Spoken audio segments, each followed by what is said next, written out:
You silly goose, go live.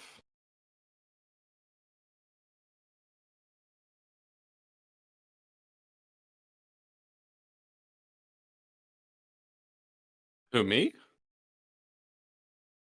Oh. Oh, wow. It doesn't look like we're live on my end yet, but I suppose we will be there momentarily. Hello, everyone. How's it going? Long time no see.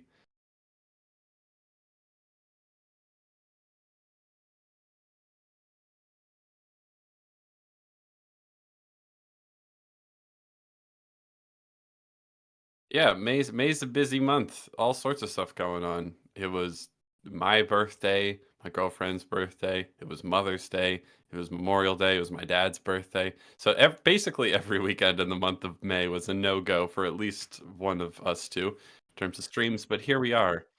We are back in action. Talk about.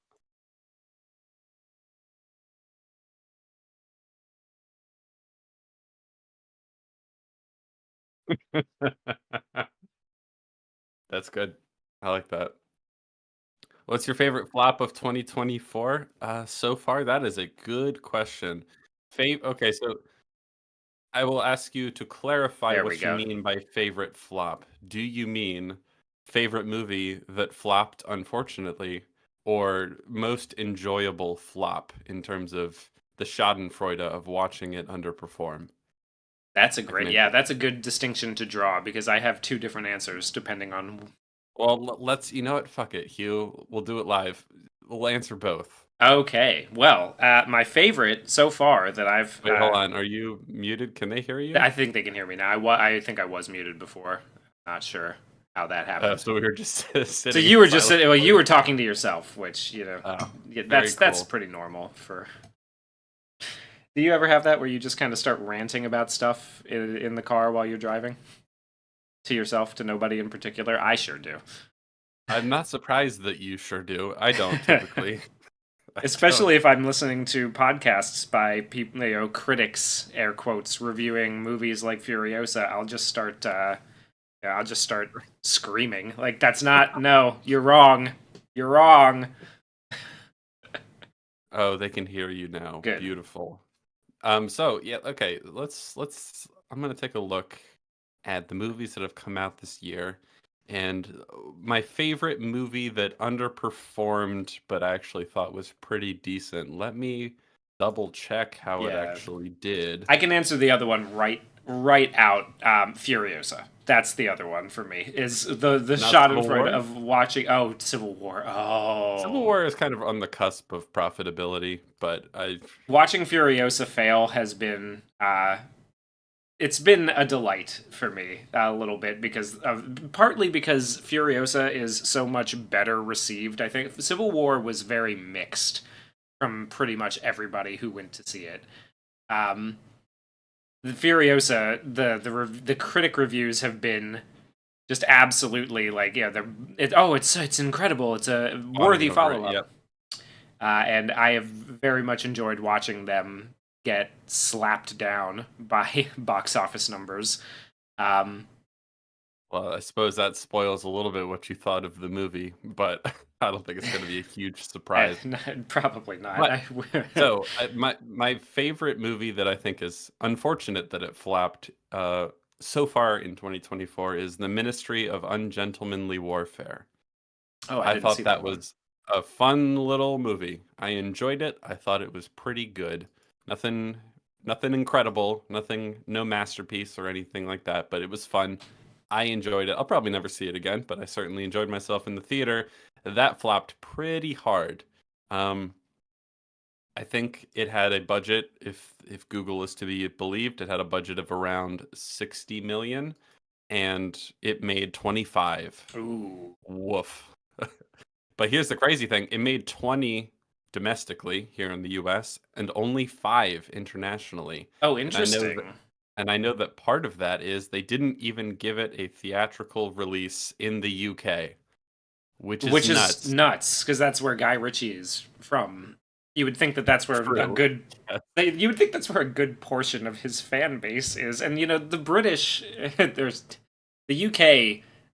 they'll lose their minds over any little tiny bit of World War II porn that they find, right? Like It's a very British movie, through and through. I don't understand why they didn't put it in theaters in the UK.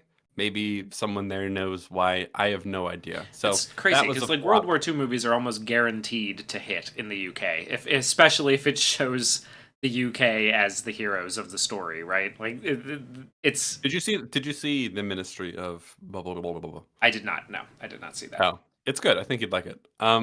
Yeah, the I'm British are sure. definitely the heroes in this one, and it's about killing the Nazis, and boy do they sure do that. So it's a it's a very enjoyable film. I can't believe it performed so poorly.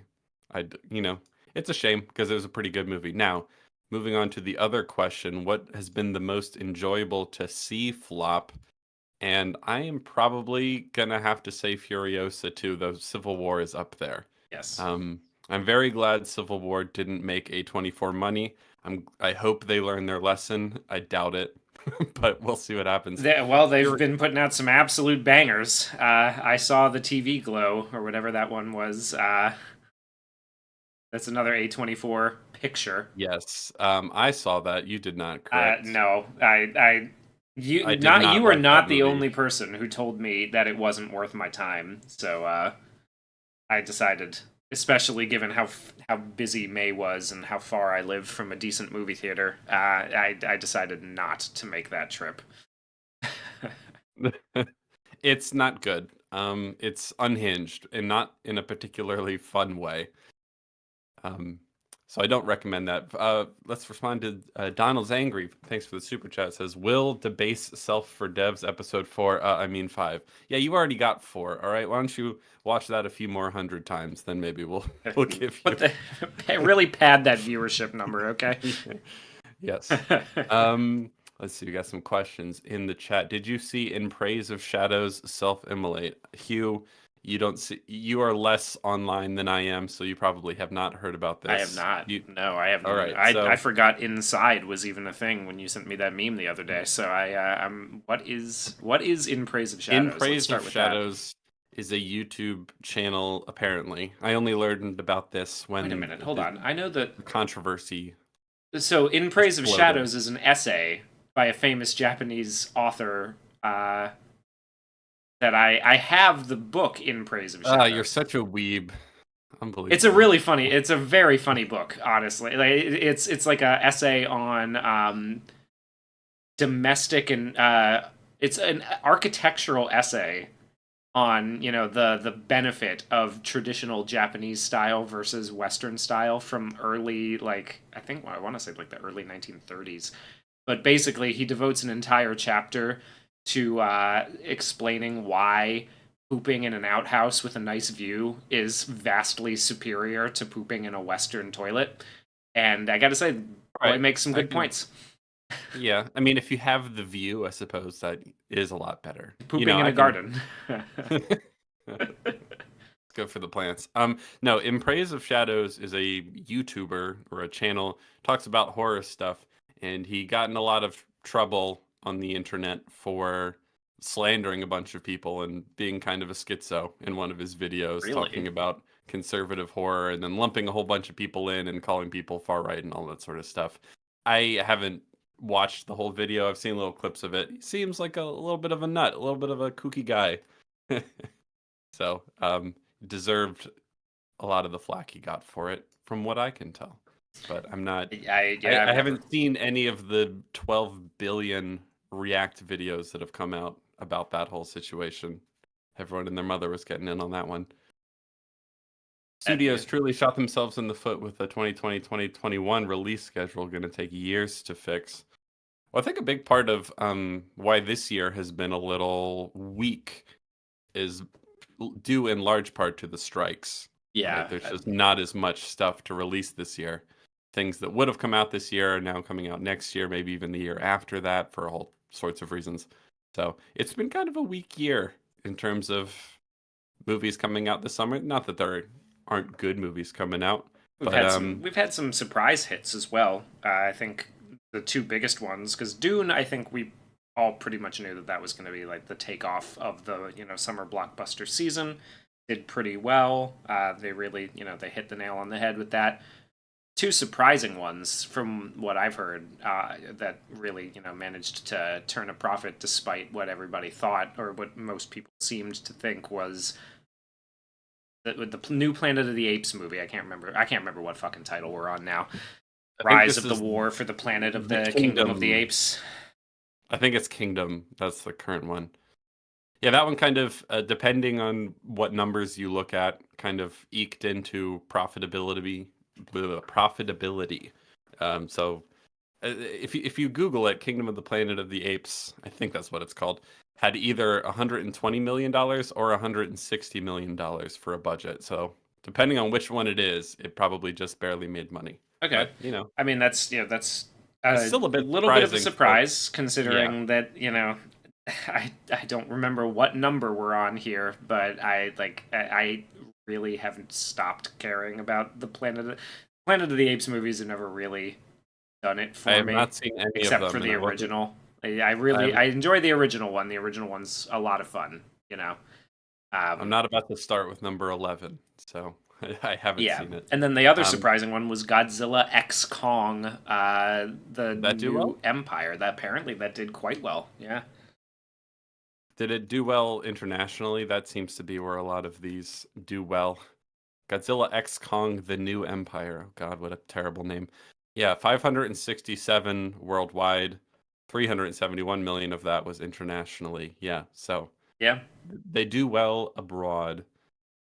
Yeah. Well, I mean, I think these ones are practically being pumped out to satisfy the Chinese market. Yeah, it made $132 million in China alone. I had a So friend in Korea who told me about the last Godzilla installment, the Godzilla versus Kong one. There was a lot of people in Korea and in Japan who were quite pissed, a little peeved that the company had Godzilla destroy Hong Kong or had the whole thing end up destroying mm, Hong Kong. And it clearly, I can see that. yeah. So Topaz in chat says, I used to be on the Happy X's bombing train back in the mid 2010s to an embarrassing degree. Now I don't have opinions slash don't see much proof that it actually changes trends. Well, one point I will definitely disagree with you is that it changes trends. What flops has an effect on what gets made.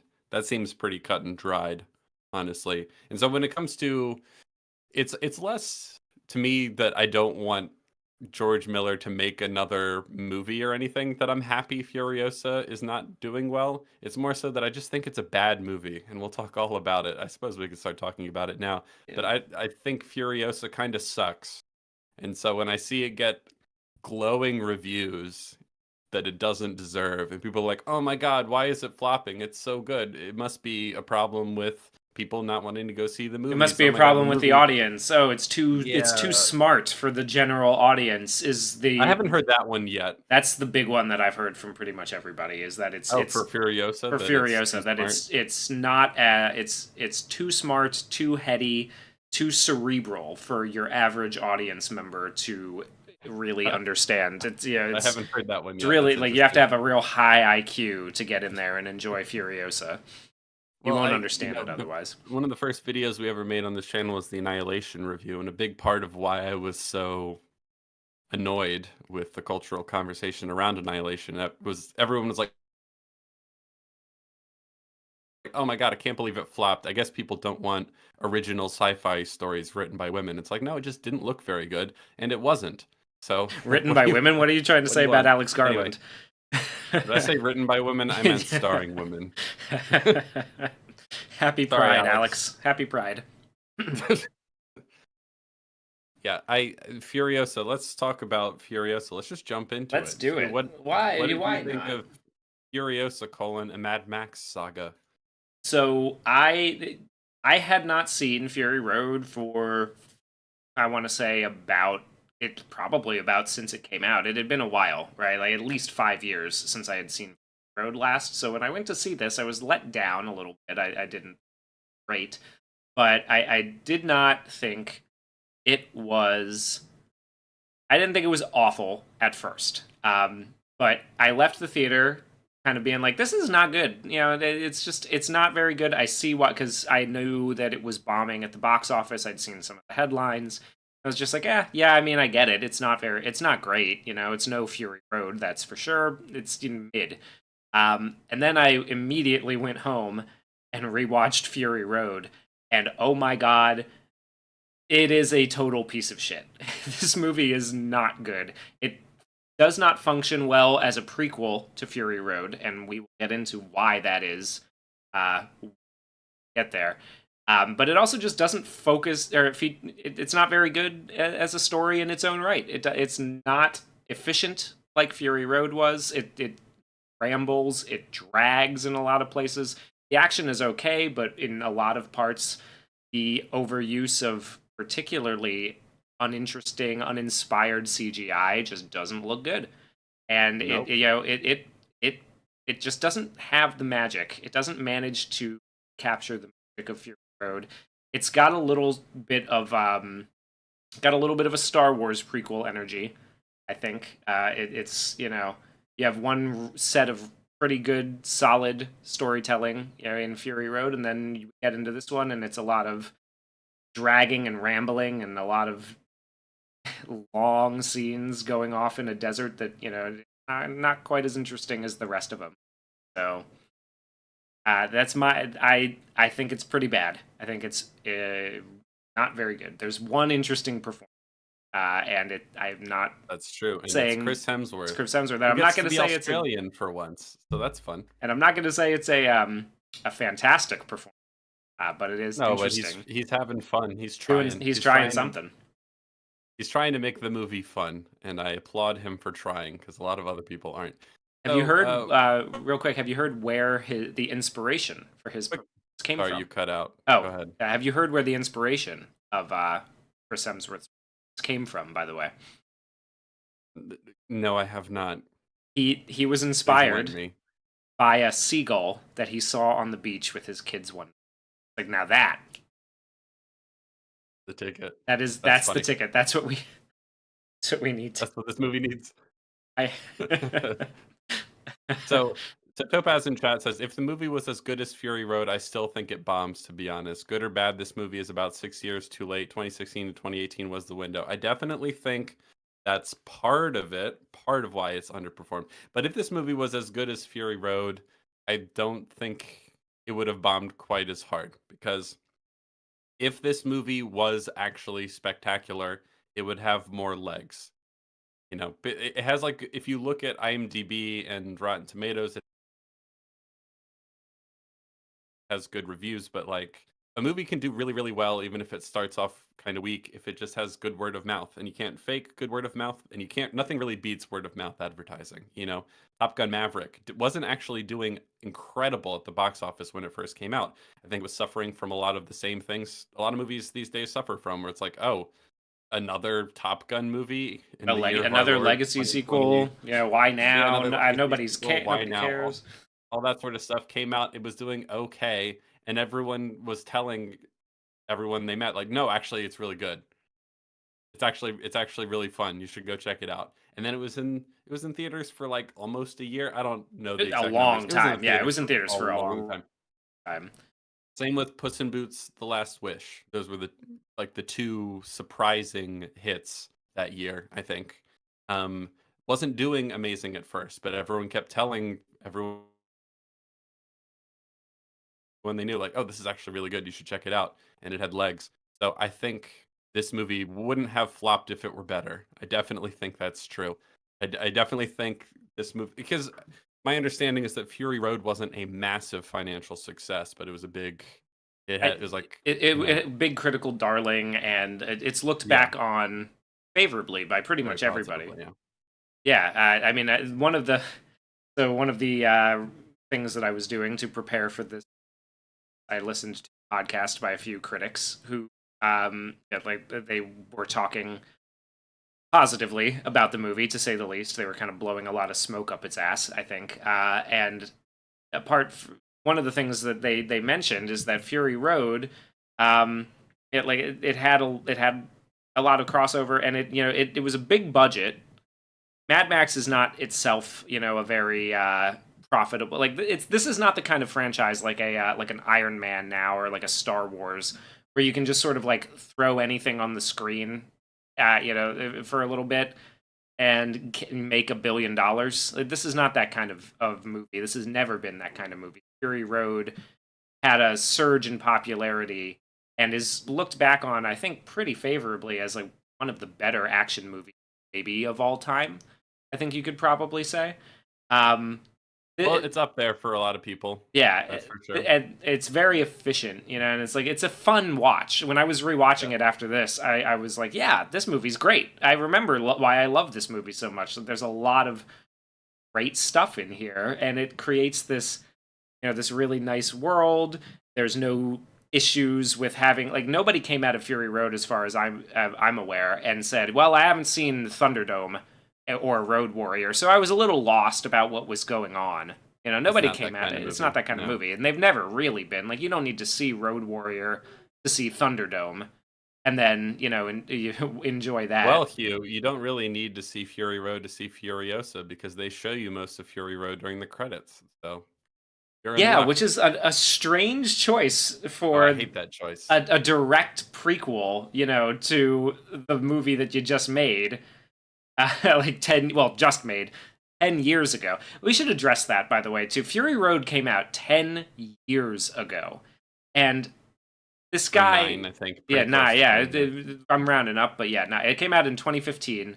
So we're almost to the decade anniversary mhm. of this movie, and he decides to make a direct prequel to that movie, which for better or it's looked back on favorably, but it's not on right on the tip of everybody's tongue. Right? People were clamoring for this movie in the immediate aftermath of Fury Road. Yes. And Some that behind the if it scenes. came out in 2016 to 2018, as Topaz mentioned, as many people have mentioned, it definitely would have performed better. That was the window where interest was highest for this movie. That's for sure. And I do think there's a lot of reasons why this movie didn't do especially well at the box office, but I don't want to discount the fact that I actually just don't think it's very good. It's not a very good story. It's not nearly as compelling, got a lot of weird issues. It's very strange and uneven and disjointed, and like it's hard to even call it one story. It's like a whole bunch of vignettes strung together. And I think if it were a stronger movie, it would have longer legs at the box office, and people would be talking about it like, "Oh, you got to go see it." And I just don't see people talking like that about it. No, Um, and so Fury so Road quick was question before another risky before you venture. go Sorry, before you go. Are out sorry. Are our microphones still cutting out? We had some people in chat saying that we were cutting in and out. Is it any better? Do we sound all right? what's been happening on your end is like every now and then in the middle of your sentence it'll just go dead and then pick up in a couple of seconds and Yeah, I you'll know. just It's be a yeah. it's a Discord thing, but does it sound all right now to the fine people in chat? Let us know. Um, 1 second, why don't you tell the fine people what you enjoyed or didn't about Furious? okay, so the Furiosa was a movie that I wasn't planning on going to see at all. I saw the trailer and I thought, that looks like Fury Road, but worse in every way. And it was. As it turns out, I wasn't going to go see it, but Hugh saw it and he's like, you know what? I think there'd be a lot to talk about. So I said, okay, sure. So I went and saw it in the theater, and it was so unbelievably dull for like the first hour. And that isn't to say it was just like it's kind of surprising how dull it was considering just how much was happening in terms of action, in terms of other sort of things. But I found it incredibly dull, boring. I kept waiting for the story to start. That I eventually just left. I went home. I was like, I don't care about this at all. And I was like, I'll finish it before Sunday so we can talk about it. So I went back to the theater and finished it in a second sitting. But I really didn't like this movie really at all. I think it's really poorly told as a story. I think there's a lot of really stupid stuff in here. I think basically in every dimension in which you could analyze a film, this is worse than Fury Road. And I like Fury Road. I don't love it, but it's fun. There's a lot of good stuff about it in every dimension: the cinematography, the CGI, the performances, the use of music, the editing, the color correction, the story itself, all that. In every dimension, this movie is worse. And I think when you add it all up, This is just a pretty lame movie. I don't think it's very good. There is some good stuff in there. We mentioned already that Chris Hemsworth is having some fun. I think his character is kind of incoherent and not very strong at all, but there are some moments where he gets to have some fun. There's some cool, side character designs and things of that sort. Fun little minor antagonists, just in terms of aesthetics and stuff like that, that are amusing. And there's a couple small dramatic moments that work kind of, but so there's a couple problems I have with this movie. Why I wasn't going to see it at all to begin with is one is I don't know why George Miller cares so much about telling the prequel story for Furiosa. I mean, it doesn't really seem like there's that much to tell, especially when the sort of big event, the big story she has, you already told. So, like, I don't, but that isn't to say you couldn't have done a lot of this way better. I think the basic gist of what happens in this movie could have been far better executed. It still might have left me with the feeling of, okay, but I don't really understand why any of this was necessary. But I just think it's really poorly executed in so many regards. I don't. Yeah. I think this is a pretty lame movie. Yeah, it's not really. I don't know. It's not good. It's really not good. It doesn't Yeah. recapture any of the magic, and we'll get into why it functions poorly as um because the story behind why this is the movie he decided to 10 years later is, I think, Let's go ahead and tell that itself. story, Hugh, because I didn't know a lot of that before we started Yeah, okay, so talking it, about it this. took him a while to get Fury Road made. After, like, he had the whole idea for Fury Road pretty much immediately in the wake of Thunderdome. And he took him it took him a long time, from Thunderdome basically until 2018 to get everything together to make that movie. And so during that time, he and his crew, his team of people around him, decided, like, why don't we just really, like, plug down into this story? We can really work on this and get it to a point where we got a lot of time. They've got nothing much else going on. So he ends up coming up with this, like, 800 or so pages of backstory. Uh, 800 or so pages of backstory about how Furiosa and Max ended up at the point where they get to in Fury Road. And it does have a little bit, like I mentioned this before, a little bit of, like, Star Wars prequel energy, where, like, Lucas had originally written this sprawling odyssey tracing the lineage of 3 generations of the Skywalker family. And somebody took a look at it and went, maybe the middle part. Middle part is your movie. The rest of this is, kind of extraneous. They Something similar happened to that with Fury Road. They're like, no, that's the movie. That's where, like, that's the movie. That's This what you small have. subsection, this is the actual film. You don't need to tell this giant Yeah, you don't need. We don't need multi-generational this. story. This. Oh, I'm cutting out bad. Apparently, yikes. Okay, so I'll just reiterate You real shouldn't quick. be cutting out because that's you're not even going through Discord. You're just going through OBS. Yeah, I don't know what OBS is up to.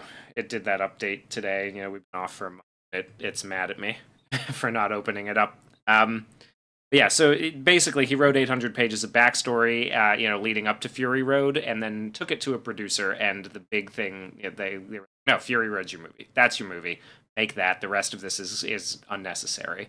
And so he did, but with the idea that he would make a couple of prequel movies to Fury Road, if it proved to be a success. So one of them was Furiosa. That was the one that he banked on. And the other one was Mad Max The Wasteland, which would have traced Max's lineage from where he begins to where he ends up in Fury Road. So, like, there's that little girl that he's seeing in Fury Road all the time who's talking about how he failed to save them. Mad Max The Wasteland would have told that story, is what I understand. Okay. So he conceived of this idea as, like, a 3-part thing where Furiosa and Max have their independent stories that lead up to Fury Road. got to make Fury Road first because that was the one that people were like, no, that's the one That's a movie. That that's the sounds like one a that's movie gonna right there. appeal. Yeah. And yeah, that is so that's what he was planning on doing, and then he gets Fury Road. It's not a booming success. It had a reported budget of about 168 million, I think. So And it's right on the cusp, so it probably barely made a profit. yeah, From the it sounds of it. squeaked out a Depending profit. on, well, the other thing to consider is how much it made in like a sort of distribution deal to whatever streaming service it's on. So all that sort, and obviously physical media and everything. I think all told, it probably did make a profit, just not a very big one. Yeah, and so Topaz, the girl in Fury Road, is not supposed to be his daughter. It is a separate character who we are meant to be wondering, oh, who is that? And it's supposed to it was supposed to be shown in the next one that he was going to make, which is Mad Max: The Wasteland, which would be That sounds more interesting than the Furiosa story, but I also wonder why he didn't just move on to, okay, well, what's Mad Max doing next? I do wonder that, yeah, because I think that would have been the move, right? Is instead of doing a prequel, because I think everybody would have liked to see, where does Max go after this? Like, because that's how Thunderdome ends, right? He walks off, and everybody's kind of like, yeah, sure, what's next? Fury Road was very popular, despite having seemingly no connection to Thunderdome, so there you go. This one is basically telling you, like, yeah, well, you remember that movie that you liked from 10 years ago? Here's the story of how we got to that point. But nobody questioned how we got to that point. No one cared about that. Hardly anyone cared about that, at least. Yeah. Because when Fury Road starts and Mad Max is having like visions of a girl, I'm just like, oh, that's someone from his past who got killed and it haunts him. That's it. That's all it. That's all you need. And that's kind of the spirit of Fury Road, is like it tells you the bare minimum. And I thought when I watched Fury Road that was actually kind of a stroke of genius on George Miller's part, but it turns out he actually did have 800 pages of backstory and lore explaining how all this happens, and he would have liked to include all of it if he could have. And I'm like, no, it was so nice and lean and like a efficient, muscular type movie where like you get the bare minimum. Yeah. Like what is Max's backstory in Fury Road? You're like, oh, he's haunted by someone who he couldn't save, and he's living in a crazy world, and he's gone a little crazy because of it. And there you go. And then he gets captured by a weird cult, and now we're off. Like that's the whole thing. And I really like it has more meat on it because it's more relevant to the plot. But Furiosa's backstory is similarly lean. You're like, oh, she's a war rig driver, and she's trying to save these concubines from the evil tyrant. Yeah. Well, and interestingly enough, the last bit that matters is that she was born in the Green Place, and she was kidnapped from there when she was a child, and she's trying to make it back. She finds out it's gone, has to come back and take over the Citadel. That's the whole story. I don't need a prequel to that. Well, and interestingly enough, this story. So, because people talk a lot, like the people who are praising it are talking a lot about how, well, this was what Miller always intended to do. Like, he really wanted to make this. That's why he had to, have this next instead of doing, Mad Max: The Wasteland, which was Max's story. He had to have, or just what happens next to Max. Yeah, I want to go into the future, not the past. So, I agree with you, but real quick, so the idea that this is just like that 800 pages of backstory that he desperately wanted to tell, that he's sitting on for 10 years and fighting to get made, it's a little bit undermined by the fact that this is radically altered from the version of the script that of the backstory that Charlize Theron read. And I've talked to you a little bit about this off stream, but he changed it. This is not the same backstory from the 800 pages that he had in the original, when he was originally making Fury Road. So the original version that Charlize read was that Furiosa had been a bride. She had been kidnapped to be a bride of Immortan Joe, but it was found that she was barren, And so he Hmm. gave her as a prize to his best war rig driver, who taught her the ways of the war rig, and then died in a a big calamitous battle. And she then hatched the plot to free the other concubines of Immortan Joe. That doesn't happen in this movie. They changed that completely. So they're like, and I found this especially when watching them back to back. The character that Anya Taylor Joy is showing us and the character that Charlize Theron is showing us are very, very different characters. They Very feel very different. different, and there's little lines and things that allude to that original backstory in Fury Road. So I mean, spoilers for Fury Road if you haven't seen it by this point. When Charlize Theron kills Immortan Joe by ripping his face off, she says to him, "Remember me." Now I don't know why she would say that, given what we saw in this Based on this prequel movie. movie. Yeah. Like there doesn't seem to be much animosity between them at all. Like once we get No, down not to really. it, like they All her animosity is reserved for Dementus. So it's not even just that it's different from what he originally wrote, um, and that there's some contradictions. I could forgive that, but just from the sounds of it, that original draft of her backstory was just better, and a lot of the changes that you've made me aware of just seem worse. Like how it actually ended up in this movie. For example, that she was a bride who was like given to a war rig driver and then he died and she like proved herself as a war rig driver. That all makes a bit more sense than what they do in Furiosa. Furiosa is so like convoluted and contrived, and we do this whole Mulan thing where she's pretending to be a boy and no one notices. All that stuff just to get her as a war rig driver is so much more convoluted and doesn't really tell us anything about her character. It just takes up screen time. It just seems like a downgrade. Yeah, and what's really bizarre to me is that she's sold to him as a bride in this movie, and then escapes and disappears.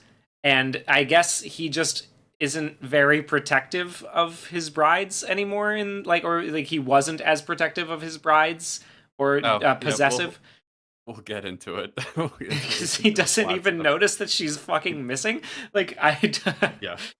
it It's not good on its own terms either, and I think that's important. But let's but let's it get doesn't function as a prequel because, and I think really the problem that I have with it is that the problem that I have with the narrative around it is that he clearly wasn't so married to this 800-page backstory that he didn't feel like he wouldn't compromise on it, right? Like he Mhm. changed massive parts of it.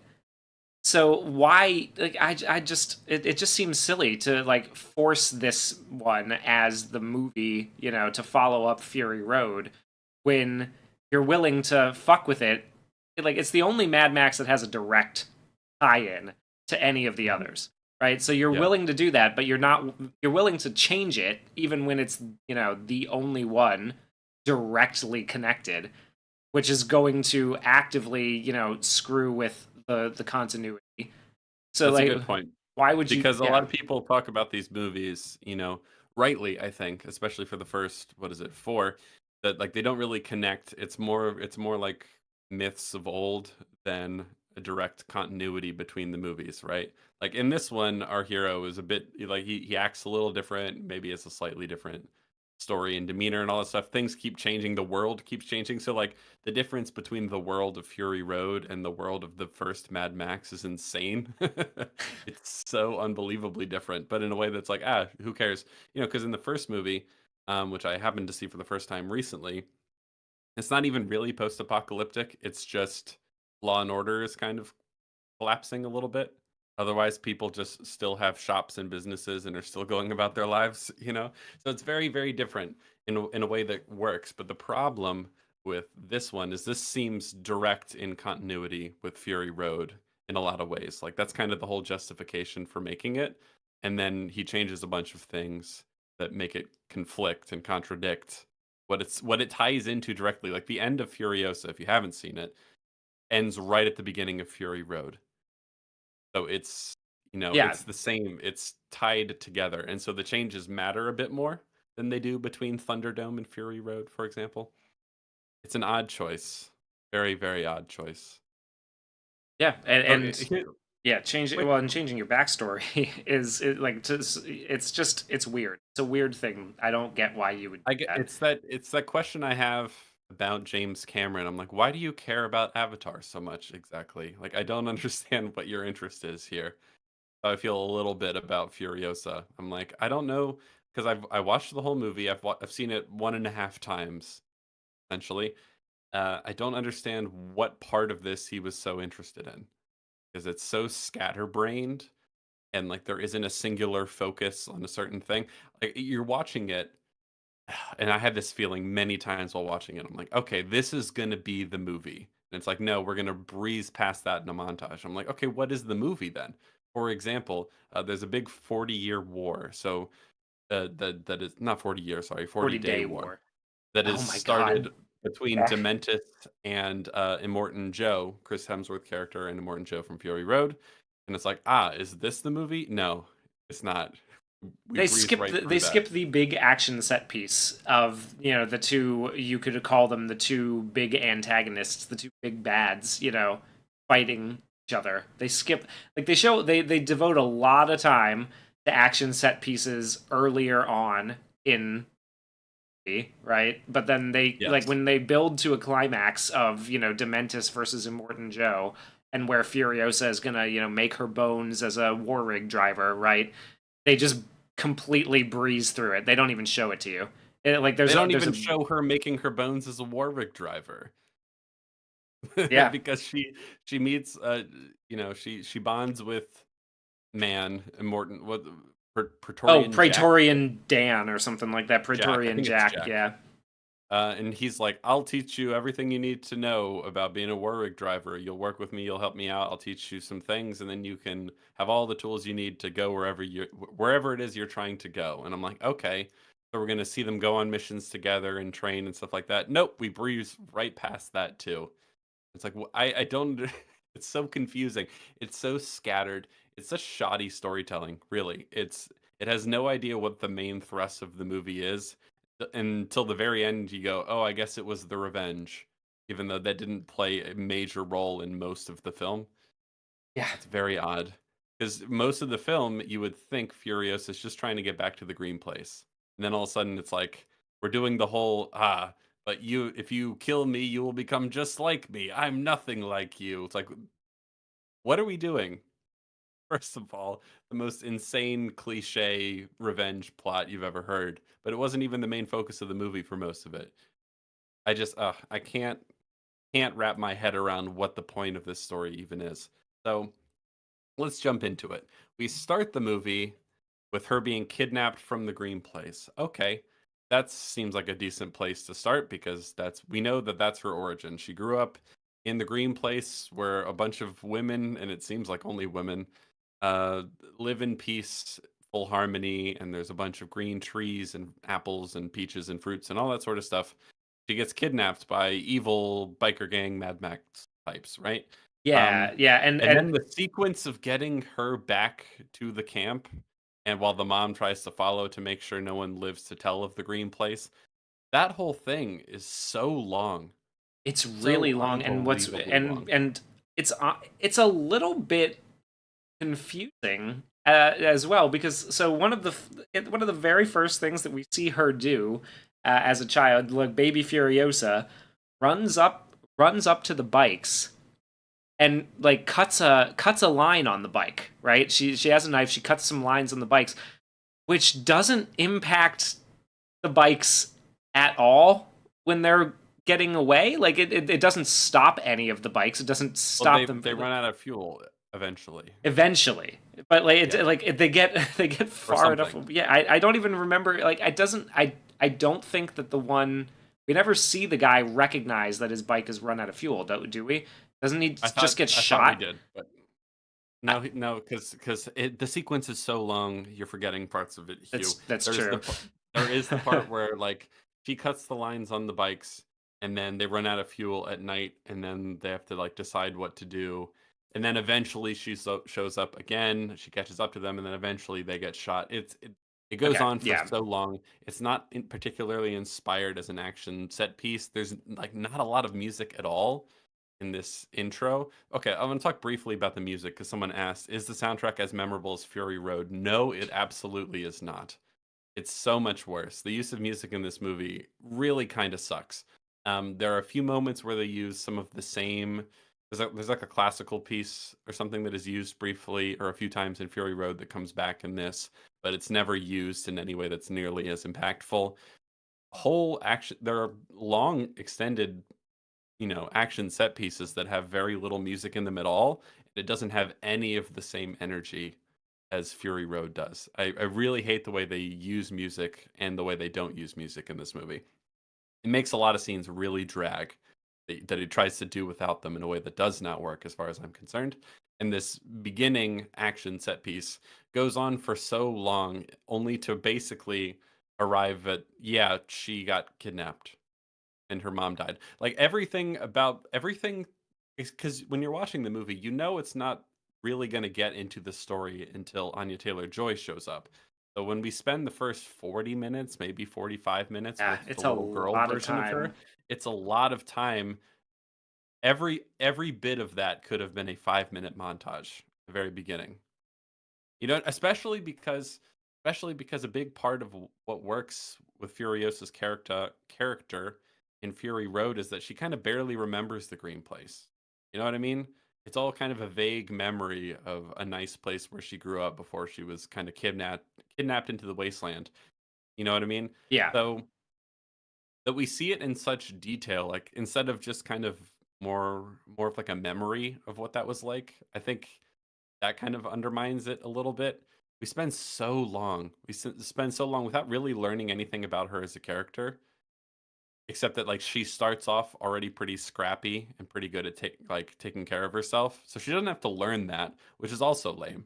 Like I never really felt like she needed to learn much in this movie or grow. She kind of already is kind of scrappy and a decent fighter and resourceful and all that sort of stuff. She doesn't really have to learn how to be that. We just see her already doing it. She Yeah. suffers a bit, so it isn't quite, Yeah, like it's Ray from interesting. the sequels or anything, but she doesn't really have to learn or grow a whole lot, The and so that's really the kind of lame. only like the only mistake I think that we see her make in this early part of the movie is that she, like, for whatever reason, she turns around and tries to rescue mom from Dementus Yeah, torments. and that's fine. That makes Yeah. sense. She's a little girl. She's trying to go back and save her mom. So so she gets kidnapped, right? She gets taken to Dementus, which is Chris Hemsworth's character. Him and his biker gangs are hiding out in the sand dunes or whatever. And the guy who kidnapped her is like, this girl is from a place of abundance where there's a whole bunch of green trees and produce and all that stuff. Look who I found and kidnapped. Like we're gonna follow her back to the green place and then we'll take it over or whatever it is their plan is. He gets killed because the girl does this really obnoxious thing, like where she's riding on the motorcycle with him, and then she kind of jumps off the motorcycle and manages to perfectly throw something that's tied to the guy into the wheel of the bikes. You know what I mean? It was all like Yeah. too clean and too perfect, but it kills that guy. And so, and then the mom who's following her manages to kill everyone who kidnapped her, so they can't tell everyone where the green place is. So the secret is safe, and the girl's not going to talk. Then the mom tries to take the girl back, and Dementus and his guys follow her. Eventually, they capture the mom, and then they torture her to death. And how do they follow them, Jamie? Can we can we get to Oh God! Oh God! There's so so much. they are doing a great. They're riding a bike, a motorcycle through a sandstorm. The mom and the young Furiosa. Yeah, let's talk quickly about sandstorms. How they're basically meaningless in this movie. You want to The, know what the, blew my mind rewatching Fury Road was that gigantic, like insane storm that they drive into at the mhm. beginning when she's running away with the war rig, and there's Kills a lightning bunch of everywhere and people. it kills Yeah. everybody, and it's like it is it is dangerous, right? The sandstorms in this are more just like smoke screens. Like, oh yeah, we Yeah, might they're as well have just just like deployed a smoke grenade. people are riding into them with like exposed skin and no goggles and everything like that. It is basically just like a fog machine that they're driving through, not a sand like a storm that's blowing sand around. Like she's riding through a sandstorm on a motorcycle with no goggles on. And it's like, oh, I guess sandstorms don't matter. Cool. Glad we have that. But she's being followed because, okay, as she's leaving Dementus's camp with the daughter, they shoot after her and they shoot a gasoline canister on her back that blows up. But no, it doesn't actually damage them at all. It just lights her back on fire, and Yeah. she keeps driving for a bit, like nah, it's fine. And then eventually she gets off and like Stop, stops, drop, and drops, roll. and rolls. Yeah, and that didn't do anything to her No, that really. didn't do anything. They get right back on and they start driving again, and then She's got a little bit of damage on her back, but she's fine. Like a gas canister blew up and it was made a pretty sizable explosion, but it didn't do any damage of any real consequence to her for some reason. And so they're following her through the sandstorm because they have dogs that are tracking the scent of her blood through a sandstorm. I guess, see, sandstorms don't matter. None of this matters. There's no, oh God, it's so bad. And so they eventually find her. They catch up. She like they make says, a big deal of the fact that they have dogs because they're like one of them says like, how are they tracking us, and like then it goes around and it shows you a dog just sniffing the sand the ground, and they're on a motorcycle and they're walking after her with a dog. Like there's no way There's through a no way. sandstorm, there's no way. There's so much of that in this movie, Hugh. And it's a weird thing because these movies, because this and Fury Road are so fantastical in some ways, it's hard to know, like when you're watching it, like they're playing fast and loose with the logic here. Maybe if everything else were good, it wouldn't bother me as much. But when nothing else is especially good, all this stuff Yeah, when nothing really else adds is up. working, it just feels it Cheap. Oh rankles, my you know. God, there's something so stupid in this movie that like it's probably the stupidest thing in the whole movie. And it's when she loses her arm. We'll get to that. I don't, I don't want to get bogged down in every detail of every stupid thing that happens because there's a lot. But so the mom gets captured and she's being tortured, and the girl, instead of running away back to the green place, runs in and tries to save her and gets captured again. So Which like all of that I know that takes it's, it's a young girl. I get it, but at the same time, like the whole thing, I thought anyway, was that the Green Place people are very like they seem very pragmatic, and they seem to sort of know when when something, like I don't know, like the way the mom was kind of with her. cutthroat. Yeah, they're kind Yeah. of cutthroat in the way the mom was with her. She was like, "Promise me you'll just keep running and you won't turn back or whatever." And like then she just there's not. I mean, I get that it's her That didn't mom. bother me. That felt like a It bothered me very, a little bit because I'm like, I don't know. she I don't know, it bothered me a little bit, but that Well, I guess it's fine. because she's trying to tell her to like go home, Oh, don't worry about me, but then she can't because it's her mom and she cares about her, and so they could I have would have maybe liked a played little it. more. Yeah, I would have liked a little more there if that's going to be our turning point thing. It's not. Yeah, it's not like Well, for game me, breaking. like It did bother me. the first 30 to 40, maybe even 45 minutes of this movie, I can't remember exactly how long this whole sequence is. Goes on for so long, Hugh, and all of this could have been accomplished in like 5 minutes. Yeah, It's yeah. crazy. And that is, and this is a perfect example because there are some things in this movie that you would think would be the focus of the story, but they're not. And they breeze by in seconds. So I know he's capable of doing things in montages.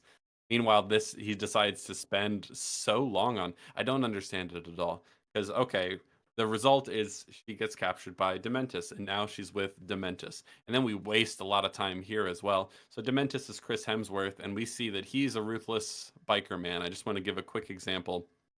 Oh, yeah. No, here's a good example of something that bothers me about this movie. No one seems to have given a shit about the dialogue. Like there are a whole bunch of moments in the dialogue that kind of like contradict each other or don't quite work, that like if anyone put more than like 5 seconds thought into it, they might have come up with something better. I'll give you an example. So she's with Dementus and her mom is being tortured to death, and Dementus is like, why don't you just tell me where the green place is and then we won't kill her, like Scout's honor type sort of thing. But she doesn't tell, and then he kind of forces her to watch her mom being killed. I'm like, he's ruthless, he's a bad guy. And he holds her face in place staring at the mom, and he says, don't look away, you mustn't look away. I'm like, okay, that says something about Dementus's character, I think. Yeah. Like perhaps what we're gonna learn from him, if she's gonna spend some time being raised by him, is that he's very kind of like, don't look away from the horrors of the world. You need to be tough. That sort of thing. Like that's going to be his sort of ethos. In the very next scene, we are seeing Dementus kill a bunch of kind of like a rogue biker gang. He's like, you could have joined us, but no, you had to fight us instead. So there are 20 of you, and there's only 5 open spots in our group. We're kind of ripping off the Dark Knight a little bit here. You're gonna have to fight to the death for these 5 open positions. So he makes these biker people fight each other to the death. And then as this is about to start, or as it's happening, he kind of leans over to Furiosa and he says, "Now you don't have to watch if you don't want to." I This is forgot. the Oh my very god, I this forgot is the about that. very next The scene. I'm like, very "What next are we scene. doing? What are we doing?" Like I'm gonna force you to watch your mom being killed. Oh, but these random bikers that you don't know who are probably, just as morally dubious as we are, like, I know this is gonna be hard for you to watch. Here's a teddy bear to hold instead. The teddy bear doesn't ultimately mean anything significant, No, there's you know? nothing. There is nothing about the teddy bear that's like it's a relic of Dementus's family, right? So it's like it's a way of trying to humanize him a little bit, that he walks around with a teddy bear strapped to his back, and that he's like trying to connect with her. He sees something, some twisted It version could of have his been daughter. meaningful, It yeah. could have been in there. It could have been. It could have done something, but it just feels like an extraneous prop when you're watching it. It Yeah. doesn't feel it feels like something maybe that somebody brought along, like Chris Hemsworth brought it along and was like, yeah, no, this is gonna be what ties my character, like what really gives my character some depth. I Be found it sure on I the can't beach have near that wings like a seagull. seagull. Yeah. But, like, I just wanna to, like, pin down on that point because there are other examples, but that one, like, bothered me right the moment I saw it for the first time. It's like, what are we trying to I felt like we were trying to say something about his character that he forced her to watch her mom being killed, and immediately the next scene, he's like, "You don't have to watch. You probably don't wanna watch. Here, hold this teddy bear." Like, I don't understand what like, did no one think about that for a second? That kinda undermines what it could have said about him as a person. It's just there's so many things like that that are just inconsistent and no one really put a whole lot of thought into. Chris Hemsworth's character Dementus is utterly incoherent as far as I'm concerned about like what he even stands for and what his values are and what he's trying to do and what we're meant to believe about his leadership. I mean, Yeah, like simultaneously, sometimes he's like ruthless and cutthroat, kind of rules with an iron fist, but then sometimes can't control his own people at all. And then they're like revolting while he doesn't tell them to do that. And I'm like, I don't understand.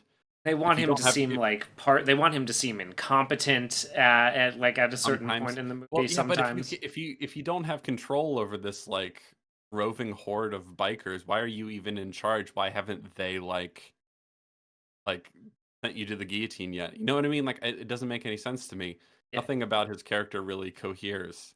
And It's just a fun performance. Andre in the chat is pointing out something, and this is one of the defenses offered up by the Furiosa stands here. Is well, it's the wasteland and everybody's a little crazy. So he doesn't have to be coherent. He doesn't have to have a coherent character that makes decisions based on a code or something. Like there is no bad, like none of it Immortan matters. Joe was coherent. He was simple and coherent. Yeah, He's a tyrant. He wants to control everything. That's his whole deal, and he does it with a combination of like ruthless power and being willing to kill people at a whim in slavery, essentially. And simultaneously, with his soldiers, he has them sort of indoctrinated into a cult that he's something of like a god emperor type person, and they'll be willing to die for him because they'll be rewarded in the afterlife. So a combination of those things sort of explains everything you need to know in Fury Road from Immortan Joe. It's simple, it's coherent, and it's effective, right? yeah. That's Dementus. Fury Road in a nutshell, except for there's some plot things, but whatever. It's simple and effective and relatively coherent, right? This movie is none of those things. It's somehow way more complicated. It's somehow way less coherent. It's not nearly as effective. I don't understand what they're going for with Dementus at all, but I wanted to respond to a couple of things in chat. I also hate how the nature of prequels makes the world building much more boring. You can watch Mad Max 1 to 4 and not know what to expect with the next entry.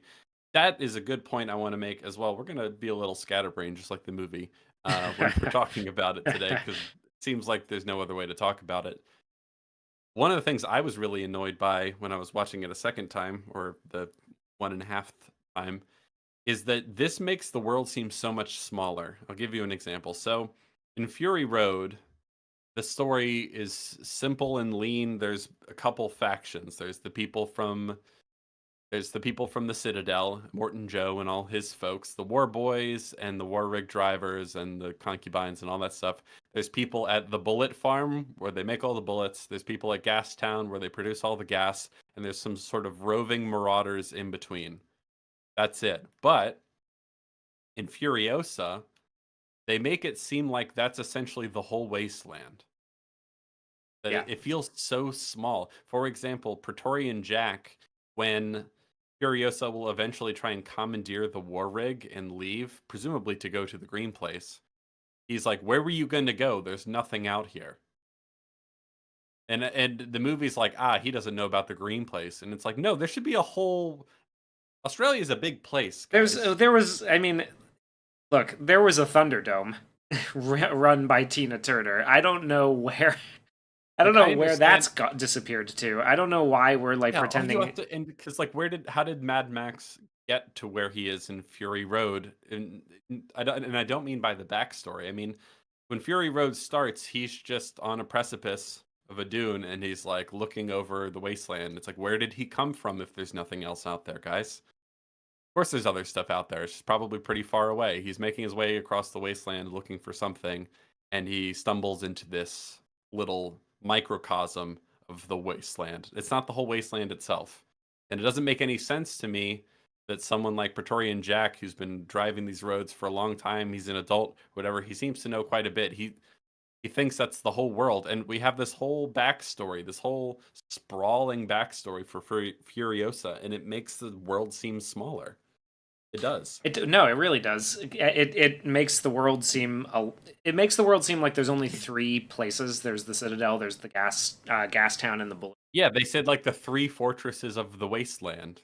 Yeah, of the whole thing. Of the whole really? That's it? That's all that's out here? That's it? Oh, and then the other thing, sorry, speaking of the world feeling small, they say exactly how many war boys there are at the Citadel. He says 176. What? He says that there are 176 war boys. That's it? That's what he says. And so the funny thing about that to me is later when there's a 40-day war, yeah, right. With the factions we're showing with 176. And it's not a siege either. The 40-day war, if you haven't seen the movie, it's not a siege of the Citadel. They're just fighting out in the open desert. And, Morton Joe says that we have 176 war boys willing to die or whatever. And then the movie has the gall to be like, and then there was a 40-day war. It's like, you'd be lucky to have a 40-hour war with the amount of people you have in this movie. Like, we haven't seen giant factions like you would in the real world. These are actually relatively small factions because you've made the world so small. So I don't believe that a 40-day war even happened. No wonder. And considering especially considering how ready the war boys are to just like blow themselves up. Like, that seems to be their main tactic in general, is like once things start looking not so hot for them, they just straight up kill themselves. Like, they are willing to suicide bomb. There's no way you last 40 days with only 176. There's no way. I mean, it'd be one thing if they were trying to lay siege on the Citadel, which is, very well fortified because it's so vertical. You know what I mean? Like, I could understand that siege lasting 40 days, even longer. Yeah, it would have been very interesting, honestly, to see Dementus not be a bumbling moron for most of the movie that he's in. Yeah. Like, if we show him as a sort of Mongol Khan who goes away and comes back with siege weapons and everything, like then all of a sudden the Citadel's under siege, which I don't know how that would work in the logic of where he wants to go with the story, but like that would have been at least something, right? Like then we can buy maybe that this is a threat, So Just the world seems so small in this. That's the larger point. Yeah, For all this I agree. extra backstory, everything seems smaller. Well, You've and I think explained more, and now yeah. Go ahead. this is one of the problems that you have with the fact that he's decided finally to do a direct tie-in to the other installments. Because like, if you just moved on to another story, you wouldn't have this problem, right? Like at the Citadel bullet You farm wouldn't in have to Gastown, recast Immortan Joe. you I wouldn't have to. noticed that, Yeah, by the way. The voice is quite different. yeah. I know we've Well, and covered you it wouldn't about have to get Jamaica, rid of but the. You wouldn't have to completely reinvent one of his children. So you remember how in Fury Road there's the little midget man in the yeah. he's gone because the actor died. You know, the actor passed away. Yeah. So like Yeah, they don't have him. They just invent somebody else out of whole cloth who then disappears between this movie and the next because neither of the sons of Immortal die. Oh, So here's another thing. Well, while we're talking about how small they've made everything and how poorly they connect together, and it does matter how they connect together because the movies literally connect together. Like we see in Furiosa during the credits, we see footage from Fury Road. So there is a direct continuity within the film. You don't even, you know what I mean? Like it's actually that connected. So, for example, when we see the Citadel's war rigs going out and the whole war party that goes out in the beginning or of Fury Road, it's pretty sizable. They have the giant, rig of people playing drums. It's a giant war party. Meanwhile, the implication of Furiosa is that the events of Fury Road happen basically right after a giant 40-day war that has decimated both parties. So what's that about? yeah, They're smaller in this movie, even before the 40-day war, than they are in Fury Road. It doesn't connect. and Like, let's also talk about the fact that they completely blow up the bullet farm in this movie, and then well, weren't they? Oh yeah, they do. Yeah, they do. You're right. And then we see them. and We then see that we see faction. that faction show up, and like yeah, there's no Oh, mention. you're like, oh my god, you're so right because we see that Dementus has basically taken over the bullet farm in Furiosa. No one is left there, And he's but run it into the ground. Well, he's taken over Gastown first, and then he starts and run burning that it into the and run that ground. into the Yeah. ground. And then he goes and takes the bullet farm as well, but there's nobody left there. And when he takes the bullet farm, Furiosa and Praetorian Billy, Jack. yeah, Praetorian Jack, just blow the fuck. They blow the fuck out of it. They destroy it. It's gone. Yeah. They, And then in Fury Road, we never go there in Fury Road, but then in Fury Road, that whole faction is still alive and well, like nothing happened. So that's fun. yeah, well, yeah, This isn't because they were hiding isn't out at the Citadel, I guess, when the destruction took place. that. I don't think that makes any sense. They definitely acted like Dementus took it by force. But anyway, because like the guy in Fury Road that ends up blinded, and he's like, "I am the scales of justice." That guy. Yeah, He rides in the car that has like tank treads on it. It's Yeah, he's somehow from the even Bullet more Farm. interesting, a more interesting villain in his entire Yes. little bit than Chris Hemsworth's character. Just Yeah, point there's that so out. many people are making so many great points in chat. I'm going to respond to a few. What's even the point of the 40-day war aside from isolating Dementus from his bikers for the epilogue? No idea. It's to make the world seem bigger. Oh, there was a big 40-day war, but we never see it, and actually, by implication, it makes the world smaller. So I have no idea. Also, have we already touched on the fact that the VFX, special effects, and action sequences were significantly worse in Fury Road, which came out almost a decade ago? We mentioned it briefly, but we could talk about it now. Yeah, it looks so much terrible. worse.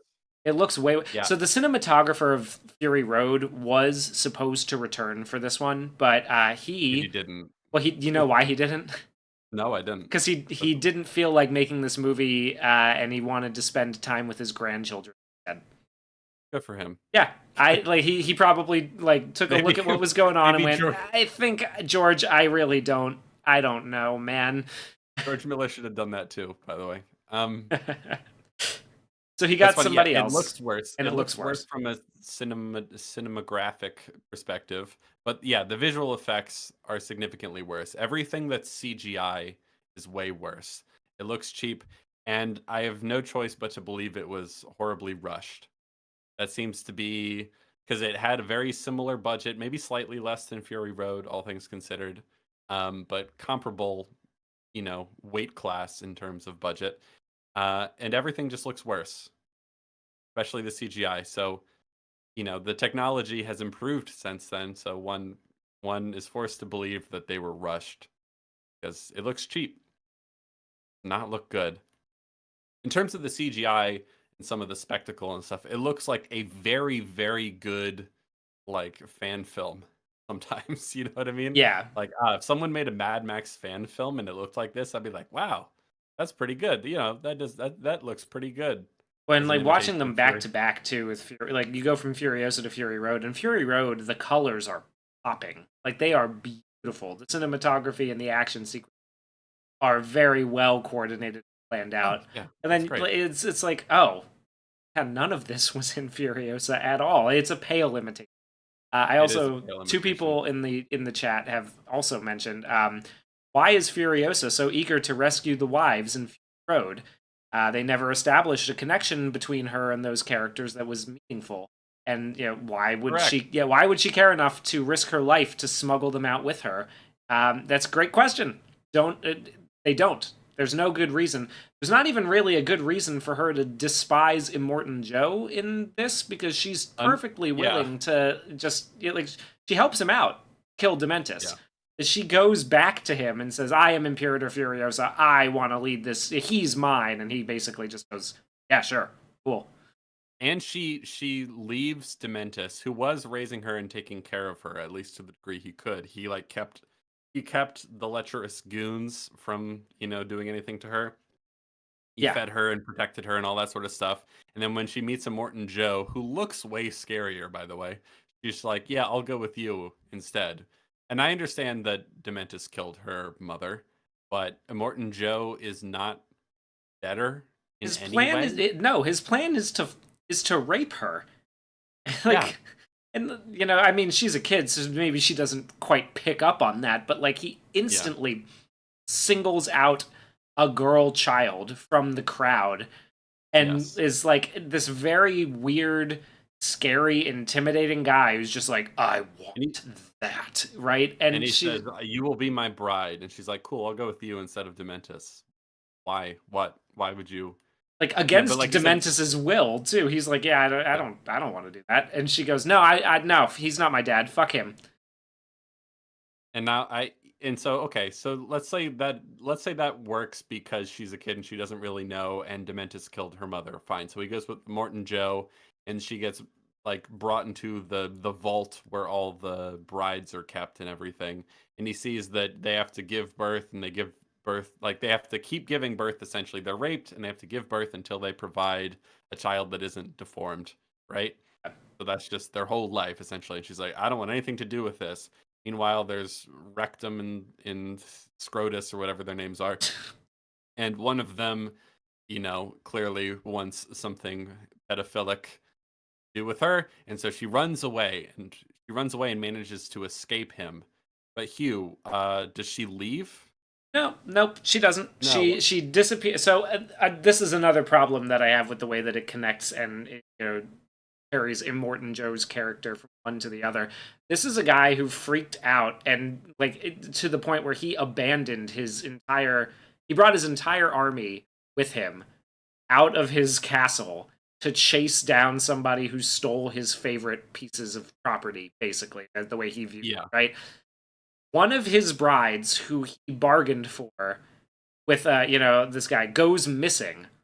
And for 10 years more, he's just like, fuck it. I don't know. Who knows? Nobody, like, who cares? Don't know. And Yeah. in the meanwhile, some random little boy who never shows their face has appeared in the Citadel and is working on machinery and Helping them out. helping them out yeah. Here's the thing. So Furiosa was trying to escape from Dementus a lot.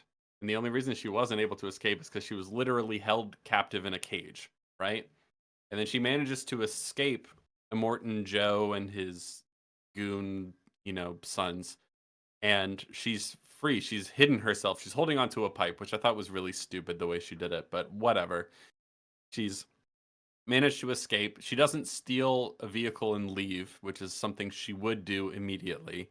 Instead, she just stays there and works. She goes undercover as a boy, like undercover boss style, meets Mulan, and she pretends to be a boy and helps them do all this work for years and years until she's Anya Taylor-Joy aged. And then only then eventually does she try to stow away on a rig so she can escape. Yep. Why does she wait like 10 plus 10, 12, maybe even 15 years before she tries to leave? Why? Who the fuck knows, man? And like, why does nobody look for the missing bride? Like, There's that seemingly too. in that time, like She doesn't hide herself very well. It's all so dumb. It's all so dumb. And like, we didn't need this. It's unnecessary for one, but it's also really poorly executed, which is kind of the whole movie in a nutshell. Like, even if we accept that, okay, this is what you want to show us, fine, let's see it. It's not very well executed at all. So she stays with the Morton Joe for a long time, and she's working as a sort of like, a grunt along with the boys, like pushing the pulleys or whatever so they can bring stuff up the mountainside and all that stuff. And then she's working on the war rig, and then eventually she tries to escape. She hasn't made any contact with the brides for a long time. She spent most of her days with all these like grunts and war boys, right? yeah. Well, Who and are real quick, Jack in the chat is it gets even dumber when Joe and the others don't ask any questions, even when she openly reveals who she is. Yeah, there's that too. It's even worse. You're right. Because eventually she is a woman. I'm sorry, she reveals that she's a woman, and they're just like, "Cool, you're our Yeah, war rig whatever. You're an driver." escaped bride, and we bought you for a reason. But I guess fuck it. They, You're the war rig driver now. You ran away. You did it. Good for they you. never even bring it up. They never are like, "Hey, wait a minute, are you that?" They never even ask that question. But she spent most of her time with the Morton Joe, years and years and years, not with the brides, no, but actually with the other slaves, all the male slaves who are doing manual labor. That's who she spent all her time with. Yeah. Why isn't she more attached to them? Why doesn't she try to save a bunch of them? That's a great Because question, dude. you know what? Because like Fury Road, she tries to save the brides. They're sort of obviously innocent, and you understand that like she has a connection to them, and you could believe based on Fury Road that she kind of has a sort of naive view about the war boys and the other slaves, because they're tools of Immortan Joe. She doesn't really see them as worthy of trying to save as slaves also, and she kind of learns that a little bit with Nicholas Holt's character. I don't remember what his name was.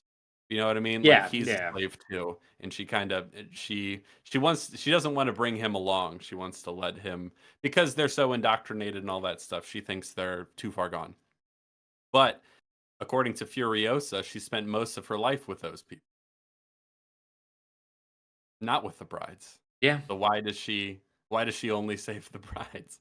Is she sexist now? Is that I like mean, that's the green place is inherently, a little bit, and you get a little bit of that, I guess, in Fury Road, where it's like, the women power thing. It's acceptable, in Fury Road. I think yeah, we're like, Fury Road is a very obviously sort of like feminist-ish movie, but the kind of like old school 90s feminism, if anything. It's less like the really dumb third wave, whatever wave we're in right now, the one that sucks. you know, it's but there's an obvious feminist bent to it, right? yeah, But a big part of it is them realizing that the war boys aren't really anymore. Like they're yeah, also slaves and all and that sort of and stuff. the war boy gets a It's more very sorry, continue. egalitarian more than feminist is Yeah, what I would say. and the war boy You gets know what a I mean? very Like that's what heroic sort of Fury final Road is. stand, Well, right? Like, this, yeah, yeah, he sacrifices himself. It's great. and they need help from Max. Max is Yeah, like, exactly. Even though they're reluctant partners the reluctant allies, that stuff. It's simple and effective, and it works. By implication, now she only saved the women because they were women. That's sort of the implication, even though she hasn't spent any time with them. So strange. Yeah, uh, it's awful, Yeah, and it's like I really mean, it's really bad. it's It's so like, much and why worse. would you change it? Like I understand. The reason given by the people, like the critics who were talking about it on that podcast that I listened to, right? They were like, oh well, he didn't think that a character who had been, a sex slave would be a good hero for, like, yeah, that would be something that would alienate audiences. So he changed it, and it's a, they were all like, oh well, and I agree with the change. I think it's probably for the best that you did that. Like, no, man, because you can't simultaneously say, like, oh well, it's good that this character got changed for this movie, but also say that it's a pretty good functioning. Give us, how we got to this other part of Fury Road. It changed, and it changes the dynamic. Like, Yeah, it screws up where for you the end worse. up Yeah, for the worse. I have to respond briefly to Quantum Ranger Power, who seems to take issue with making distinctions between different waves of feminism as if there's no meaningful difference. There absolutely is. For I one, mean, yeah, the one yeah, where they like the one where they want property rights and to be able to vote is, like, I think that counts as pretty solid. Solid in my book, dude. yeah, but I mean, you don't even need to say that Fury Road is a feminist film, but clearly a lot of people think it is and treat it that way. It's really more egalitarian. Obviously, there's a sort of gender sort of dynamic key to what's happening in Fury Road, but Furiosa just is so much worse in that regard because it makes Furiosa herself only seem to care about the brides who she spent no time with. That's just a very odd choice. I don't know why you changed that. Anyway, Hey, the and least of this film's problems, if you can believe it. speaking of Arm, or speaking of this, so Slabraham Lincoln, great name, right? Would have made more sense if she spent more time with the wives, and then by some accident she loses her arm, thus losing Joe's favor and forcing her into becoming a warrior. I cannot wait to talk about the scene where she loses her arm. But Yeah. we'll get there. I think I know why they tried to minimize her being essentially like a child bride sex slave sort of thing is because icky. But here's the thing, it was your choice to make her a literal child when she ends up with a Morton Joe. It didn't need to happen that so like she could have become an adult. She could have become Anya Taylor-Joy with Dementus and then eventually Yeah, wind up as a bride with a Morton Joe. That way you don't have to do anything too gross with having her be a child bride for years. You know what I mean? yeah. You could have if I felt like they were trying to recoil away from that, and so they made her That like makes pretend wait. to That be. makes so much more sense. Because then she doesn't have any real skills because she's been kept in there the whole time, right? Like, he bought her as Anya Taylor Joy, and then finds out she's barren and goes, screw this, and gives her to the war rig guy instead. And then she learns, and then, like, now she has a meaningful. Yeah. God damn it, that makes so much more sense. Okay. Anyway, Yeah, I don't really like anything they did with it in terms of how everything because the movie doesn't really start until Anya Taylor-Joy becomes Furiosa, and even then we waste so much time with like, oh, but how did she specifically work on the war rigs? And it's like, I don't care about any of that. Finally, we get to where the movie could have started.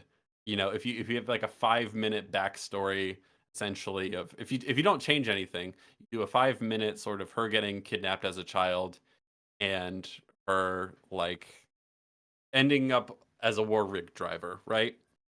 Or sorry, she's a stowaway on the war rig. You have that big action set piece, which is the closest thing to Fury Road in terms of spectacle and energy and stuff like that, but it's so much worse. I'm going to talk about it. First of all, that action scene, Hugh, I don't know if you felt this way about it, but it goes on so unbelievably long. you're talking about the one where she's hiding on the bottom of the wall the whole time. Yes. Yeah. That one. It's very long. I couldn't believe how boring it was. Yeah. I couldn't believe it. Because okay, so one of the things I was really trying to pay attention because it was right after this big action set piece that I left the first time. I was like, I don't care about any of this. Keep waiting for the part of the movie that starts that makes me think, this is the necessary part, and it just never came. And so I was getting annoyed and I gave up. But this action set piece, okay, I was really trying to figure out exactly why it felt so much worse than Fury Road. It was doing a lot of the same things on the surface.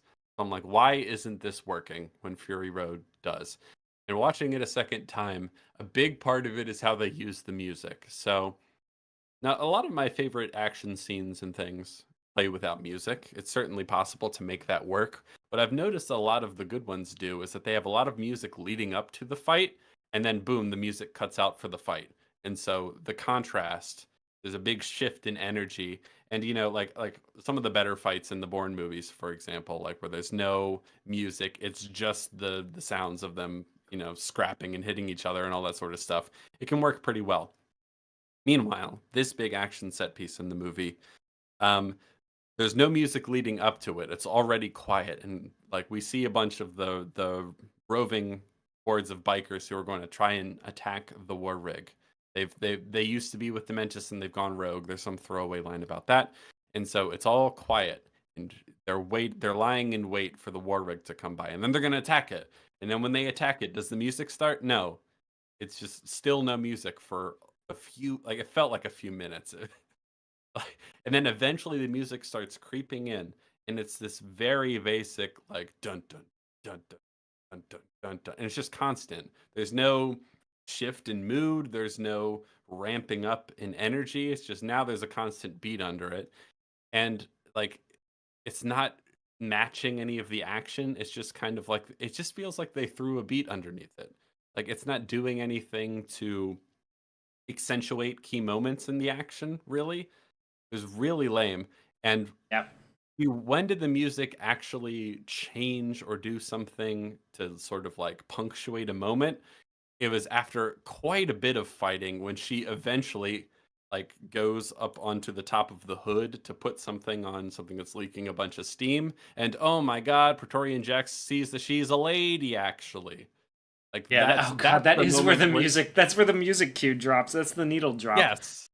That's when the music, like the beat drops and the chords change, and you're like, "Oh my God, isn't this such an impactful moment?" I'm like, "No, no, it isn't." First of all, it's just like, if we're doing the whole Mulan thing, like he didn't know who this person was at all. You know what I mean? It's not like the moment in Mulan, for example, where, oh God, I don't remember his name, but like when he learns that Mulan is a girl, it kind of changes his whole Well, I worldview. mean, You know what I mean? it's a big It's a big deal, it's a but big like deal she's because he's never. just like, wait, so I'm not gay? Yeah. Exactly. And so, but in this, it's like they don't know each other yet. And it's like, oh my God, she just got exposed as a lady. And he just looks at her like, who are you? Like it's that end game thing where it's like, I don't even know who you are. Yeah. I don't know why the music is telling me this is so important.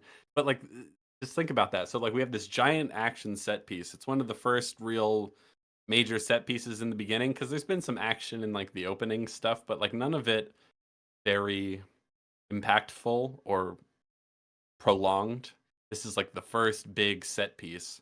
And there's no music for like the first 2 minutes of it or for the first few minutes leading up to it. The music comes in and it's really lame and generic and not doing a whole lot of anything. And then when the music actually comes to the forefront, it's to go, oh my gosh, she's a chick. And I'm like, I don't give a shit about any of Well, this. and somebody mentioned, Paradox in the chat is mentioning like there's no dramatic tension really, and like what's the object of the scene, right? Is like the war rig is supposed to be going to at Gastown, right, and pick it up, and they're going on And a they're just trade route, and there's some are raiders. the raiders going to get the war rig, as opposed to in the first one where we're like, oh, okay, so they're heading out on a thing. Oh, but wait a minute, there's something up. This chick who's driving the truck, she seems a little shady, kind of looking around and being a little acting a little suspicious. Oh, she's going off the path. Oh, wait a minute. Uh oh, the brides have been stolen. Shit. Now, okay, so we know that she's saving some slaves, and the bad guys are after them. And Max Mhm. is with the bad guys because he's strapped up on a rig as a blood bag. Like, oh God, Yeah. what's gonna happen? Like that's a great way of building like we build the dramatic tension. Here it's just like yeah, she's hanging on the bottom of the thing. She's Is trying to we don't stow even, away. They're getting attacked, and I guess she wants to prevent the attack because she's I don't know what her goal is yet. We don't know until eventually. Okay, so it takes forever, and there's maybe a couple small little moments of cool action where like you see these guys who have like sand skis and then a sort of like a the parachute parachutes, behind yeah, them so they can kind of fly like oh what do you call it when you do that off of a boat? Uh parasailing. Parasailing. It's kind of like parasailing from the back of a car. And so they're throwing their spears that explode at the war rig. First of all, like the war rig guys, the war boys, they're getting the shit kicked out of them essentially. You know, they're not doing great. We've been hyping up this war rig like it's the greatest thing ever for the last couple minutes. And then we see it and it's like this seems like it's not that great actually. Like you aren't defending yourselves very well. I do feel like it undermines the war boys and Oh, for Samoan sure. Joe's whole faction. It makes them seem a lot less dangerous because they can't be dangerous, because if they are, then like there's not like, because they feel scary in Yeah, Fury like the Road. Like, polecats and everything like that. yeah, They're like, oh, like what the fuck is this? There's a and shock there's a ton factor. of them. Yeah, there's a ton of them, and we haven't seen anything like this before. So that magic seems to be gone from Furiosa entirely, partly because of poor execution, partly because we've seen this all before, partly because we know that Furiosa is going to survive, so there's no danger there. That's the prequel problem, essentially. There are ways around that, but for a lot of these giant action scenes, like I don't know what I'm meant to care about. And there isn't even like cool music to help the action scenes. CGI looks worse because they're not doing as much. Like, I don't think they're doing nearly as much practically as they did in Fury No, they Road, aren't. which They isn't aren't. to say that Fury Road doesn't have tons of VFX in it because it does. But, there's a practicality that helps Fury Road quite a bit, and the visual effects look better, probably because they were given more time and or money to execute on them. So in terms of spectacle, it's way worse. In terms of music and pacing and editing, it's way worse. In terms of dramatic tension, this set piece is way worse. We don't even know what she wants, except to like, I don't know. We eventually find out We what she eventually wants. find out she wants to commandeer the war rig, but that's Which not is made so funny. clear. It's not I made know. clear in the scene that that's like why she's out there to do that. I guess. You don't know why. She just looks like an R2D mechanic for the first part of this action sequence, right? Like Yeah, she's she's just there holding to. she's holding onto this bike that went under the wheels. And for the life of me, when I first watched it, I had no idea why she was holding on to it the whole time. And I'm like, oh, is it because she wants to ride away on that bike? Is that what's happening? I think that's Yeah, what's I think happening. that's I But I think don't know that's what why it she is. stowed away on a war rig instead of just like taking some shitty car because we know they have a bunch of them at the Citadel and escaping any time in the past like 10 years. Doesn't do that. She stows away on the war rig, and then she's holding on to this bike so it doesn't go underneath the wheels for a really long time. Like, just let it go. Like, you'll find some other way of getting away. Anyway, when they eventually fight off all the sort of, marauders, raiders, um, she saves. It's only really her and Praetorian Jack left. All the other war boys are dead. And so it's just the two of them. And after saving everybody else, she's like, pull the fuck over. She doesn't say the fuck, but she points a gun to his head, like, pull over, and I'm gonna steal this rig from you. And he goes, haha, yeah, right. And he slams on the brakes really hard. She flies past. He grabs her, throws her out of the car, and drives away, which was funny. The logistics of how quickly he stopped were distractingly dumb, but he stopped and he kicked her to the curb and he drove off. And I'm like, that's funny at least. At least the movie is gonna have some sort of like sense of like, oh, we can't make things so easy for her.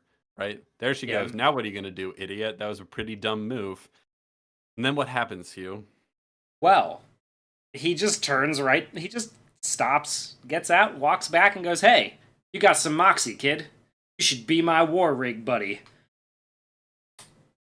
It was so annoying. So That's it. That like this is where conflict over. this is where I bailed from the movie the first time Yeah, because that was really she funny. gets kicked to the curb, and I'm like, haha, sucks to suck. That was a really dumb move. You deserve this. Now what are you gonna do? And I remember thinking, like, okay, what? She's in the middle of nowhere. I kind of joked to my girlfriend. I leaned over and I was like, and then she died. The end. Because I mean, what else is gonna happen? There's no one else around. I'm like, okay, what are they going to invent out of thin air to save her in this situation? Well, it turns out he stops over the hill and walks back and goes, haha, just kidding. I'm not gonna leave you out here in the desert because you know what, you got a lot of spunk, you know. And I like the it cut of turns your out jib. I like the cut of your jib, and it turns out my whole rig is dead, so I need you. And also, where the hell do you think you're going anyway? This whole wasteland is just 3 fortresses. That's all there is. So clearly, okay, perfect example of the dialogue being shit, right? He just gets through saying, where did you think you're going? It's the wasteland. There's nothing out here. So he seems to think that the whole world essentially is just a wasteland, and all there really is the Citadel, the Bullet Farm, and Gastown. Gastown. Yeah. That's his whole world. And he's like, where did you think you were going? There's nothing out there. And then he's like, you know what? I need your help. I can train you, and then you can have all the skills you need to go wherever you want to go. What? You just said you don't think there's anywhere to go. Why would you say, if you stick around with me, I'll teach you everything you need so you can go wherever you want? Like, there's nowhere to go. You just said that. You know what I mean? Yeah. It's just like, it's not the biggest thing in the world, but it's just like, did anyone think about this for very long? No, I don't think You know? I don't think like I no.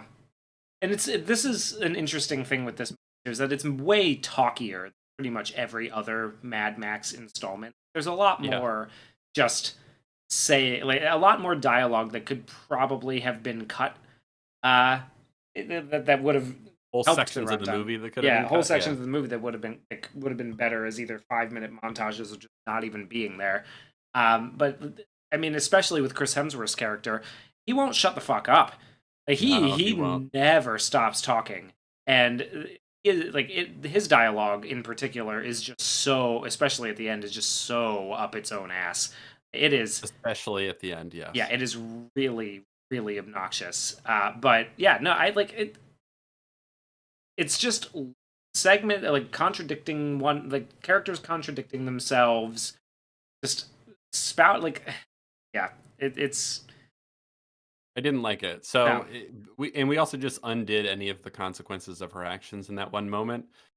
And that's when I bailed on the movie the first time, and watching it the second time, knowing I was going to stick around to the end, I was like, okay, well now at least we'll get to see her going on adventures and doing missions with Praetorian Jack and learning a bit more about the wasteland and how she becomes this seasoned and respected war rig driver. Because if you remember from Fury Road, she is kind of famous. Everyone knows who she is at the Citadel, right? Everyone He seems to have announces my Imperator Furiosa, who is driving she's the war high up in rig. the ranks. And so what you assume when you watch the first movie is like, oh, you know, maybe she like didn't make a good bride because she was barren or whatever, or maybe she proved herself such a competent mechanic driver And person. driver warrior type, yeah. Yeah, and that's why she's a war rig driver.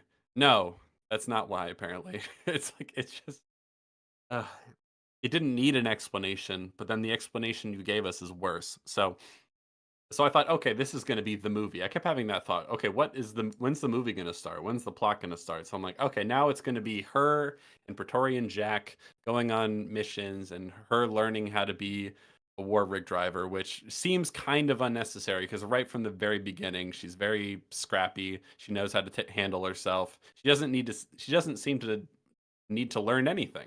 Because in that action set piece we just watched, she handled herself just fine.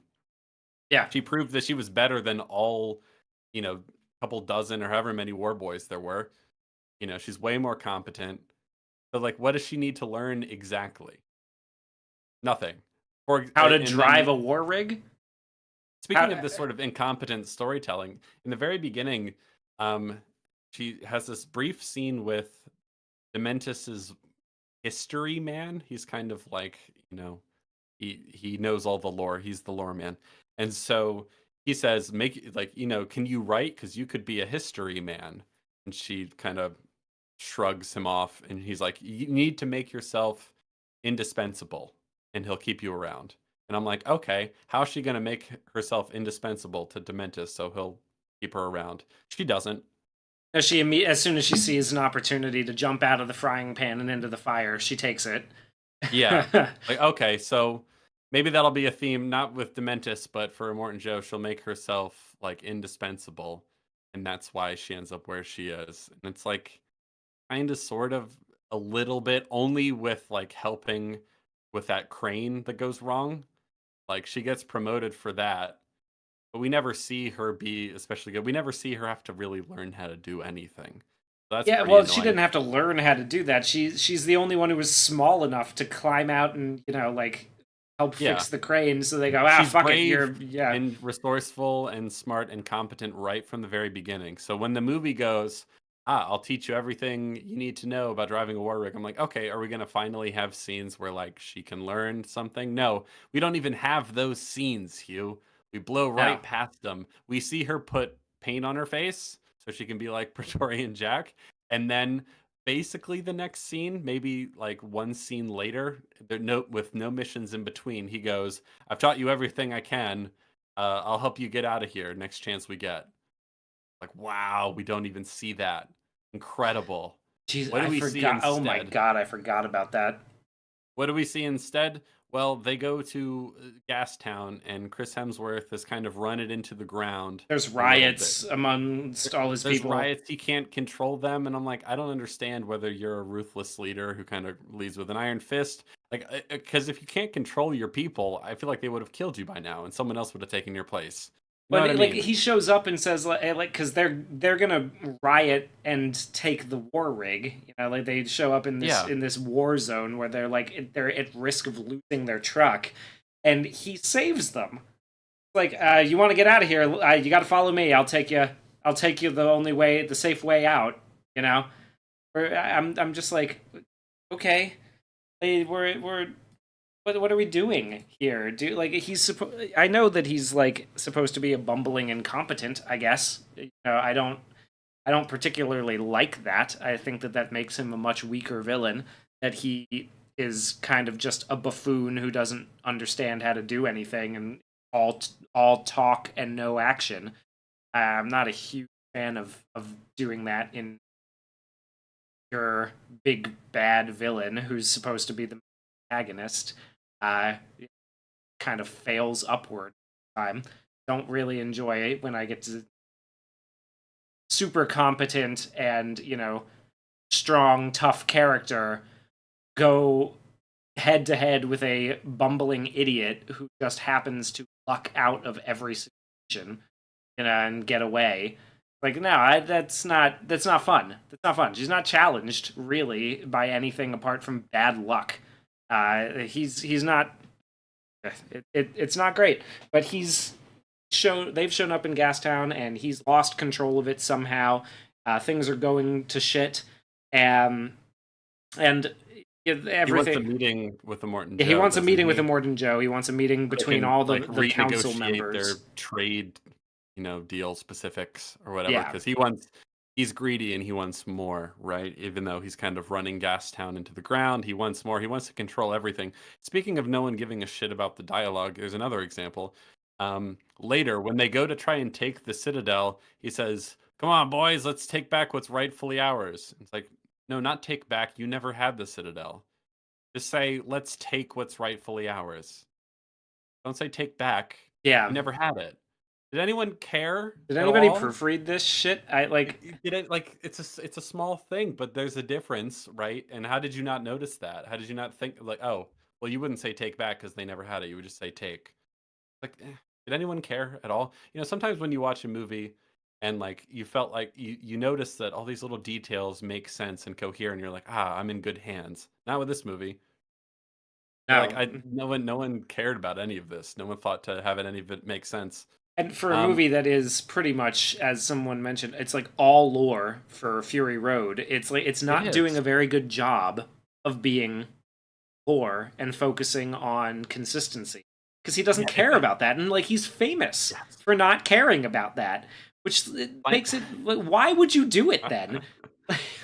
Yeah, simultaneously, it's all lore, and it's not really one story at all. It's just a whole bunch of lore vignettes of things he thinks are important to fleshing out the world of Fury Road, and simultaneously, he changes a bunch of stuff so it doesn't make any sense. Yeah. So that's cool. I don't really remember where we are in the story, so I just want to jump to how she loses her arm. Can we Well, just we're at the part where Right now, we were at the part with Dementus and Gastown, and I was going off a little bit on how I'm not a huge fan, and maybe you feel differently.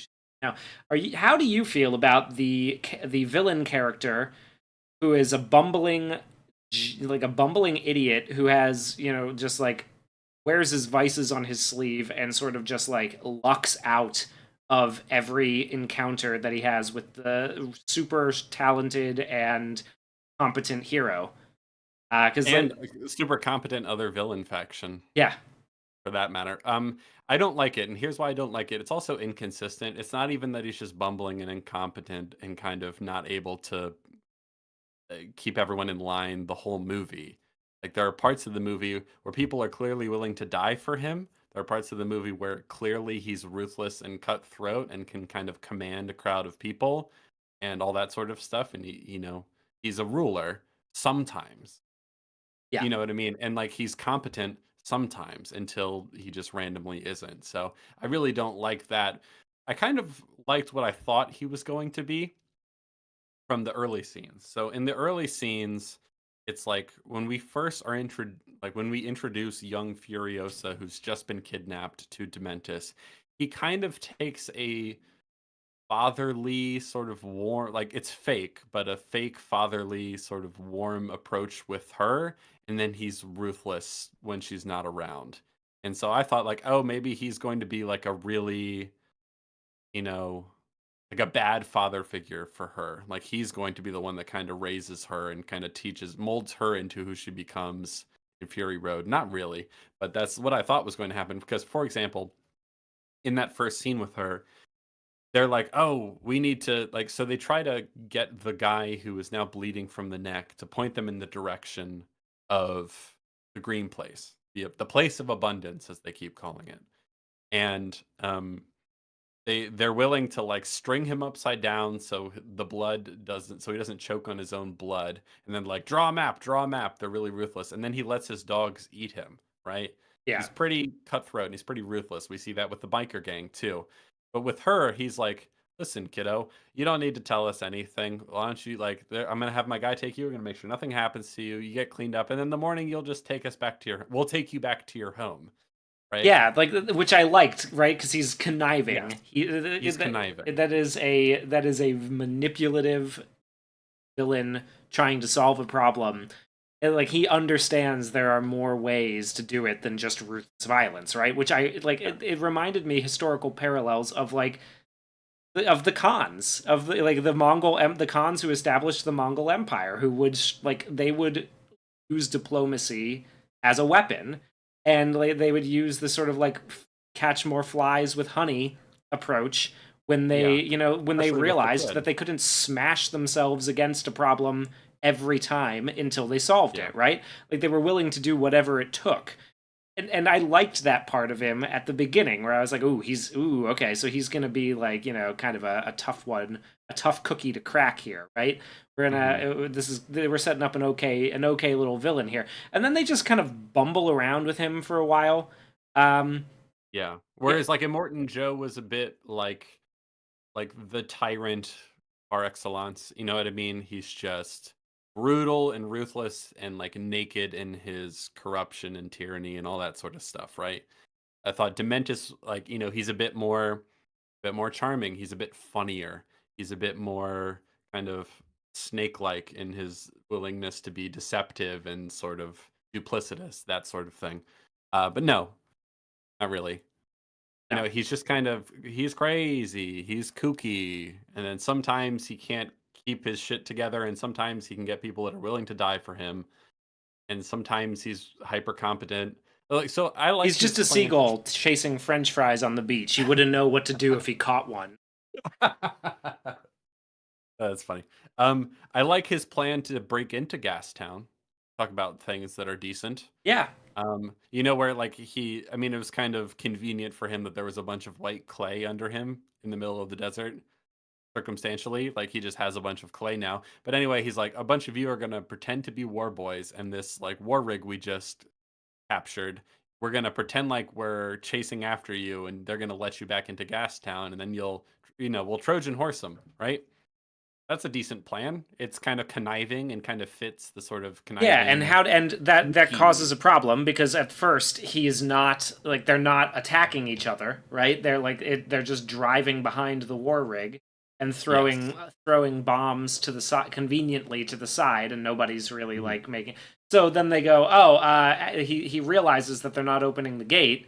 Which this is also I'm gonna say this is also just a little bit stupid. So like you tell It me is a like lot. It's stupid. I agree. so the guy at Gastown sees the war rig driving towards them, sees Dementus's goons chasing the war rig, sees that the war boys on top of the rig are throwing their spears deliberately to the side, right, of where like basically like sees They're that not hitting they're anyone. not they're missing and he thinks it's deliberate. So he goes, something's off, don't open the gate. That's bullshit. That's a trick.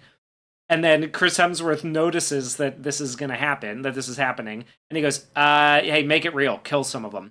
And so they start killing some of them, and then And the that guy works. immediately goes, shit, that's real, open the gate, which Yeah, that's really dumb. really dumb. He No, he should have. He should He have should have. realized that to begin with, Yeah, but well, you he know, shouldn't have started by saying, "This feels wrong." That should have been like a last minute thing, like right when it's kind of too late to close the doors again. yeah, If you're going to include the something feels off about this, which you don't need to, it kind of ruins whether this works or not. And it could have been that like without telling anyone, Dementus just does kill someone to make it look real. You know what I mean? You yeah. could have done that also. And the movie's also very confused about whether like he's a leader of like a loose group of biker gangs or whether he's, actually the main guy in charge of everybody because the Octobos guy with the ram's horns and like the weird squid octopus like parachute thing, that guy, like he kills that guy's goons. And the Octobos goes, "You're scum, Dementus." But then nothing really changes. Yeah. It's so like, did anyone care at all? Did anyone care about trying to make this compelling? Anyway, but see, just getting back to who Dementus is as a character, his plan is kind of fun. Not something we've seen in Fury Road. There's something interesting about it. There's something about that sort of conniving, sneaky nature to who he is, or who I thought he was going to be. They kind of lose that, so that's lame. They also do this thing where they try to like change. They try to use like color theory and not color theory, but like color design to sort of imply he has an arc. But he never really Yeah. changes. Like he starts off in all white, then he gets stained red, and then he turns into the black Dementus or whatever. The But he Dark doesn't Dementus is change. what he calls Yeah, himself. you're right. But he doesn't change. You know what I mean? Like it doesn't. It's all like frills and fluff, but nothing actually meaningfully changes about him. He doesn't have an arc. You know what I mean? Yeah. He's just kind of inconsistent, and that's lame. And they make him kind of stupid at the end, and then his final speech. We'll get to it. Yeah, yeah, We'll get to it. So where are we'll we get in there. terms of the Right plot? now, we're at the part where I guess in order to get to the arm issue, we might as well just tackle the problem with. So they get out of Gastown, right, and then this is when they head to the bullet farm, and then they find out that the bullet farm has been overrun by Dementus because that's the ultimate way of showing us that he's bumbling and incompetent, I guess, is that even though he's completely lost control of his own fortress, he had the manpower and the wherewithal to take a different fortress at the Yeah, time of 'cause this unrest, like completely take it over. Well, like, yeah, as has been mentioned in chat by Jack, it's really unclear why his most loyal followers still choose to follow him and not betray him for like yeah, to work with Joe, Joe. for example, because he's so ineffective. Like he can't run Gastown. Everything's going to shit. He's lost control of Gastown, but also simultaneously, like you said, he just went and like took over the bullet farm as if that's going to change anything. He's going to run that into the ground too. He blows up a lot of stuff there. But Well, yeah, his I mean, plan, he his destroys everything. They just. Uh, that's his plan is just, well, we need to control everything. That's the only way to win.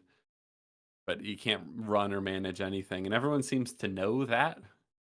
But still, they fight alongside him anyway. Yeah, and Anyway, what's really strange too, I think, about the way that they'll so going back to the idea that this is a lore movie, right? Is that we see the villains from Fury Road, you know, the People Eater and the Bullet Farm guy, are at the Citadel, and so like Dementus is in control of Gastown, right? So like that's you have to assume then that Immortan Joe has installed a puppet government in Gastown. Uh, with his people eater man, his finance manager with the giant elephantitis feet, like that oh, you're guy. talking about in Fury Road, Yeah, yeah, and yeah. Fury. Yeah, by the time Fury Road runs around, he's installed a puppet government in Gastown, so essentially control of everything. Oh yeah, because in Fury Road, it's just implied that that's just the leader of Gastown. Yeah, Full stop. God. Okay, so the problem with having that like giant 40-day war in this, because okay, when I'm watching the movie, I'm like, okay, well the only things I'm interested in, ostensibly, like if they were well executed, is this sort of like warring factions between Dementus and Joe. Like that there's some potential for that to be interesting. Like Furiosa, she's not really learning or growing as a character. She's suffering really sometimes maybe, but she's not really growing. So there's nothing interesting there. I don't really care about her backstory so much, but I'm like, oh, there's a sort of like world building sort of level conflict here between a faction who's trying to take over some of these places, and that's interesting. But then they have this giant 40-day war like we've talked about, and then all of a sudden the start of Fury Road happens. Like it should have been way more time in between them so we well, can there has to have imagine. been because when we get to Bullet Farm and Dementus is there, Praetorian Jack and Furiosa realize that they're in a trap, right? Like he's taken over the Hmm. Bullet Farm in order to grab the war rig from them, right? They realize Yes. they're in a trap, and the ensuing fight destroys the whole town. It destroys the Bullet Farm, Hmm. completely blows it up to the point where, Yeah. like, so immediately afterward, the fact that they like nobody is mentioning, like they mention the Bullet Farm enough that it's like, because you don't visit it in Fury Road, right? But it's like, okay, well, they're coming from the Bullet Farm, they're bringing, like, so what, like they're willing to divert their forces from the Bullet Farm that is in drastic need of repairs in order to keep all of this going, in order to chase down Immortan Joe's wives. Like, he's willing to call that favor in for that. Like, and they're Yeah. willing to do it? Like, why? Yep. That's yeah. It doesn't connect at all. I didn't really notice it until you started telling me some of this stuff. But the more you think about it, the less it connects, the less it makes any sense. And it's like That's it's unfortunate. not like entirely, I guess it's not entirely implausible that there could be an explanation in there somewhere, but it's just like it raises the fact that I it's don't know about raising the that. question. I mean, yeah, I'm trying to be trying to They be kind of generous here. decimate this whole region only to reset it like within seemingly days afterwards. Yeah. So that's not good. So Furiosa and Praetorian Jack, they're going to the Bullet Farm. And oh my god, what do you know? It's a trap. Dementus has actually taken the Bullet Farm. Oh no, we gotta leave. Hugh, help me understand this. Right before they get to the Bullet Farm, Praetorian Jack is like, actually, we're gonna do things a little bit differently. I'm gonna take one of the war boys with me in the truck, and I'm gonna let Furiosa drive her car. Is that so she can escape, like, and be free? Is that what he's doing there? Have they had the scene where he discusses how his parents were alive before the collapse and the bombs and everything, and I don't remember, like that they but remembered, which, okay, and like this might be a little bit of tangent. maybe like a hot take here. I'm not a Oh, huge fan of the idea that all of this happened within 45 years of the end of the world. Like when Fury Road is there, I'm just like, I can just buy it. Like, oh, okay, whatever. Like, yeah, Max was a cop, I guess. At one point or another, like we're gonna stick with that because that's the character. But like, it feels a lot like the Fallout games, where it's like, okay, these like gigantic civilizations and new religions, like warrior religions and cults and factions and everything, have risen up in the nuclear wasteland of Australia, right?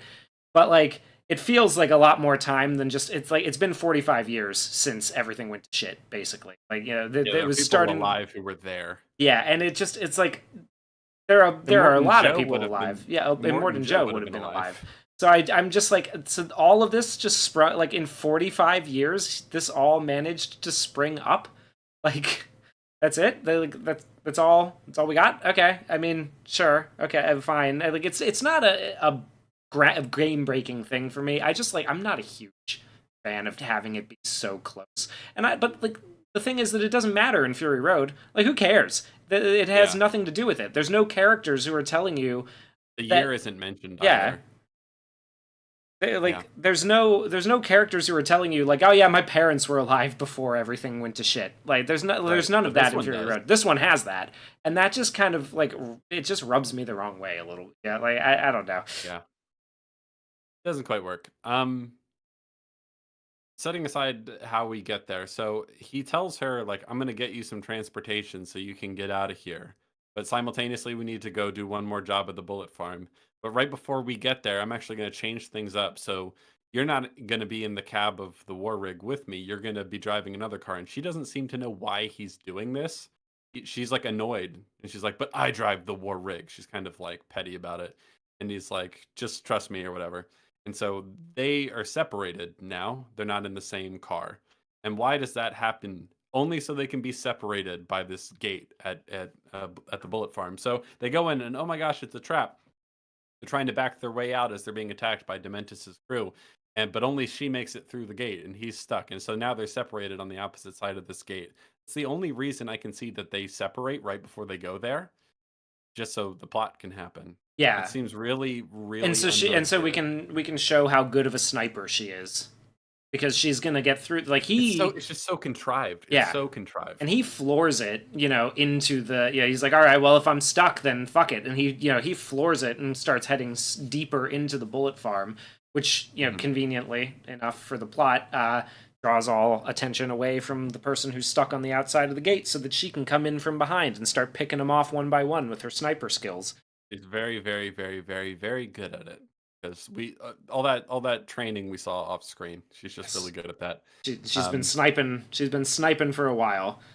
yes, just like her mom. And so then there's a giant action set piece that's also pretty stupid. There, it goes on for too long. Yeah. Um, she saves what's his name, Praetorian Jack, and Yep. that's all that really happens there. It goes on forever, and it's not particularly interesting. There's a lot of bad CG in this fight scene in particular.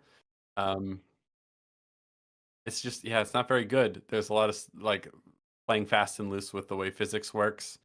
But then they manage to escape, and now they're being chased by Dementus. And Dementus eventually catches them because he has a monster truck, so he can kind of go over a mountain while they have to go around.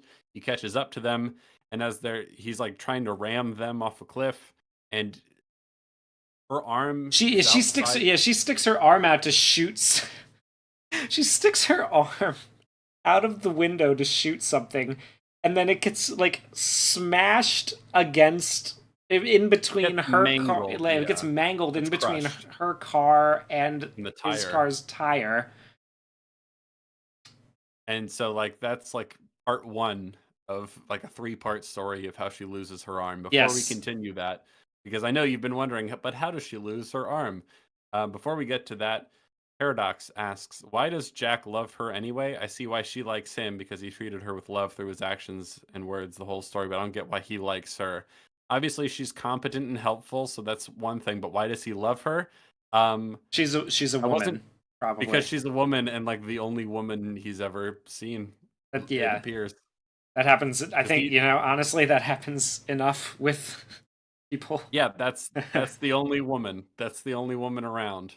all the other women are sex slave, either milkers or brides Readers, yeah. for breeders, and so I believe it. Yeah.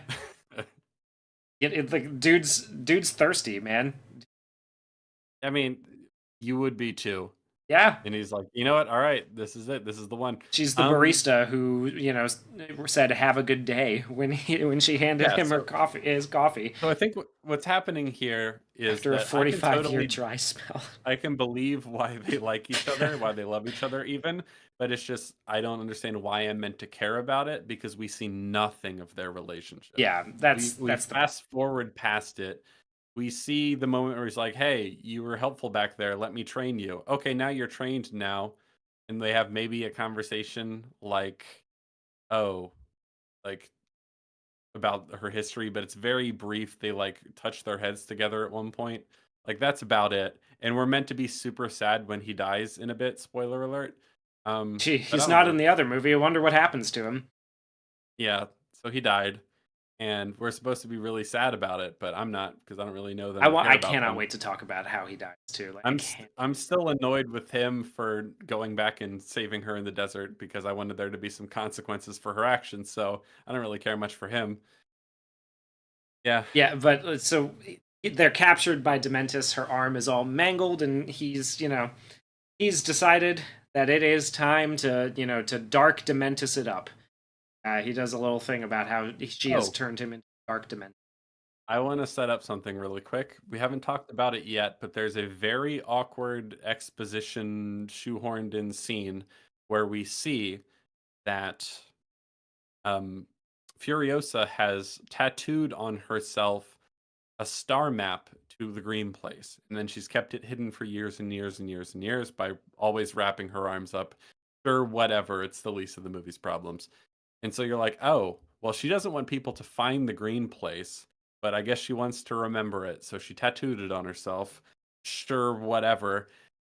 Okay. And so, but that's the arm that she loses in Fury, or she's lost by the time Fury Road comes around. So how does she lose it? That arm is pretty important. It's not just her arm, which, as a limb is pretty useful and important in her life.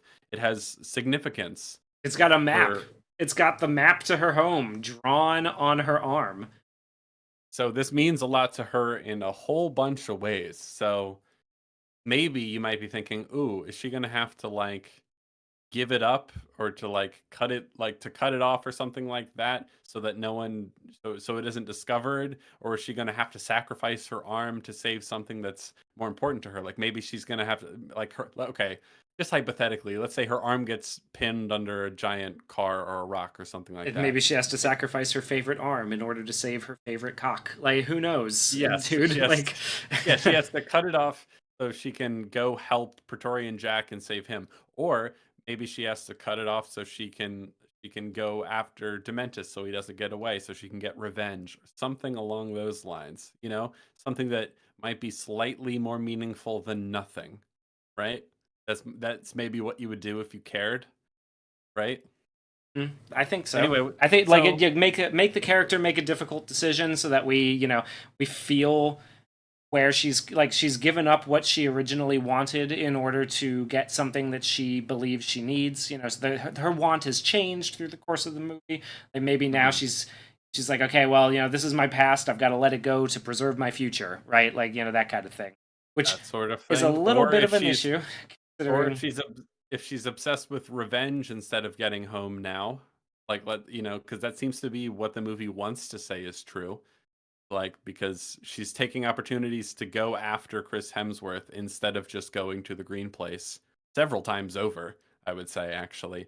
So clearly revenge is more important to her right now. And so if you want to go with the whole like, she's kind of going down the path of revenge, and that's, she has to give up a bit of herself that has the connection to home in order to do that. Something, you would do something like that, maybe. Yes. He also like sorry, I just remembered this from earlier on. Did we talk about the scene where Dementus deliberately gets his nipples ripped off? Um, It's not like a big deal in the No, story, but the thing it's of the story, but bizarre. it is the strangest choice. I It's think it's like he puts and she's so clamps on his nonchalant nipples. about it. Yeah. He puts clamps on his nipples that are attached to something that is like it's pretty obvious what's about to happen if anything if anything goes wrong, his nipples are gone, right? Like they And then just they are gone, and he's like, "Ooh, that hurt." That's about it. Kind of I dances around a little bit, like, "Ooh, that's the good pain." I'm like, "What is wrong with the you?" fuck is this movie? Like why like we really It just are reminds me of leaning into like the the fetish gear South shit. Park, South Park with Mel Gibson, where he's like, Oh, my my nipples, nipples. they hurt when when I twist them."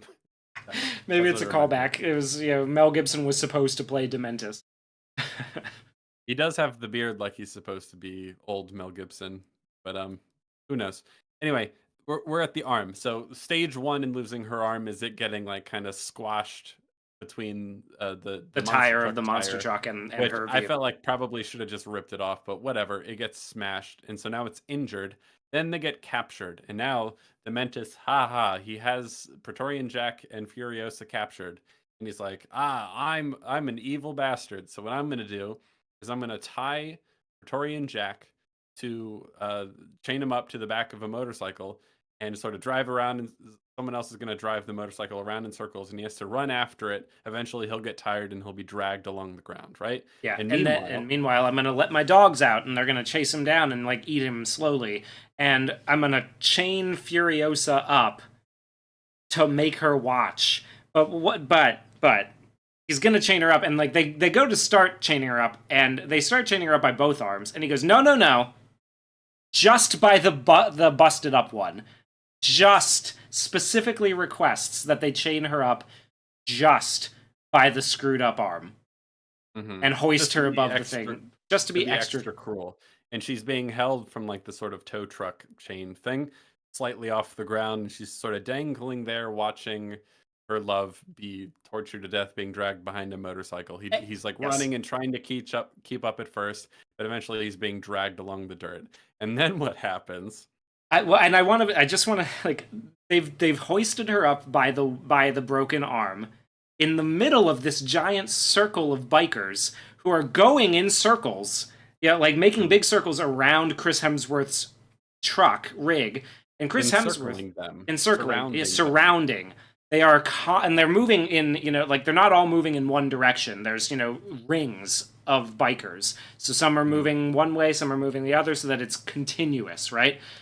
Chris Hemsworth goes and sits on the hood of his car and drinks some alcohol or mother's milk. I don't know. He's drinking something out of a flask and having a little bit of a crisis, a little bit of a panic attack while this is going on. And then we kind of zoom back out after a while. An unclear amount of time has passed, and he goes, It's been a minimum of an hour because it was like normal daylight and now it's golden hour. So it's been no less than an hour. They've been doing this for at least an hour, probably a few hours. yes. But let's just call it 1 hour. He's been sitting on the hood of his car, drinking whatever he's drinking. They've been spinning in circles surrounding the truck, and he's been dragged to his death. She's just hanging there. Eventually, he's like, I've decided that now it's enough. It's been a whole hour, but I've decided, like, he doesn't even look to see that he's definitely dead. He's like, all right, that's enough. He gets off the hood of his car. He comes around and sees the back, and oh my goodness, her arm is just hanging there in the air and she's gone. And she's Oh my escaped. gosh. She's gotten away. She How? got away. How This has is she the done this? There was a ring of bikers. What the fuck were you doing? Like most of you were not dragging. Like there's one of you dragging the guy, right? Like the rest of you are even just then. going in circles Yeah. watching. There's 50 of you. How did she get away? We cut and she's on a motorcycle and she's gotten away. Yeah, okay. As Jack Kentner just points out, thank goodness Dementus was on the opposite side of his monster truck, so Furiosa could saw her arm off. So that's the other thing. Like, how does she even get it off? How does she get it off without making any noise? How does she get it off without anyone seeing her? How does she get through the bikers who are going in constant circles around? How does she get onto a motorcycle and escape? How does none of this alert Dementus? It just all happens off screen because The George bikers Miller. didn't. The bikers didn't break. So like when Dementus No, gets off the thing and goes, "All right, time to stop," they're all just like, "Oh, all right." Like they they've then been the whole going all for the an hour. they've been going in circles the whole time, and they did like she's been hoisted up in the middle of them. The whole point is to torture her. So like you would think that they would have been Oh, like shooting and glances her direction. Jack in chat points out I had totally forgotten she had also managed to sabotage his truck Oh, that's in right. that She time. threw a chain into the wheels of the truck, which then is So the when he like drove when on he it, yeah. it like all the wheels fell off. She sabotaged it. She managed to do all of that while constantly being surrounded with Dementus just sitting on the car a few feet away from her. So she had to have been silent. She had to have literally no one look at her during any of that. Where she commandeers a motorcycle, where she either saws her own arm off or it falls off. I don't even know. She has to do that silently without anyone noticing, and she has to sabotage the truck, and she has to get away. Like, how does she get out of the circle? It's the stupidest thing I've ever seen in my life, Yeah, it's and it's just beyond so dumb. it's so obviously stupid. She did It's it so all with one arm. She did all of this with one arm, and as Jack's pointing out, she also rode the motorcycle with one arm up the mountain that none of the other riders are capable of going up. Does she have to go up the mountain to get away? I don't know Oh, maybe about she that doesn't. part of it. Maybe I don't she know if doesn't. that, Either way, she had but to ride a you can ride. motorcycle across the desert with one arm. You Yeah. can do that. That's fine. I'm fine with that. It's the least of my concerns. After having just sawn it off? Like, Yeah, there's that. Well, the blood loss, there's that. She looks woozy, but that's all we really get. She's fine. We don't. Okay, so here's the other thing. In addition to how, like, it's just a plot hole. There's no way around it. There is no explanation of how she gets away. It's just, the, and I think they knew. And I think they knew because that's why they just had it happen off screen. But one of the consequences of having all that happen off screen is that it doesn't even become a meaningful choice for her to lose her arm, or like a real moment of suffering where she needs to saw her own arm off to get to safety. You don't even get that moment like you might expect from a Saw movie where they have to go through immense pain in order to escape.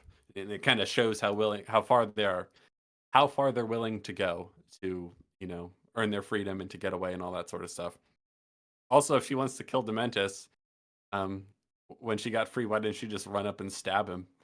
There's that. yeah, he would. The bikers weren't going to stop her, clearly. Clearly, because they don't notice anything. So she could have just killed him. Yeah, and so it's not a meaningful choice regarding losing her arm. We don't even see it happen on screen. There's no real meaningful consequences for her because it's healed pretty much instantly. She recovers from it pretty much instantly, and she builds a mechanical arm for herself pretty much instantly. In terms of movie time, that is. Yeah, yeah. She walks across. She gets on the motorcycle. The motorcycle runs out of gas. She starts walking across the desert. Did you happen to notice, by the way, Mad Max standing on top of the precipice, looking down and Oh, that was. watching her stumble in the desert? I And thought I dreamed that, honestly, because it was so stupid that he would cut to that in the middle of the movie. It's not even the end of the movie. Like, we got a ways to go. And he's like, remember Mad Max from Fury Road standing on the precipice? Well, that happened right now. What are we doing? Why would you do this? George, that makes it why? even worse. Yeah. So like, That's because of the timing. Because it also just confirms that this is all within a couple days. There's no way to invent a couple months even in between.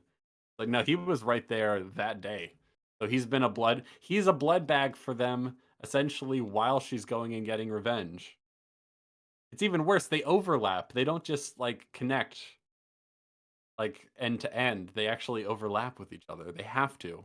Because Mad Max is just on that cliff. Like, that's how Fury Road starts.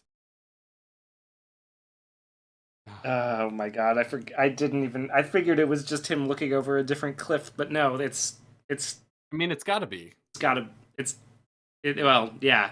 Well, it wouldn't have taken him days, even if that, you know what I mean? Because they're not far at all. And it was framed the same way. Yeah. So Why did he drop that in there? yeah, well, and yeah, and then So Andre is asking, did Max sell Furiosa to a crazy cannibal lady, or what was going on there? I don't Unclear. know. She It's just unclear. She just up. ends up back at the Citadel in the death, like in the underworld, because this is not a subtle reference at all to the Odyssey. Um, but I guess it's true. He doesn't have the long shaggy hair from the beginning of Fury Road, so it must be earlier. Okay, so it must be earlier. Then who is that? Well, it's Max on the top, but who gets her back? How does she like? What has he been doing in all that time? If he's right Well, here, we would have found out if this movie had made money.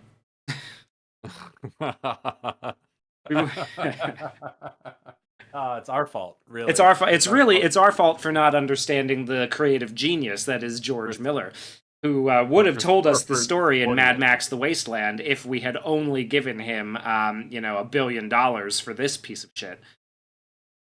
Jack is under the. A couple people seem under the impression that he's the one that brings her back to the Citadel. I hope not, because I don't know. I thought it just cut away from him looking out there, and then it cuts to her, sort of like being, or sell her or whatever. Either way, I blocked it out of my memory. I don't remember it. I don't remember there being a connector. I think it was just a stupid Easter egg. Yes. Briefly, we have a super chat. Thank you very much. Who asks, "What is the criteria for coverage?" Well, you see, we have a very, very detailed chart that says what we cover and what we don't. No, we just kind of cover whatever we feel like will be interesting to talk about. Sometimes that means older movies that no one has any real interest in hearing us talk about, and sometimes it's new topical things like today's movies. Will House of the Dragon be covered? I have not seen it. I've actually seen maybe only You've only 4 seen episodes of Game of Thrones. You've only seen the parts that I made you watch for the opening of this channel. Yeah, the Yes, I have seen. My Game of Thrones knowledge is that I've seen the very first episode of the show, and I saw the last maybe 3 episodes when Hugh was in the thick of it, going, "You don't understand. This is so awful. I need to show you. I need to tell you how bad this is." And so I got a little taste of how awful season 8, especially the last few episodes of Game of Thrones, were. yes. But I don't really know anything about it beyond that. So we probably will not cover House of the Dragon. Yeah, and I have not watched House of the Dragon despite my Game of Thrones fandom, because I'm still jaded from from the absolute beatdown. His heart has not recovered. No, I don't think it. I will watch it. This has been my vow the entire time. Once it gets to the final episode of the show, if everybody who's saying it is worth it still says it is worth it, then I will watch the whole show.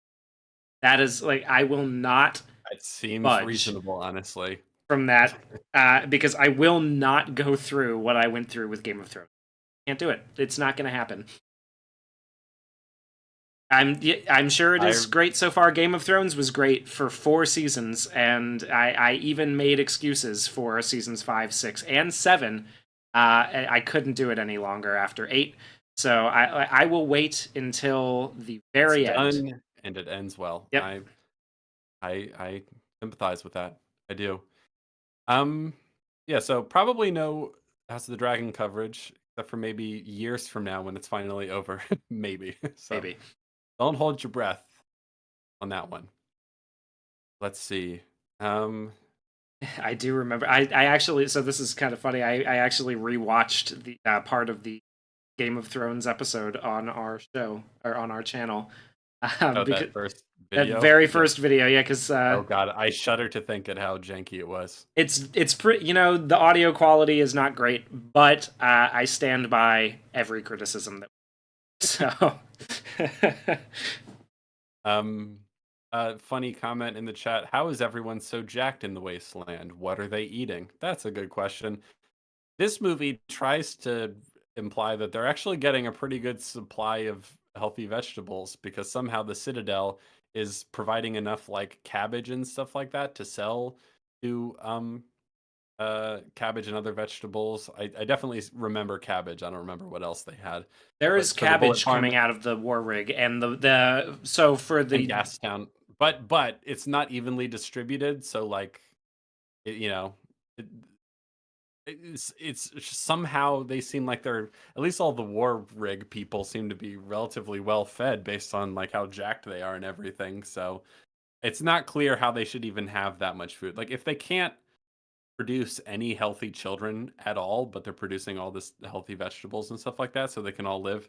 They play fast and loose with how much, like how anyone is still alive in this wasteland considering how fucked up it is. And they have a Like, little reference to where the protein for potatoes. keeping There are people jacked. potatoes. There's potato. Well, the protein comes from the mother's milk. That's what that's Dementus says that is that my boys need their protein. I need an extra dose of mother's milk or an extra, whopping 200 quintos or whatever measurement they use in Australia is of mother's milk in order, because my boys need Here's a protein. question that I've never thought about before. Like, can an adult survive on breast milk? You know what? I'll Google it. I'll Google it right now.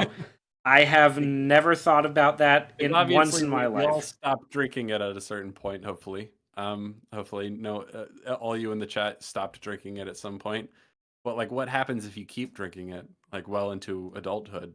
Like, are there any like adverse health effects, or is it actually really good for you? Like, how does that work? Okay, breast milk cannot provide all we as adults need nutritionally, and in fact contains very high levels of cholesterol. So heart attacks are probably the second largest killer of adult males in the wasteland.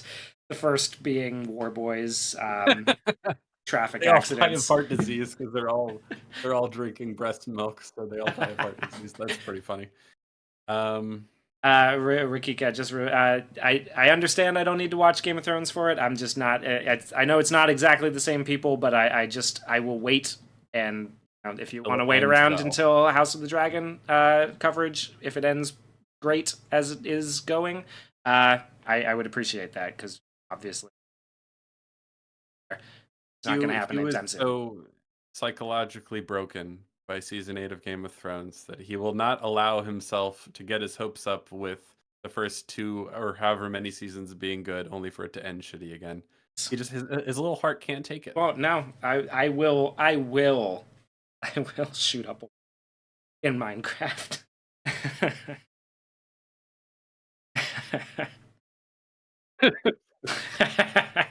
Nobody wants that to happen. Nobody wants. We'll wait for it to end well. Okay, so she loses her arm and escapes, and then she gets back to the Citadel, and she's like, she storms into the Citadel somehow, and they're like, oh my god, Dementus is destroying Gastown, we need to go stop him. And they're like, oh, maybe it's a trap. And Furiosa's like, it is a trap, he's coming here, he's gonna try and take the Citadel. Oh, by the way, I'm the bride that ran away all these years ago, but no one seems to care about that. And so she's like, he's coming here, it's a trap. And so now begins... Didn't even change her name.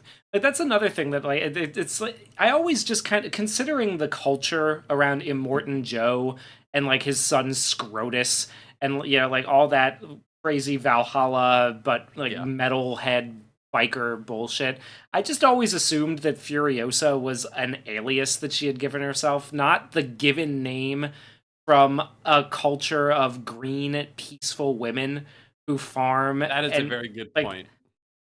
Furiosa is a strange name for somebody who comes from that country, I totally agree with you. I didn't think about that, but like, they stand in sort of, stark contrast to the rest of the wasteland around them in a lot of ways. Obviously, they need to be cutthroat enough to survive and defend themselves, which I understand. But I don't feel like they would have named her Furiosa. No, it would have been something like Eden, or like I don't know, some goofy like Lily. Just call her Eve, Ivy, or something like that. Yeah. It's so obvious what we're doing symbolically in other respects. It's fine. Chris Hemsworth's character's name is Dementus. Like, because he's crazy, he's demented. Like, come on, we're not being subtle here. Like, give her some, but Furiosa just it's another instance of little things just not adding up. Like, Why would these Green Place women name their child Furiosa? It just doesn't make sense.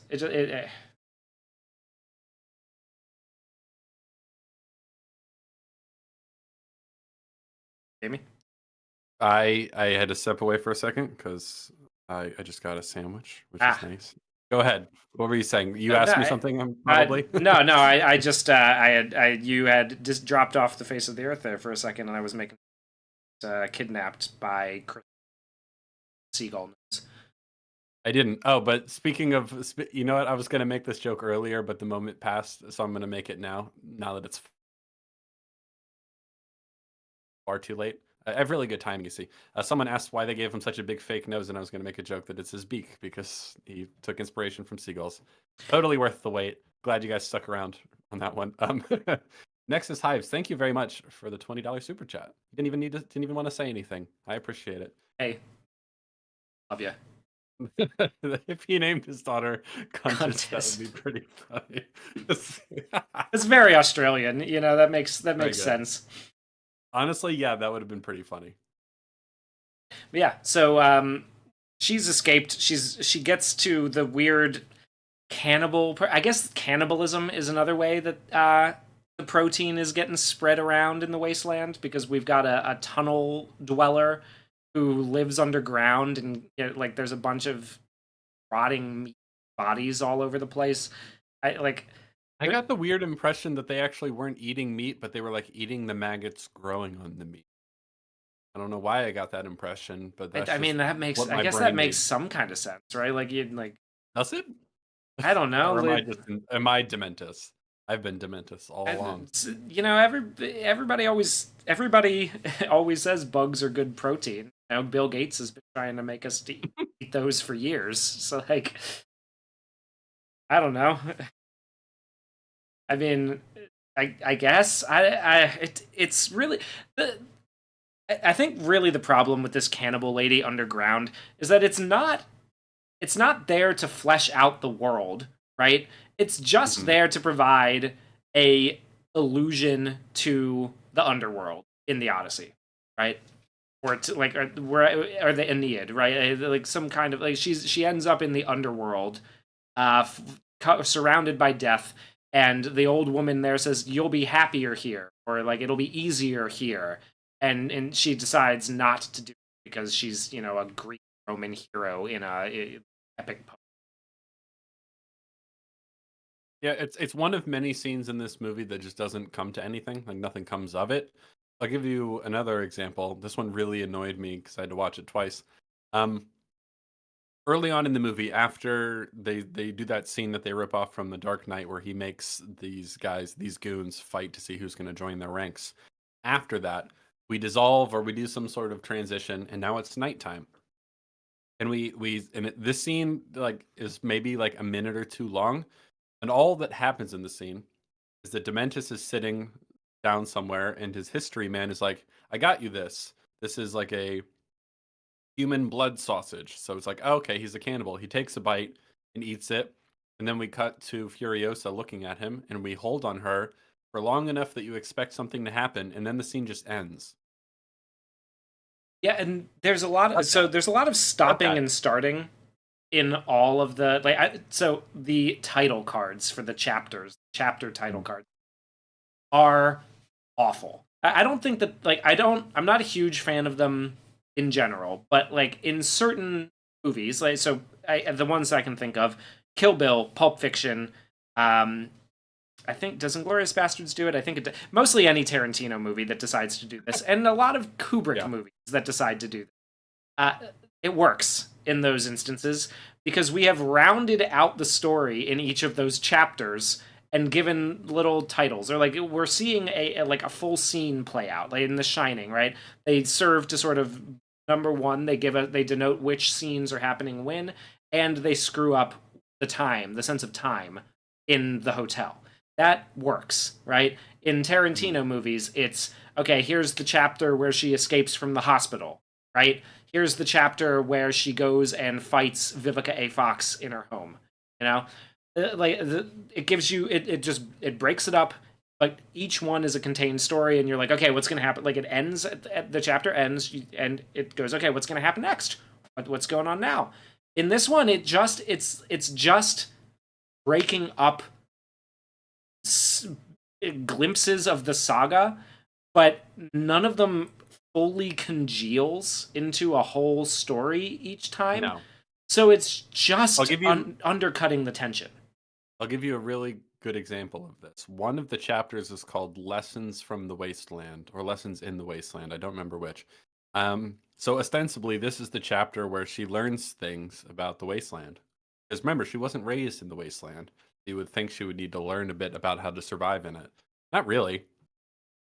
In fact, one of the lessons that she learns in the wasteland is that scene where she's with the history man. He's like, "You need to make yourself invaluable to him. She doesn't. That way, he'll keep you around." Like, okay, that is a lesson.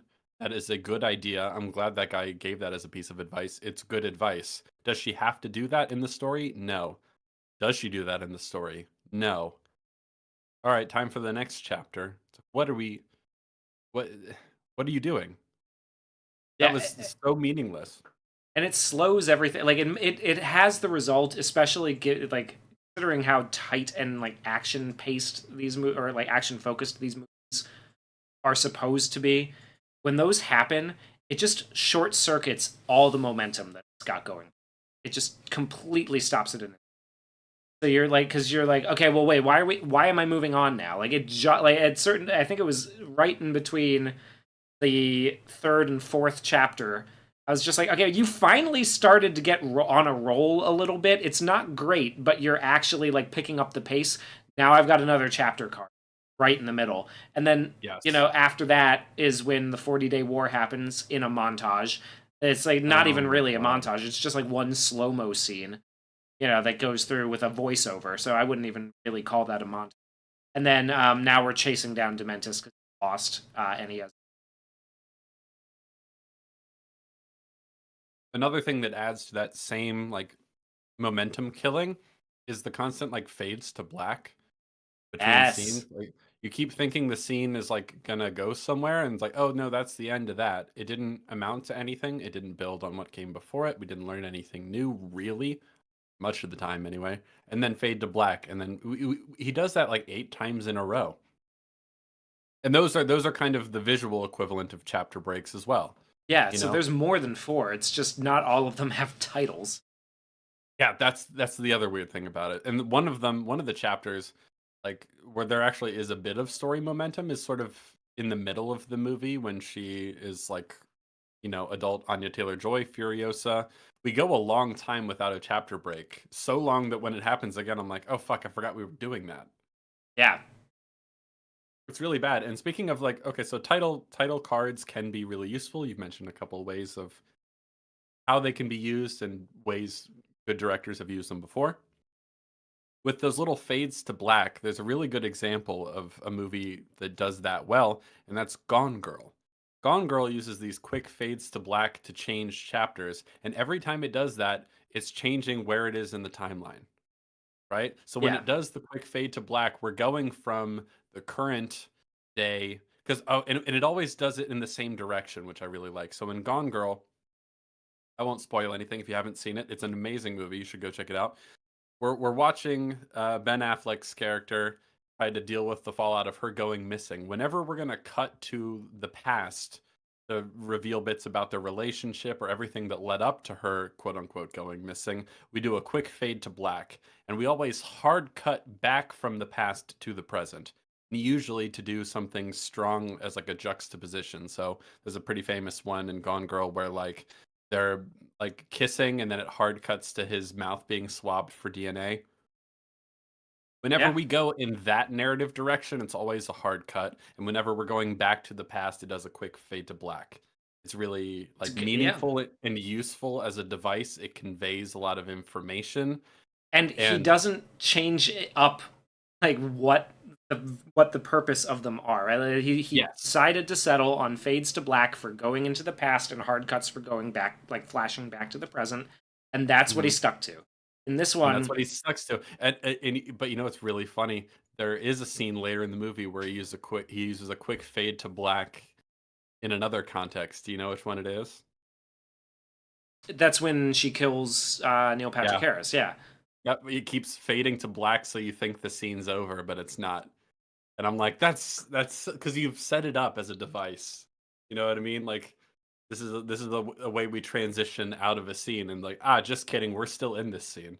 And so it's like, And what I does that love tell that. you about the time? Like what it's implying about that moment where she, because that's her big moment is when she Hmm. slits his throat, and like it stages that whole scene, right?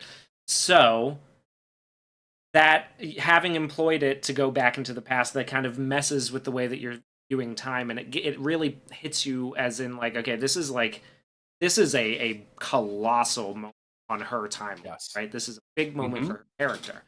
There, that's like, so like he employs it, and then he employs the rule and then breaks it in a meaningful way. And then With we never go back because we never. That's the last time we ever like change where we are in the timeline. Everything else is chronological from there on, yeah.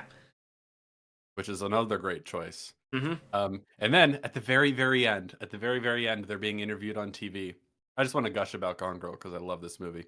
Um, they're on TV with the person who's obviously Nancy Grace, but they call her something else, and they're being interviewed about how they're going to make their marriage work and all that sort of stuff. It's a very sort of dark, kind of cynical ending. And first, that audio is being played over a black screen, and then it says, and then we come out of the darkness, and it fades Yeah. in instead of fading out. I'm like, that's great because we haven't faded in anywhere in the movie until that moment, and now we're doing the opposite of the fade out. It's just nice. He really knows what he's doing when it comes to the technical stuff like that. Yeah. The way Anyway, that you and can meanwhile, employ technical uh, things in order to enhance your storytelling. Now, in this one, he doesn't really have a rhyme or reason to where he's throwing the chapter breaks. It doesn't or which flow. scenes fade to black instead of just cutting. Yeah, Like it's all like haphazard, slapdash, doesn't really communicate anything. But one thing it definitely does is like undermine any momentum because every time he does that, it's like, oh, that is the end of that little mini like episode in her past. It's not going to connect to what comes next. You know what I mean? That's all it really communicates. Is like, and that was one little section of the lore. Like, when's the story going to start? yeah. I struggle really because somebody mentioned Moist Critical's comment in the chat about how people are, a narrative around this movie is like people complain about the rehashed reboots, schlock, dog shit schlock comes out, but then they refuse to go see movies like this. I'm just like, what did you see about this that wasn't just like trying to rehash the magic of Fury Road poorly? Or end other stories. I mean, Yeah. we're getting towards the end here, and towards the end, there's a final confrontation. It's sort of a meditation on revenge, and Oh it's the my most fucking god. cliche thing you've ever seen in your life. You've seen it a million times better in other movies. It's like what exactly is original and refreshing about any of this? What was refreshing about Fury Road is how kind of lean and simple it was. You know what I mean? The story was very basic. The morality was very cut and dried. It was obvious who the bad guys were. It was obvious what the goal was, and it was basically one long roller coaster ride. It has some faults, but it's simple and effective, and it's like it's a thrill ride. That's Yeah. what it is. It's an action set piece with, the most minimal story, as little dialogue as he can get away with, and some just really interesting world. So a really interesting world that he has spent a good portion, right? Like he Yeah. is Mad Max. Mad Max has like it just has that appeal, right? People like, not everybody, but the people who like this franchise like this franchise, and it's fun, right? Like it's got comedy.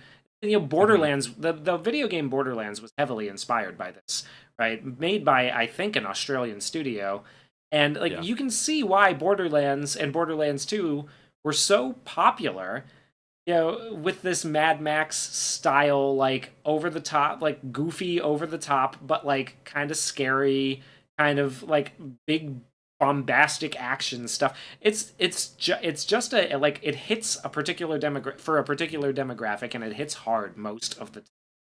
And then to take that and the philosophy that made that good and then turn it into this, which is this really like, especially once we get to the final confrontation between Dementus and Furiosa. Dementus's dialogue is awful. This is like it is so bad. It drags. What the history man says over top of the 40-day war is also pretty bad and pretentious. Yeah. Yeah, there's a lot of bad dialogue at the very end, and it's like, what are we doing? Yeah, it is a shame. It's because there are some amusing and kind of camp moments in this movie, not nearly as much as Fury Road, so it's not nearly as fun or funny. But like some of those examples would be Chris Hemsworth's performance, some of the silly names for side characters, stuff like that. There's one scene we didn't talk about, but it was mildly amusing, where they come upon a war boy who's stranded in the middle of the desert. He sets off like a smoke signal, and he's like, "Is this Valhalla? Am I dead?" And he's like, "What's Valhalla?" And it's like, "Oh, it's an afterlife." And he's like, "No, but we're looking for a place of abundance." And he's like, "What is abundance?" And they try to explain it to him, but like, yeah, they keep using other more complicated words to explain abundance. And he's like, "What does that mean?" And Chris Hemsworth goes like, "It's got a lot of stuff, a lot of good stuff." Like that's silly and kind of fun, yeah. if everything else were good, I'd like the scene even more, because as it is, I'm like, I don't understand who he is as a character, but it's a funny little moment.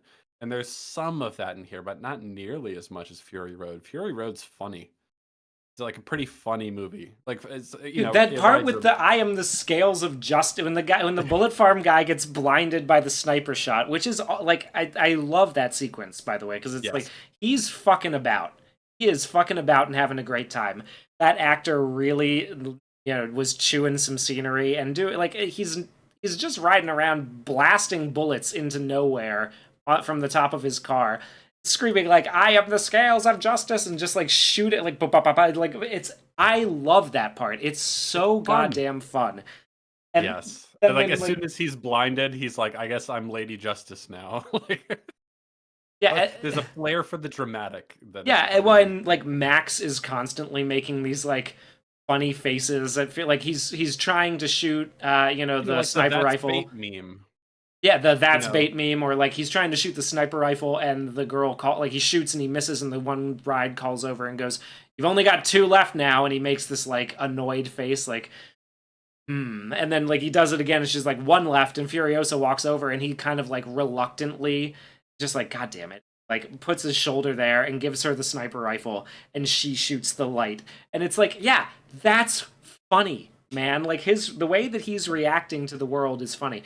Chris Hemsworth's like unhinged performance here is not carrying the way that Tom Hardy's very minimal Mad Max stuff was.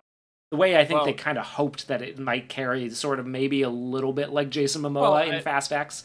Like he's doing okay, but it's not Jason enough. Momoa and Fast X comparison is funny because they're both hamming it up, trying to have fun and have the movie be fun. They're carrying the fun of the movie on their backs, and they're trying, but there's only so much you can do, right?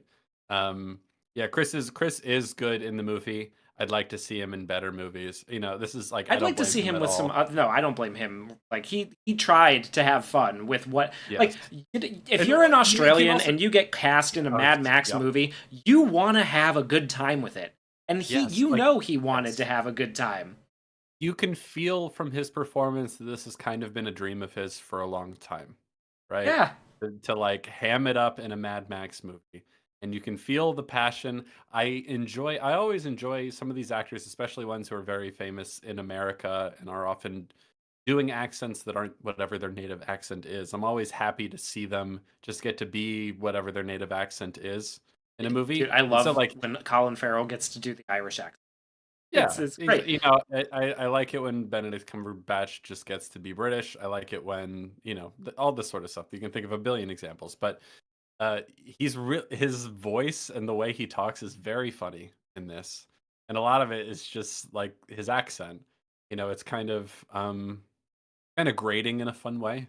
You know, the way he talks. But it He's sounds not. like he's got a big fake prosthetic nose on, and it's kind of making him a little more nasally. 'Cause Yeah, he's having a good time, and there are moments of fun, but then like there's there's only so much he can do to try and save his final scenes, which I suppose we could just jump into now. But before we do, Paradox in the chat, thank you very much for the super chat. Says, gotta go. Thanks for the stream, gents. Always a pleasure. Oh, thanks for hanging out with us, and you're welcome. always appreciate. We will be doing this more so now that the craziness of May is complete. It is done. So, also, someone said that the Borderlands movie looks like it's going to be dog AIDS, and it I does am look inclined to agree with you. Yes. it does look bad, and dog AIDS is a funny way of saying it. Yeah. Do you want to get? I don't have his dialogue like Okay, we don't have to. We don't have it. we don't have to go memorized. through the memory like, but it boils down essentially. It's very much like a Matrix Resurrections commentary on revenge and storytelling, which is really fucking lame. Like, What do you mean by the Matrix Resurrections? this idea of like she gets to like, you know, we get to this end of the road, right, this the fulfillment of her story, and he's just like, oh well, you know, you think I haven't felt this, you think it hasn't happened before, kind of like it's all that energy, you know, like this is time and time again, you know, I can't bring, like, God, you were talking about the part with I Do you can't mean bring the them Matrix Revolutions? back. I might, maybe I do. Do you mean the third one? Yes, I do. The third Yes. one is Revolutions. That's Revolutions, not Yeah. Resurrection. Okay. I see. I Yeah. see the comparison now about like all this has happened before, blah blah blah, that sort of thing. Yeah, I do mean when he is confronted with the, you know, whatever guy with all the TVs and that, which is not quite to that level, but it has that sort of similar like middle finger to the audience who's been invested in the story, or like to, like the idea that the audience might be invested in this kind of The story. thought that maybe, yeah, I agree. It's not quite the level of like The Last of Us 2 in terms of it's like revenge bad, but there is a bit of revenge bad here. But also, the movie's so incoherent, like you don't even really get the vibe that revenge was on the forefront of her mind for most of it. So it doesn't really even work as a, you know, like Yeah, one of my favorite revenge stories is Kill Bill. Kill Bill 2 is an incredible movie. I feel like there's, you know, that and many other movies have done so much more meaningful stuff with the idea of revenge. Um, you know, on multiple sides of the issue, you could say. But this movie, eventually, like we said, there's a 40-day war that makes no sense, and we don't even really get to see it. Very cool. Then now that he's kind of lost everything and he's kind of on the run, Furiosa goes to chase after him. This is one of many times where instead of just going to the green place, she goes and chases after him. Well, I guess she's lost the arm by this point, but the point stands. Anyway, she goes to chase him down. she didn't need the arm in Fury Road. She was just like, it's that way, and went. Oh, that's true. Fucking hell. I can't believe I just thought of that right now. Yeah, she doesn't have a map. She doesn't have a map, and she gets there just fine. She goes right past it, and she only doesn't think that was it because it wasn't green anymore, you know? She doesn't need the star map to get there. She knows where it is in Fury Road. Yeah. That's so dumb. That's so dumb, Hugh. Well, I mean, honestly, I think it's kind of, I do think it's a little silly, right? That like this idea that the green place location needs to be, you know, hidden from, right? So like they got to kill, but it's like if these bikers who killed the horse, no, I don't mind it, but like these random bikers who are just like scouts for Dementus found the place, you know, and managed to get back. Like somebody else is gonna. They're like, I don't know. It's not like it's hidden. They're not hiding it.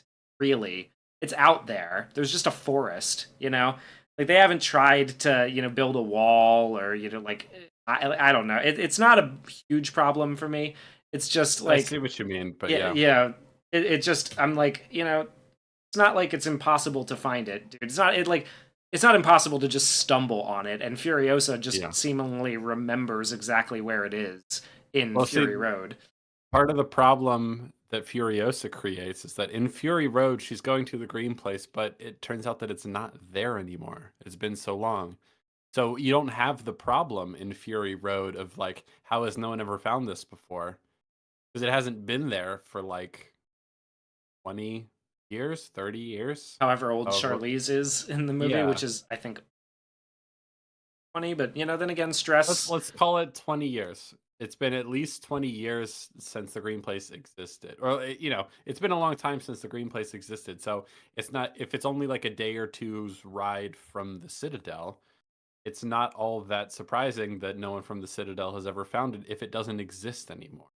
Yeah. You know what I mean? But because like Because it's a day or two. Like they've got a giant tower they can see on a like with a fucking a telescope all the way to Gastown. You would think that like I don't know, you would think maybe they would have explored yeah. more just in general. It's contributing to the idea that the world feels pretty small in Furiosa.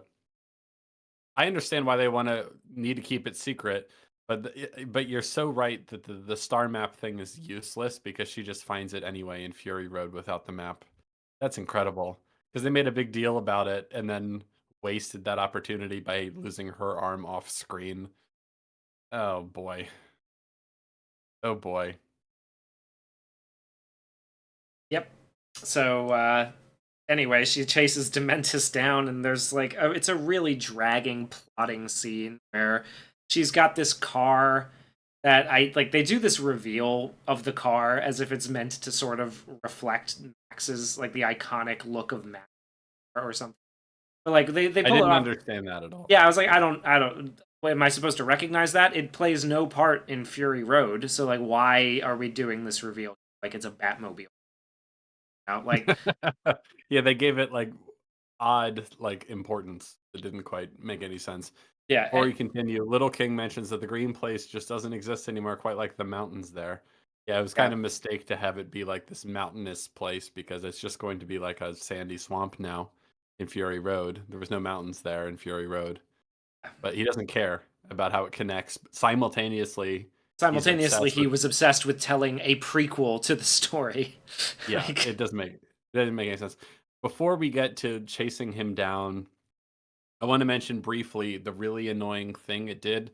So instead of seeing the 40 Days War, what we do get is like shots of like dead being carted off the battlefield. It's not even a siege, it's just out in the desert. It's so stupid. Why would you ever do that? One of the nice things about the Citadel is that like good luck trying to storm that in a cliff like a mountain. Like yeah, why wouldn't you like I thought it's called a citadel for a reason. Why are you fighting out in the middle of the desert anyway? It's fine. It's fine. It's fine. it's not Um like they stole something from you and you've irrationally decided to empty your entire. yes, it's that's a different Yeah. circumstance. This is like, oh, now you're going to wage a war and you're going to go do it out in the open desert instead of just fortifying at home. Well, and they like so. I think the main reason that they do this is because Dementus tries to trick them by like setting fires at Gastown, so that Yeah, they think. he's trying to lure them out. They pretend like they have been lured out and he's going to come attack the citadel. Well, if you just stay at the citadel, what's he going to do? Like you're just going to attack him from above and fucking decimate him. That's what's going to happen. But instead, they go fight out in the middle of the desert, and it's like, oh, giant 40-day war. Never mind whether they have enough people to even justify that. Never mind any sense of military strategy. We just see like dead being carted off the battlefield. And while this is happening, there is a monologue, and it had been so long since anyone narrated in the movie that I totally forgot who this was even supposed to be. Oh I yeah, I think it's forgot. supposed to be the history man, but we never see him saying it, so it's just voiceover. When I'm he like, does he who's even show talking? back up in the movie? I don't remember him being there I in don't the think he final. Like, does. yeah. So it was No, just we show him dead at the very end when like Dementus's men are all split up. I'm okay, but pretty so then sure. it can't be him because the whole thing is the narration at the end is that You're right. Furiosa told him the true Or story of maybe what happened to Dementus. okay, well Oh then my maybe god, that wait a wasn't minute. Okay, him. hold on, wait. Did So he we have to die? get I to don't the end remember.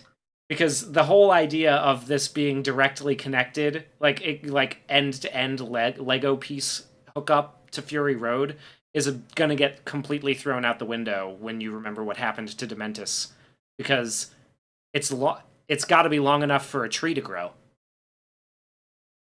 Right.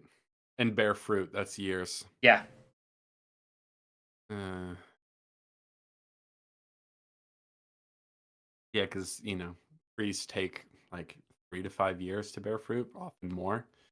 So that's like a minimum. Anyway, So, what I was trying to get to is that someone is narrating, even though there's been very little narration in the whole entire movie, so it comes out of left field.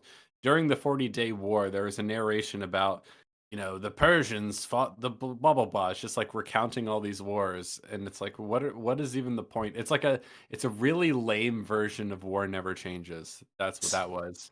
It's like, why are we doing this? You haven't set this up as like a stylistic device that you're gonna have any narration, so you just drop this in the middle of the movie to do what? Just to say like, isn't it a shame that people war?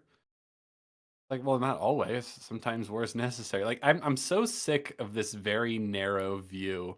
It's very like childish. Like, oh man, doesn't it suck that war happens? And it's like, okay, well, what if you need to do it sometimes? Like, Like, I feel like I'm not asking for much when I'm asking for people to just take that into consideration. well, and Like, just okay, for so once. let's just break down also that like Mad Max has always been a franchise that's sort of reveled a little bit in the crazy, you know, up like the craziness, the war crazed insanity, Lawlessness. Yeah. lawlessness, right? Fury Road is not about, damn, I just wish factions would go away and we could all live in peace and harmony because, factions. It's about maybe the tyrannical rule. It's a tyrannical ruler deposed by a hero who has more altruistic more altruistic means to achieve her ends. However, it's not about like she's not willing to fight for it, right? Like that's a much more interesting. This is basically doing that thing, and this is why I made the Matrix comparison, right? Where it's like it's kind of giving you, the viewer, the middle finger a little bit by being like, isn't it kind of like your fault that you enjoy this so much? Have you ever really thought about why you enjoy crazy bedlam and insanity and war stuff, like, and gore and all that? Doesn't that kind of make you a little bit of a bad person for enjoying, like, Um, it's kind of doing that deconstruction of its own narrative thing that I really just don't. pisses I me don't. off. I've seen that in other things, and it's definitely pissed me off. I didn't get that from this. I got like it seemed even more worthless because like I didn't even understand what they were trying to get at with the whole like these people fought these people, like just recounting famous wars. It's like, and now this war. They didn't even say war never changes. They didn't say anything. They just pointed it out in like a weirdly pretentious monologue, but like the only reason I'm pushing back here is because I don't know if this movie is quite doing the like challenging the audience for being interested I in the think it's violence. trying to, especially with Dementus's Um, final monologue thing, like where because it goes on forever and it's when it's understandable. um, Yeah, like I feel like he's trying to get at that a little bit. And some of the people who are defending the movie seem to think that that's what it's doing. And that's one okay, of the main reasons why I bring it up. Is like I'm not the only one who sort of noticed that. There are people who are okay, praising it for doing it. okay. I believe you. I didn't notice that, and I think if that's what he was going for, setting aside whether that's worthwhile as a thematic idea, it isn't. But let's just pretend it is. I don't think he did it very well. No, 'Cause I didn't it's very like because a lot of the movie is just here's all the chaos and the violence and the war. The movie's about, warfare and warring factions and stuff like that. And it's only at the end where there's this weird thing slapped onto it where we're like, war is there's always war. Like, yeah, I don't even know what they were trying to say. Is there's sort of always my war, and takeaway. revenge is a bottomless pit that will leave you empty and make you just like me. Yeah, it's so vacuous that I struggle to even be annoyed by like what they're going for because I don't even know what they're going for. You know what I mean? Yeah, like and okay, yeah, and I think really the reason is that I'm annoyed is that like people praise it for having that streak to it, and I feel like I noticed a little, but it's not done. Like, and I'm not going to sit here and argue that the Matrix Three is that Matrix Three ending is good, but it achieves what it's setting out to achieve more than I think this achieves that goal. And if that's what he's going Yes. for, it's a really bad way of I it was does not work. yeah. It all just felt very cliche ridden and worthless more than like annoyingly pretentious.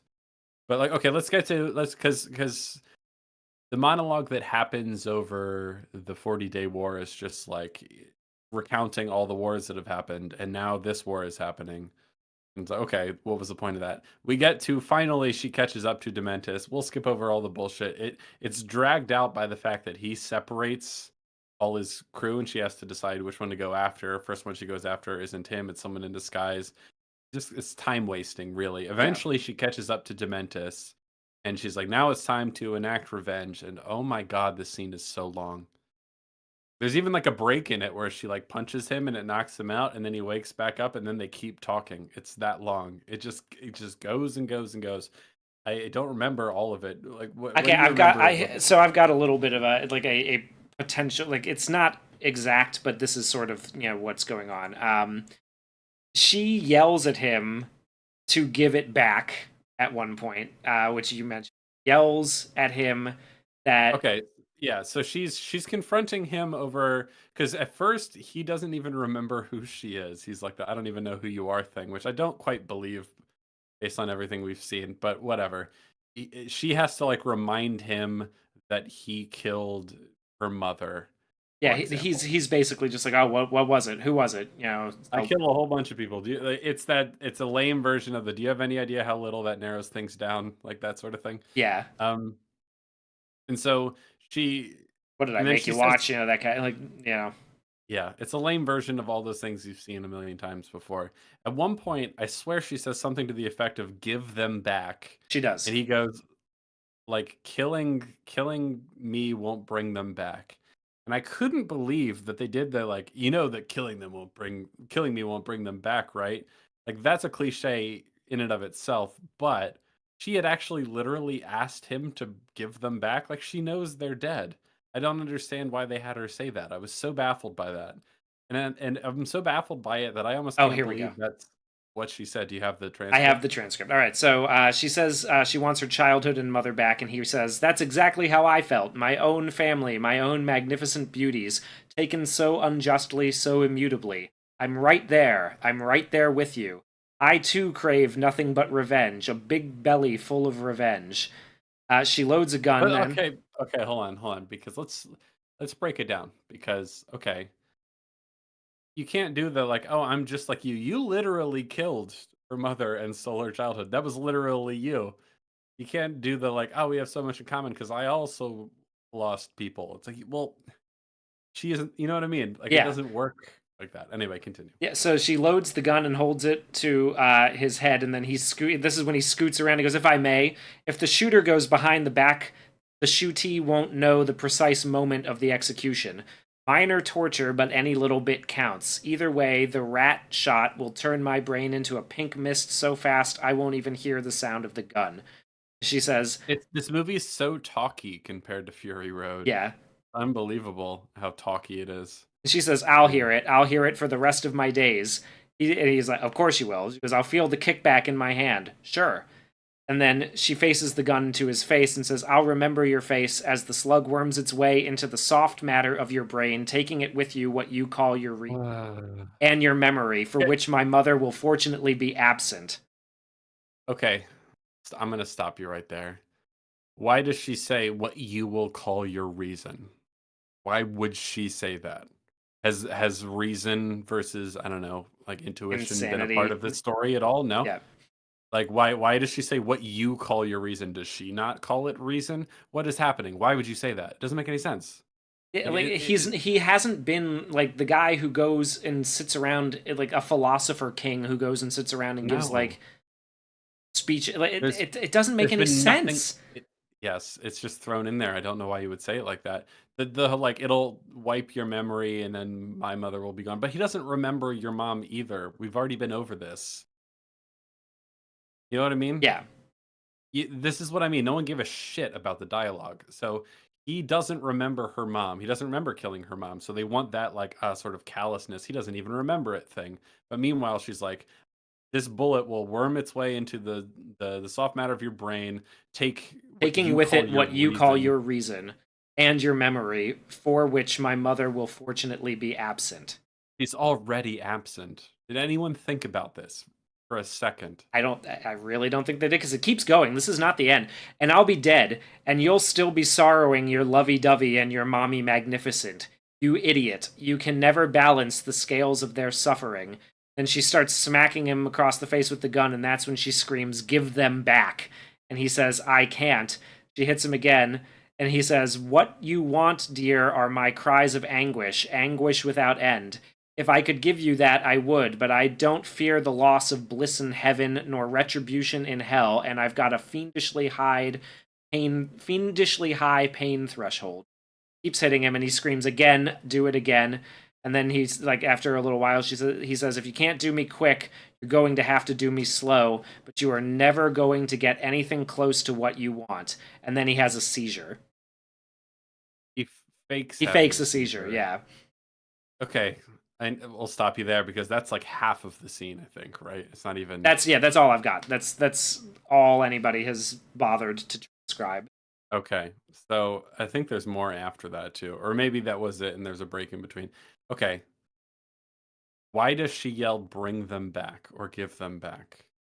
Because she wants Okay, them because back. okay, so like the idea that like revenge like won't bring them back. It's like, yeah, obviously, but and there's a kind of subtextual sort of like unconscious drive that like maybe it will make up for it or whatever. But you don't have the person literally yelling, "Give them back" about people who she knows are dead. And one of the, is it's they. What is the "give them back"? Like it's her mom and her childhood that she's talking about. And Why maybe would she Praetorian Dan, the lover man. give them back? What is why would she yell that? That's so stupid. Yeah, like it doesn't.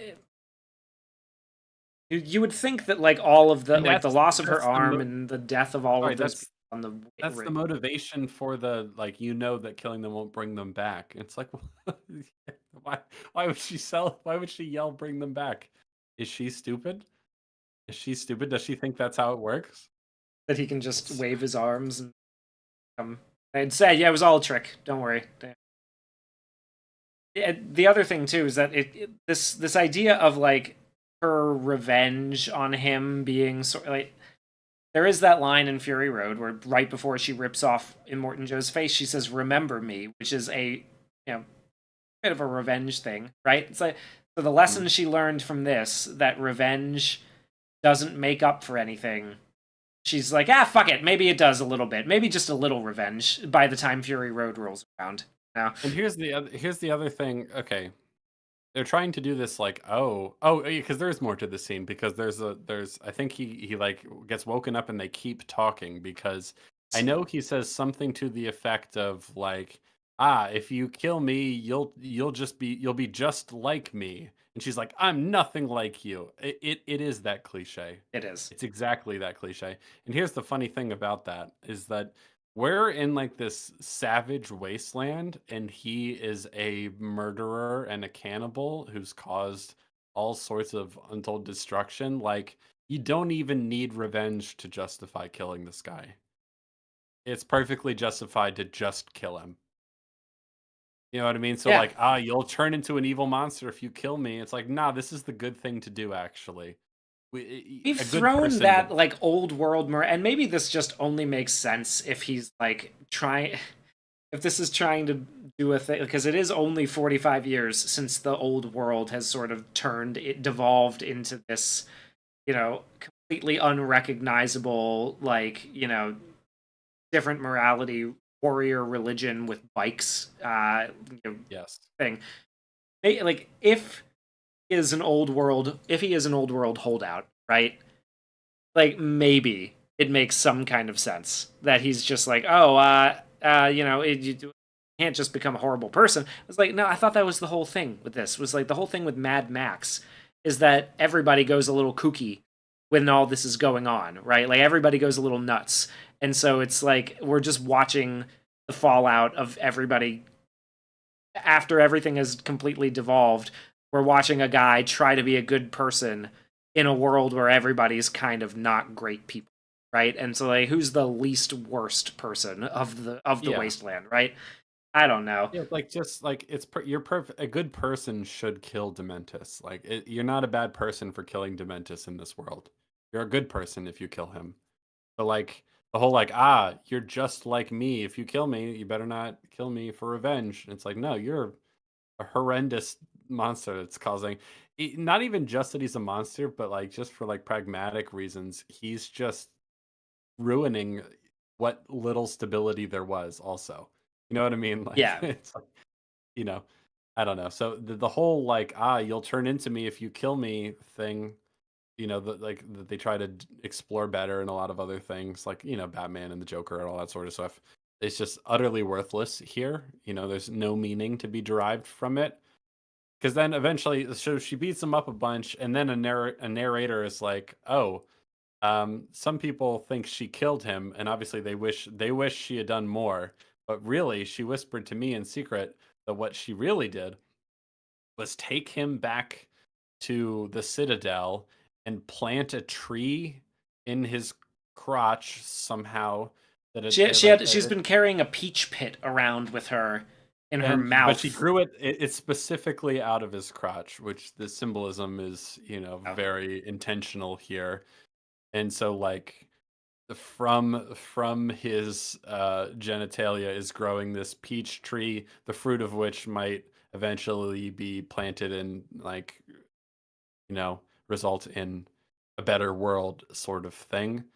And like that's basically the end of the movie. And then they're like, oh, here's a couple short little scenes to like, oh, Fury Road, it's coming, it's like right now it's coming. And this is where And the that's timeline gets all fucky because like the tree has grown out of his crotch and she brings slices of the peaches to the wives in the vault, which is yeah. how her relation. So this isn't even really a prequel to Fury Road because we haven't seen how her relationship with the characters who like develops, like the characters in Yeah. Fury Road develops. We've just seen the lead up to where she's going to, like, to the point where she has to take off on another journey in order to get to Fury Road.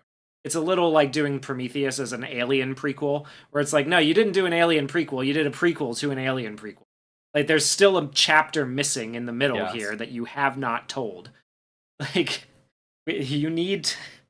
This doesn't count, man. Like, Yeah. so this whole thing, and But so please this. don't. But please don't. I don't want anything else that happens before Fury Road. No, like Please. stop. I'm tired. I'm tired of it. Make a sequel to Fury Road.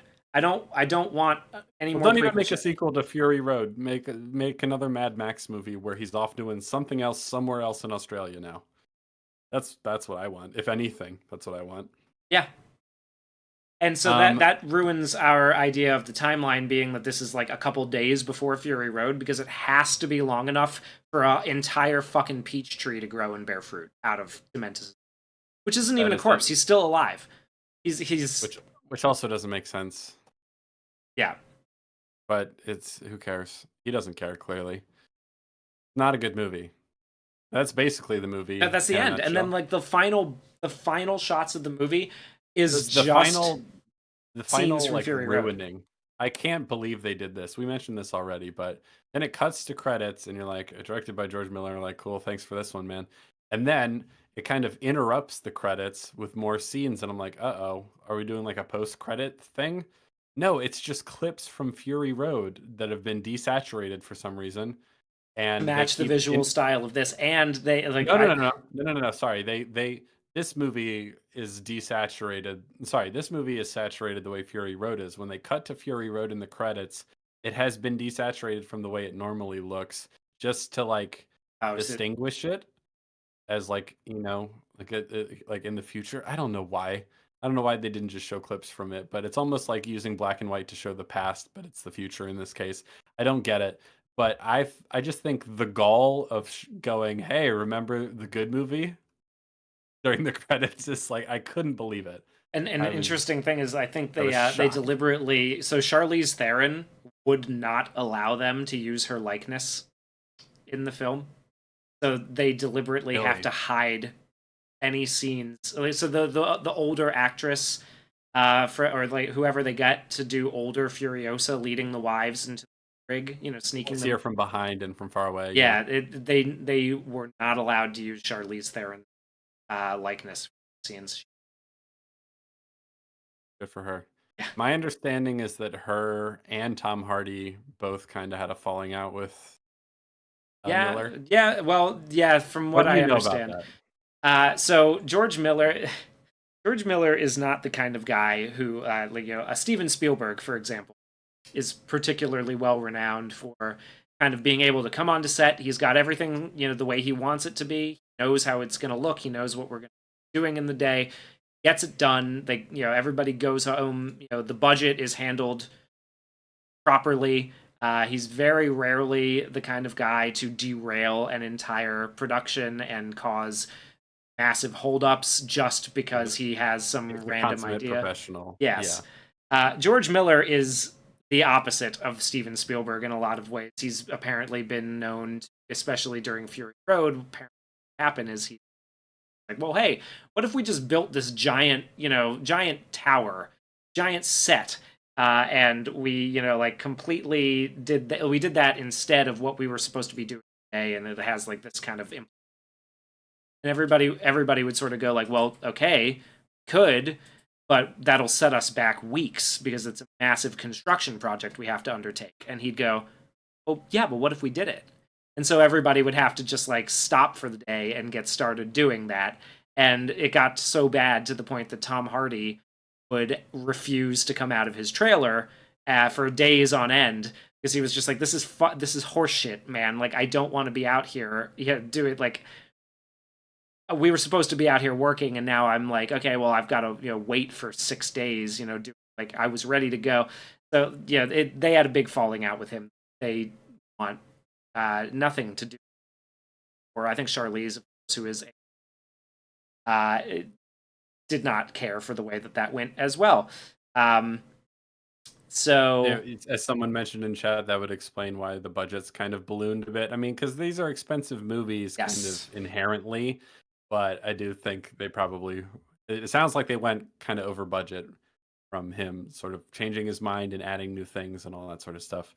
So yeah, that's great. and that he like, which is funny because like you mentioned, the original Mad Max is kind of a small budget success Yeah. story. So I watched it for the first time this week, and one of the reasons I wanted to watch it, other than the fact we were talking about this today, is I've been trying to watch a lot of like directors' first movies, like low budget movies. You know how they got their start. Mad Max is a like ultra low budget success story. I think adjusted the budget was something like $350,000 back when it came out. Adjusted for inflation, it's something like 1.5 million, which is still pretty cheap for an action movie. Yeah, And they spent their money well. The action is good. It's a lot more kinetic and visceral and effective than it is in Furiosa, I can say that much. Like that opening action scene in the very first Mad Max, which is a pretty good movie. It's not great, but it's pretty good. That opening action sequence is pretty stellar, and it's better than all the action probably combined in Furiosa, and it had 1% of the budget. So I yep, don't want to I don't want to hear that it's budget constraints or anything, or these movies are too expensive. I understand the way like you can't make Fury Road for cheap. You can make Mad Max for cheap, because it's a very different world and landscape and level of star power and all that sort of stuff. But Mad Max 1 is a low budget success story. It did really, really well and didn't cost a ton of money, and they spent their money well. yep. Movie looks good, and it's engaging and compelling and kinetic and all that sort of stuff. It's fun. And it's kind of amazing that he Can't that recapture that, like the level of what really like made him take off. yeah, I mean he kind of did in Fury Road. I think so. I think so. Yeah. Well, but Fury Yeah, Road was a very expensive movie. it was. It does. And like I think the budget shows in a good way. I Yes. think it's like all that money feels like it was on screen. Maybe he could have made it for like $25 million cheaper if he didn't change his mind so much and all that sort of stuff. But like something happened between this and Furiosa.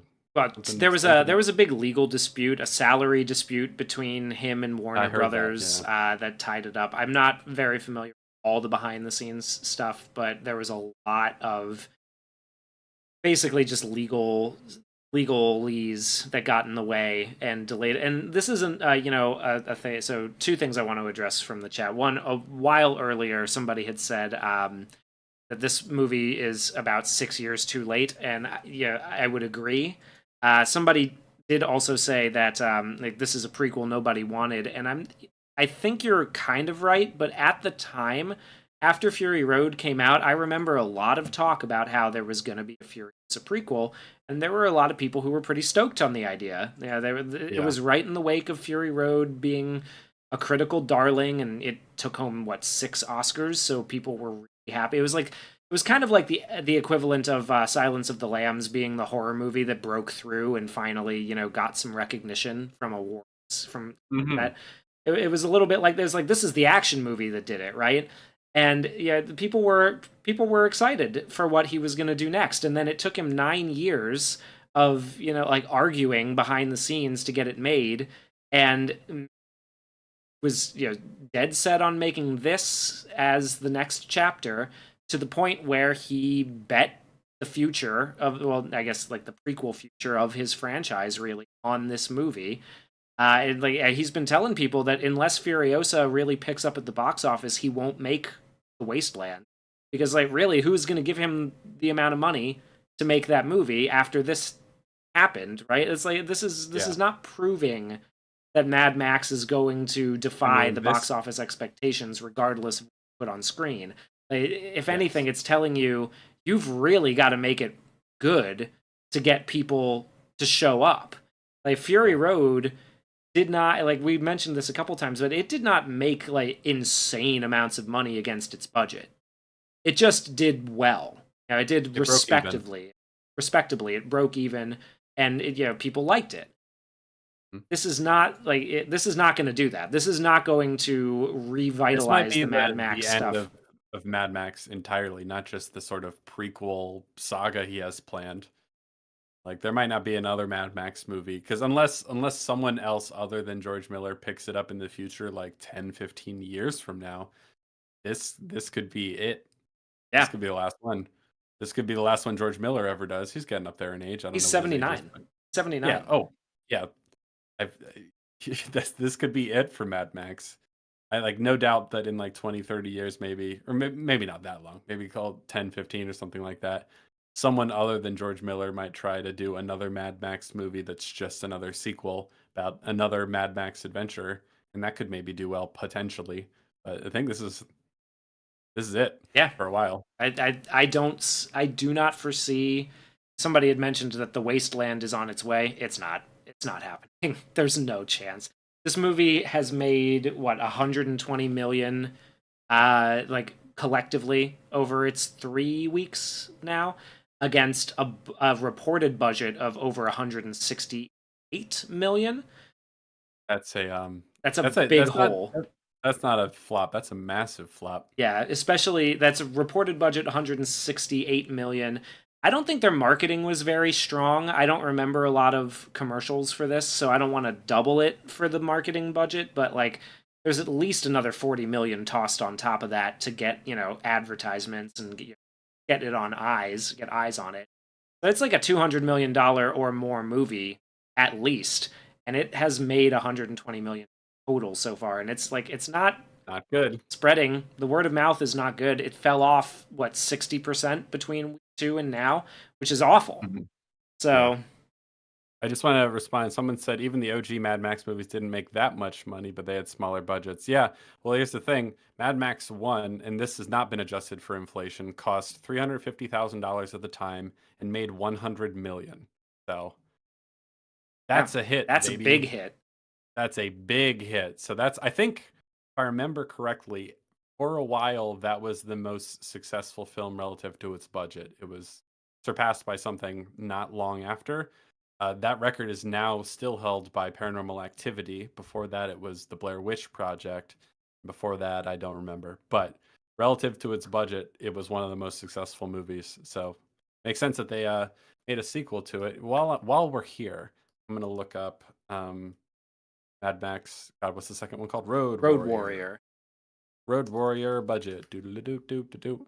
It cost. Show me the budget. I see Show me the four money, point Jerry. Show me the money, four Jamie. 4 million, 4.5 million. Let's call it 4.5 million. What did it make at the box office? Come on, box office mojo, where are you at? Worldwide, 23 million. That's still really good. Yeah, that's I mean, assuming those numbers are right, that's still really good. yeah. So here's the other fun thing. I know this is going to blow a lot of people's minds, but the less you spend on the movie, the less money you have to make for it to be a success. I know it's crazy. It's nuts. Yeah, and so the third one, which I think so I don't know, I think the Thunderdome is the one that I knew best, right? Beyond Thunderdome, the third one that has Mhm. Mel Gibson and Turner. I'm Um, gonna look up that one as well. Go ahead. that one was so I've got Wikipedia here. So budget 10 million, box office 36 million. Yeah, So that's minor kind hit, of but a yeah. hit. And like that, I think the point being that the first one is really the most successful. It's always Mhm. sort of been a fringe franchise. It's a cult success. They're good movies, right? They're like, for the most part, they're good movies. But they're not. Yeah, I really enjoyed the first one. I still haven't seen 2 or 3, which I plan to fix, but I enjoyed the first one quite a bit. There's a lot of fun stuff in it. It's not amazing in my opinion, but it's good. I like it. And it's certainly one of the things that really stood out to me. One of the things that really stood out to me is that the end of Mad Max is like totally lifted in Saw. You know what Oh, I'm talking about? uh, in Have what? you seen the first Mad It's Max? been a long time since I've seen At any the very besides end of Fury. the movie, he like chains a guy to his car that may or may not explode. No, it is going to explode. And he chains it to him and he hands him a saw and he says, "You have to saw off your own foot if you want to gain your freedom." Nice. Does that sound familiar? Yeah, Anyone out there? I was like, "Holy shit!" And Saw was made by Australian filmmakers, so I'm like, "Oh, that's fun." I didn't know that. I had no idea that that's where Saw got that from until I saw makes it. sense. Like, Yeah. yeah, Hey, interesting. hey, I remember enjoying. So I haven't seen Thunderdome since I was a kid, and I think Thunderdome is probably the most kid friendly of the Mad Max movies. Because it's just Didn't know they were kid friendly ever. but that's the one that played on TV. I think I remember seeing it on Okay. TV. And yeah, I remember having fun with it. I remember two men enter, one man leaves. That kind of stuff. All the memes about it. Um, but yeah, I remember enjoying all of them the last time I watched them, Mhm. except this one. But Thunderdome is late. This and Furious are the two. So yeah, I mean, maybe I'm sure I haven't checked it back out. I don't know how I would feel about it now, but It'd be kind of funny if Jigsaw and later Saw sequels just kept ripping off stuff from Mad Max. that would have been funny. We could do a tie-in, a Yeah, a metaverse lot more car crossover. related things. Anyway, so that's Yeah, that's let's wrap Furiosa. I up. wouldn't. I would not recommend it. No, I don't recommend it. I think everyone who's jerking it off saying it's really, really good, I don't know. I say I they're think they're wrong. wrong. They're I wrong. think this is not a good movie, and I don't understand what people are getting out of it. I really don't. It's not very well written on its own terms. It's not a good sequel. Obviously, a lot of the fans of this movie won't care that it doesn't line up with Fury Road because they'll think none of them have to line up, even though this one directly connects. We've mentioned that already. I don't. I think it's a lot of hype that will fade on this one. It I think already this is is. It already is. yeah. I think the people who are liking it, the kind of people that are giving it, 8 out of 10 or whatever on IMDb and these really good reviews, I think they'll forget about it and it'll fade. That's what I that's what I Yeah, feel is going to that's happen. my yeah. Mediocre is being generous. Because I don't like what's the big thing that's going to stick with you?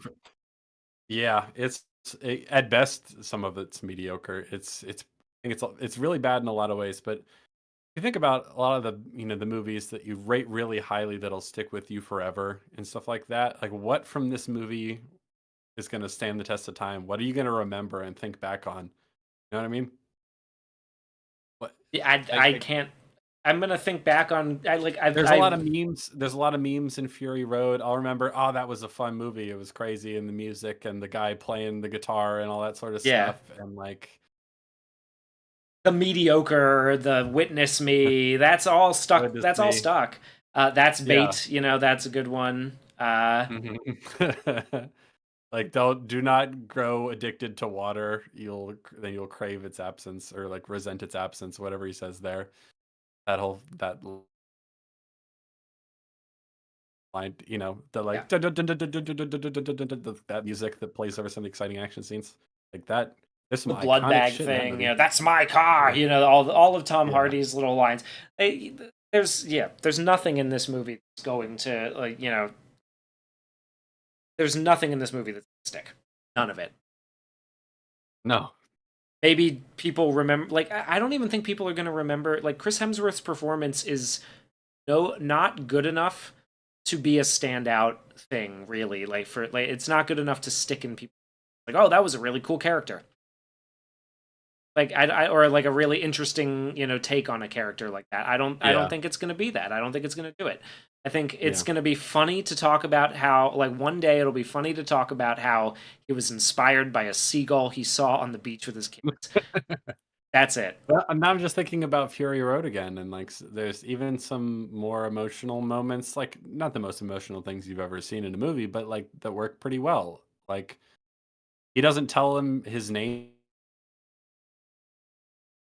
for a long time, because he's very reluctant to like be vulnerable, and because he's very reluctantly helping them out or whatever, and he's not like trying to connect with them, so he's not super invested in them potentially dying or whatever. And then when Charlize Theron saves his life, and he's like trying to help make sure she doesn't die, he tells him his name, and I'm like, Yeah. oh, that's a nice moment. He says, "My name's Max." And I'm like, and he performs that line really well. That moment sticks with me. There's good stuff in that movie, and I'll remember it. It's not one of my favorite movies of all time or anything, but like, there's good stuff, and people culturally will remember it. And I don't think this is a flash in the pan at most. I mean, especially like being growing up in Maryland and the MV area, the driving meme taken off. It was like, driving in Maryland. We live, we die, we live again. That kind of thing. Got all that Yeah, stuff. Like, people that stuck around. I think that sticks. But this one, they completely avoided any of the War Boy stuff, which is funny because I went with my cousin and he was just like, I wanted to see more of that. Like, I liked that about the yeah. first one. Why is that not here? You know, Hmm. why did you not do? And this is another question about it: is like, if you're gonna directly connect it to Fury Road, why wouldn't you use? Because the War Boys and the Morton Joe, like, that's not in the other Mad Max movies. Like, why wouldn't you use some of that in this? Like, you Yeah, didn't. You barely had it happen. It's window dressing at best. yeah. It's a shame, but that's Furiosa in a nutshell. I don't think it's very good at all. I think its best moments are kind of mediocre. Yep, And don't believe the hype. Don't listen to them. Don't listen to them because they're wrong. Listen to us they because are we're all right. wrong. We are right. We are correct. The only um, one of the only people who's really, like, who I know in real life who's talked to me about how much they liked this movie also unironically thinks that the Matrix Resurrections is the best Matrix movie. So that should be a good barometer for where you stand on whether or not this is a decent to go and see. there's so many good lines, especially from the War Boys in the first movie. There's "Oh, what a lovely day," that whole thing. There's Yeah, the "I'm awaited in Valhalla," all that sort of stuff. Good. by Good. my The deeds I Colts. honor him. Yeah, there's It's good. Good stuff. the Anyway, part at the end of Fury Road where they're spitting gasoline into the engines, dude. Like, that is so much fun. Like, they're yeah. spitting gasoline into the engines to make it go faster. It's like, yeah, that's like they're hanging off the edge of the car. That's cool, man. That's what If you this want to was a see. if this was a better movie, I could see the like trying to use piss to like put out fires and stuff being kind of funny. You know what I mean? In the context of this movie, it wasn't enough to like make me laugh or anything, but like there's something kind of funny about that as like Yeah, a non-flammable liquid. Like if this were a better movie all around, I could see that being more memorable. That sort of stuff. Fury Road had the juice, so was Dolan had no juice. Yes, that is true. Yep, That is true. agree. No juice. So I figured this was going to happen, that we were going to spend way more time on Furiosa than we talk about the Fall Guy. I We do want to talk about it briefly, not for nearly as long. That's why I put also the Fall Guy maybe in the title, because I foresaw this. But I do want to talk about it briefly. Um, you told me that I should see Furiosa so we could talk about it. And I'm like, you know what? Fuck it. I saw The Fall Guy. And while we're talking about movies that have been underperforming at the box office, you should go see The Fall Guy. So why don't you go first, Hugh? We'll switch over to the Fall Guy background, and then you'll tell me what you thought of the I film. thought The Fall Guy was a very serviceable movie, charming, very. I look, man, Ryan Gosling, Ryan Gosling has me a little Ryan Reynolds crowd. I think Ryan Gosling's comedy is kind of hitting the brain. Emily Blunt also great. This is exactly the kind of movie you would expect a stuntman to make. Uh, I I enjoyed it. I had a great time with it. Thought it was a lot of fun. I'm a little surprised this one is performing as poorly as it is, just given how irreverently like it gets. Mhm. Although it is a little messier than some of this director's other stuff that's come out. But it like I don't know. I had a really good time watching it. I don't regret watching it. I'd watch it again if it was on. But fine. Hugh, the chat is saying that you're having a stroke, I'm and having that a. we. Oh, is it? Did you not like it? No, no, I don't think that's it. I Oh, think oh, your oh! audio My is my cutting audio out. is cutting out. Um, Uh, we'll see okay. if Yeah, we'll see. if Maybe this will help a little bit. I'll try to. sum it up in a sentence in case you were cutting out a whole bunch. Okay. I thought it was fine. It's serviceable. It's not anything mind blowing. It's not setting any. I'm a little surprised it's not performing better, but I'm not that surprised that it's performing the way it is. Just because it's it's middling. It's a pretty mid movie with some good stuff in it. Yeah. Ryan Gosling. I like Ryan Gosling a lot. I think he's elevating this in a way that he just has comedic chops, man. He gets me Yeah, every he's funny. time. I think he's funny. Yeah. I really liked him in like the only part of Barbie that I liked is him, and I really liked Yep. I watched the Nice Guys recently. Loved that. Mm, A lot of fun. great. He's just Have you seen Lars got and the that Real stuff. Girl? I love Lars and the Real. That It's is yeah. Okay. That's a great movie. And yeah. anyone who hasn't seen Lars and the Real Girl, go check that out. So the Fall Guy. The Fall Guy is a perfectly fine, fun movie. I feel similarly. I enjoyed it. I went in with pretty low expectations, and I was like, you know what? That was a good time. I'll probably never see it again, but I enjoyed myself. I had a good time. It as Hugh mentioned already. It is exactly the kind of movie you'd expect a stuntman to write. It is what it is. It's funny, and I think that Ryan Gosling and Emily Blunt kind of elevate what is mediocre material and make it like pretty fun. They're charming and they have chemistry together. There's a lot of fun jokes about the process of making movies and what it's like working on a film set. All that sort of stuff. It's fun. I like, for example, this. I guess we won't spoil it because I do recommend you check it out if you're looking for some frivolous, engaging fun. I think you'll enjoy this movie, and then probably never think about it again. But if you're looking for a way to spend 2 hours or however long it is, there are certainly worse ways of doing it. So I'd say check it out if it sounds like your cup of tea. I am also a little surprised it's not doing as well at the box office. Partly, I think it just cost too much to make the way they made it. I appreciate the way they made it because there's a lot of real effects. You know what I mean? Like they're doing it for real with like actual stunts. They're not, obviously there's some visual effects, but they're trying to do as much practically as they can because the whole movie is a celebration of stunt performers, and I think it is a reasonably good celebration of stunt performers. So I understand why the movie was so expensive, but I think it was just a little too expensive for its own good, and so it's probably not going to make its budget back.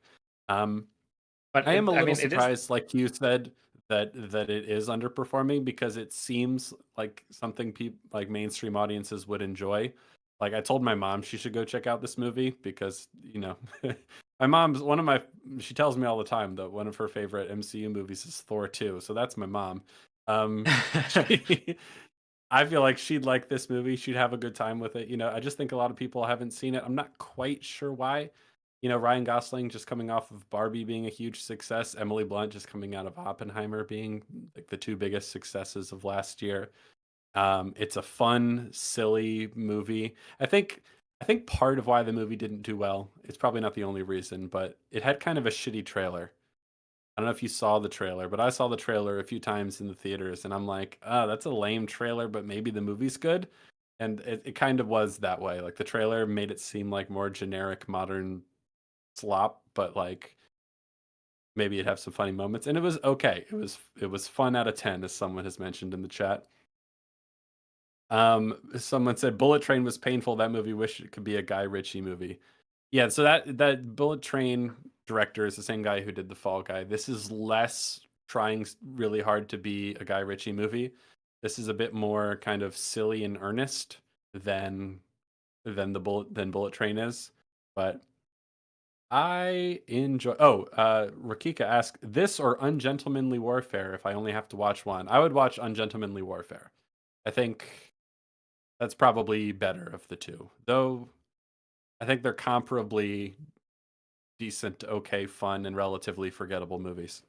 Yeah, this is so he made quite a lot. So he did Atomic Blonde at as his he did Atomic Blonde. So he wasn't the director on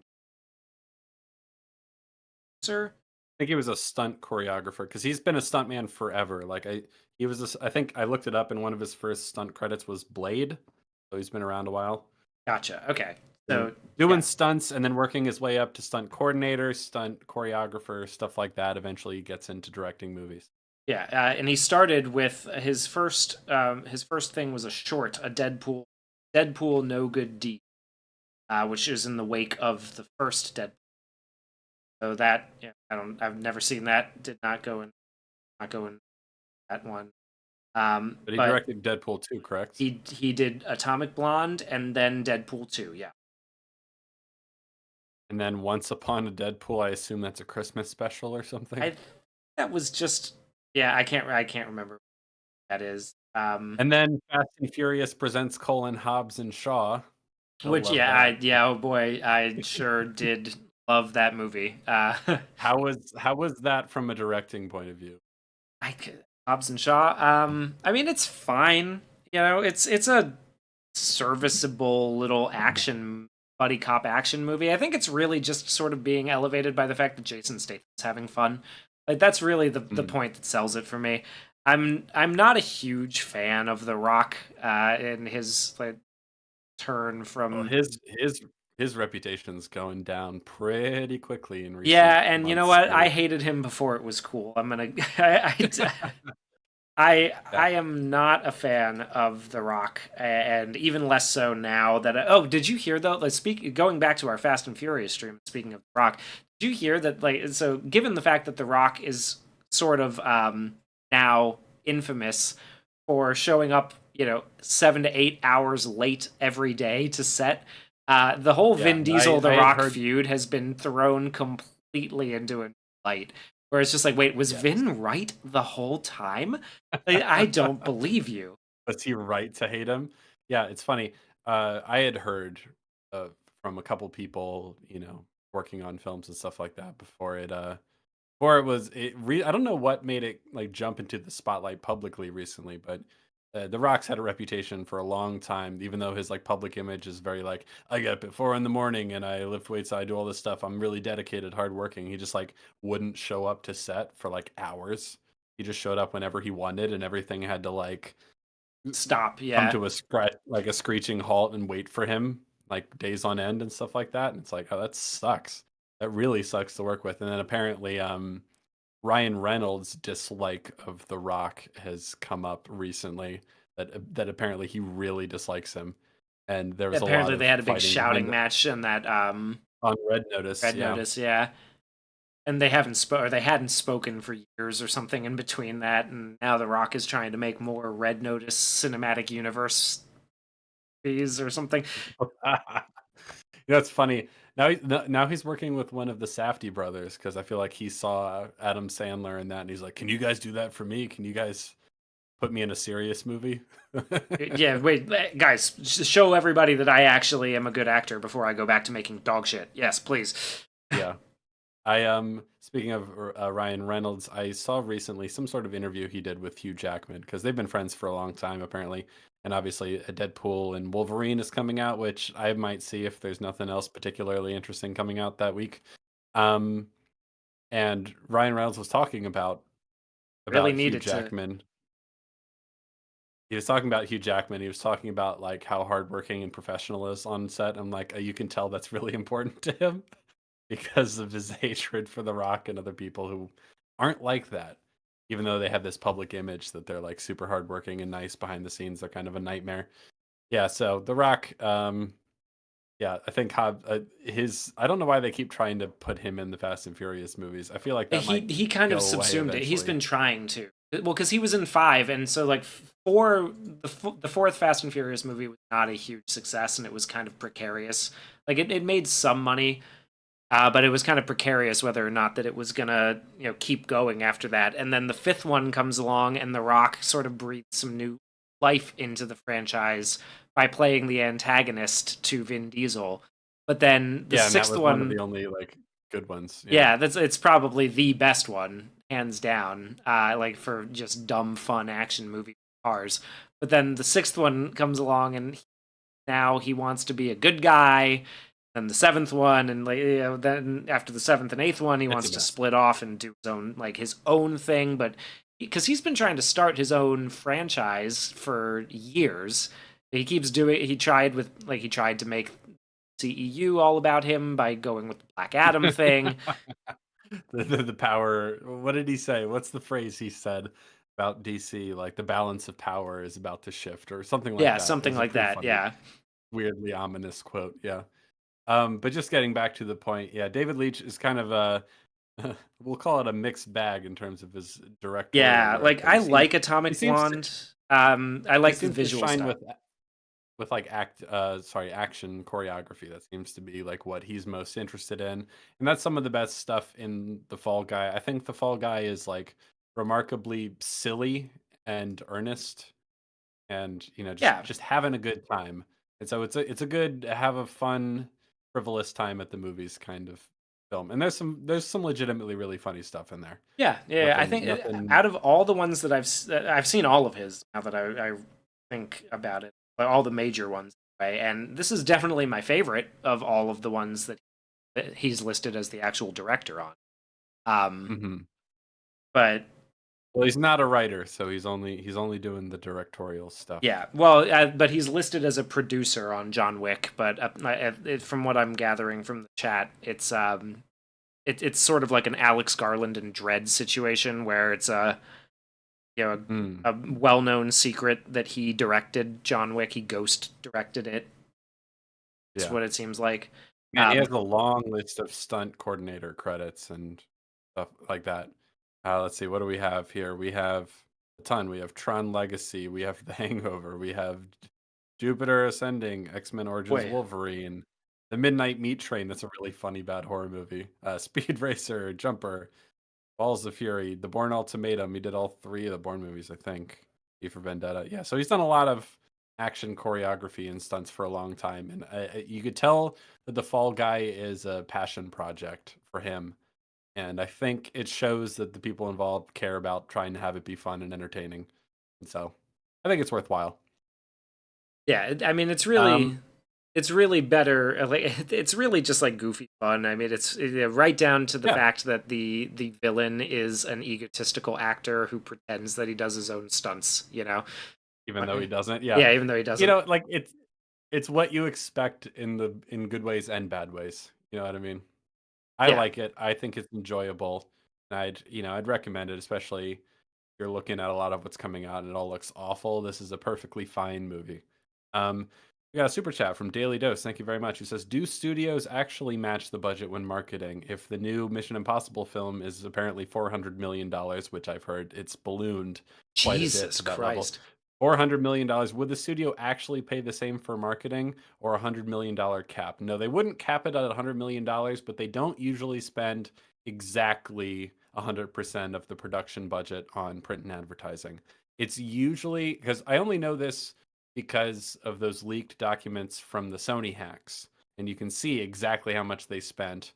Um, we talked about this last time, I think, but in general, it's probably somewhere closer to like 80 to 90% of the production budget they spent on marketing. But when you factor in other costs like deliverables and everything, doing, 100% of the budget on top of the production budget to get a rough estimate of how much they spent on it is still a pretty good shorthand. Because production budgets, as they're reported in the media, are almost always lower than the actual budget, like on their marketing reports or on their, accounting reports. So if you factor that in and that they do, like, let's say 85% of the budget on marketing, a lot of the times, it, the average it's still a good shorthand is what I'm getting at. Yeah. But they wouldn't cap the marketing costs for Mission Impossible 8, whatever we're on now, at 100 million. I doubt they'll spend 400 million because that's way more than they intended to spend. I would guess minimum they spend like $250 million on marketing only. That's what I would assume. Probably more like 3. Yeah. I mean, That it makes depends on how bad they it depends on how bad they want to recoup that investment. Well, and I would imagine that how bad do they want to do they need this to cover the losses that the last Mission Impossible took, you know? have you heard anything about why the budget has ballooned so I much have in this new not, one? no. Apparently, they're shooting something of the movie on an actual nuclear submarine, and there was problems with it, and so that delayed productions. And so, among many other things, the cost just kind of ballooned out of control. Yeah, so it's looking like it might be Oh, something like a $400 Jesus. million movie. So, good luck making your money back on that one, guys. Good Somebody luck. 3 days ago somebody died on the set. Oh shit, really? Oh wait, no. That's not. Sorry, no. This is not okay. That was I googled Mission Impossible news and it says man falls to death nearly 2,000 feet off Norway cliff in Mission Impossible movie. But it's the cliff is in the movie. It's not. It was Oh, not on the set. Okay. okay. Fake news. Fake news. Way to go. I Fake I news. thought I had a So breaking story. Okay, here we go. let's do our. There we go. World Let's of do. Real. Let's see. Mission Impossible 8. We're on number 8. Production delayed again. Budget nearing 400 million. This film is cursed is the first line of the article. A malfunction while filming with a $25 million submarine. The gimbal used to lower the 120-foot high structure jammed under the weight and had to be repaired. Filming has been pushed back weeks and cost of the film has dramatically increased. Before the strikes, Wow. 40% of the movie had been shot. They were location shooting in Africa and the Arctic. Location Sorry, they scooting. were location scooting. Yeah. That's- Taking those little bird scooters up. He's gonna jump a bird scooter off of a helicopter. Stunt. From helicopter to helicopter, and it's Tom Cruise, so he's gonna do it for real. You know. Now, when you were watching The Fall Guy, did you get the idea that Tom Ryder was supposed to be Tom Cruise at all?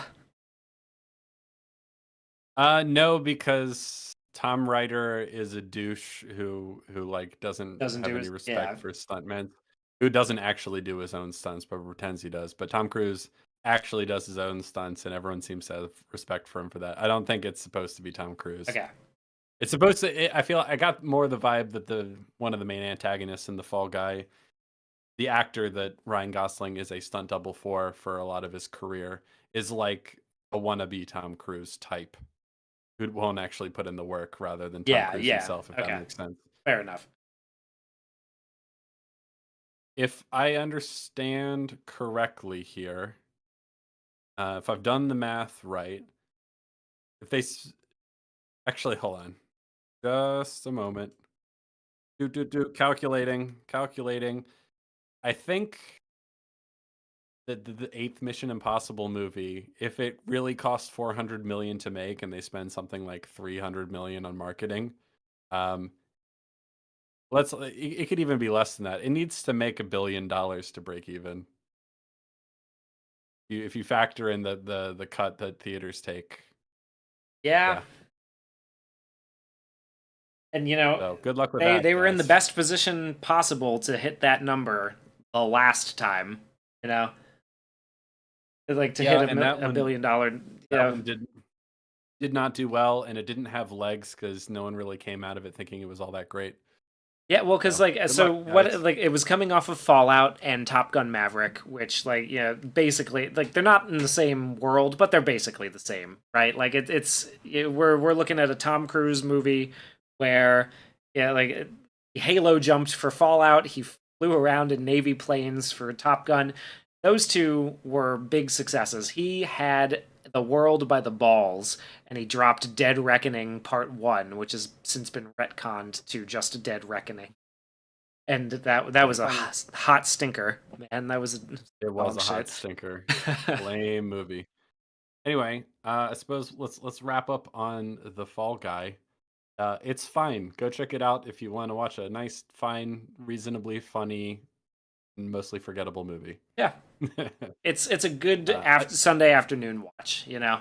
It's a lot of yes. it's fun. There's some really so one of the things that I like about this director that I've kind of come back for a few like more than once is his visual style and his whoever he gets to do set design sometimes really knocks it out of the park. Like I really for all of the faults with Atomic Blonde, and there are many, I really enjoy the set design of that movie. That's like the one place where I felt like it improved on source material that it's based on, because it's a spy thriller, but he wanted to do like a neon, drenched kind of comic booky thing, and I think he did an okay job in creating the shots and the set design because it looks great. It's pretty middling story wise, and other than that, it's like trying to launch Charlize Theron as an action star. What are we doing? Like, come on, she can go be in Fast and Furious. That's fine.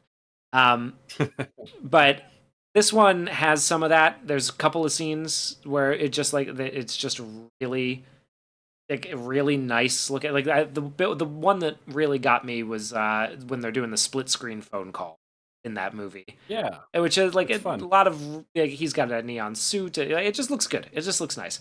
Um, And she has like monster hand props on her hand for no real reason, just because it's funny for her to be like touching her face while she's talking to him, like yeah, with the giant monster hands. Just silly stuff like yeah, that. it's goofy. It's fun.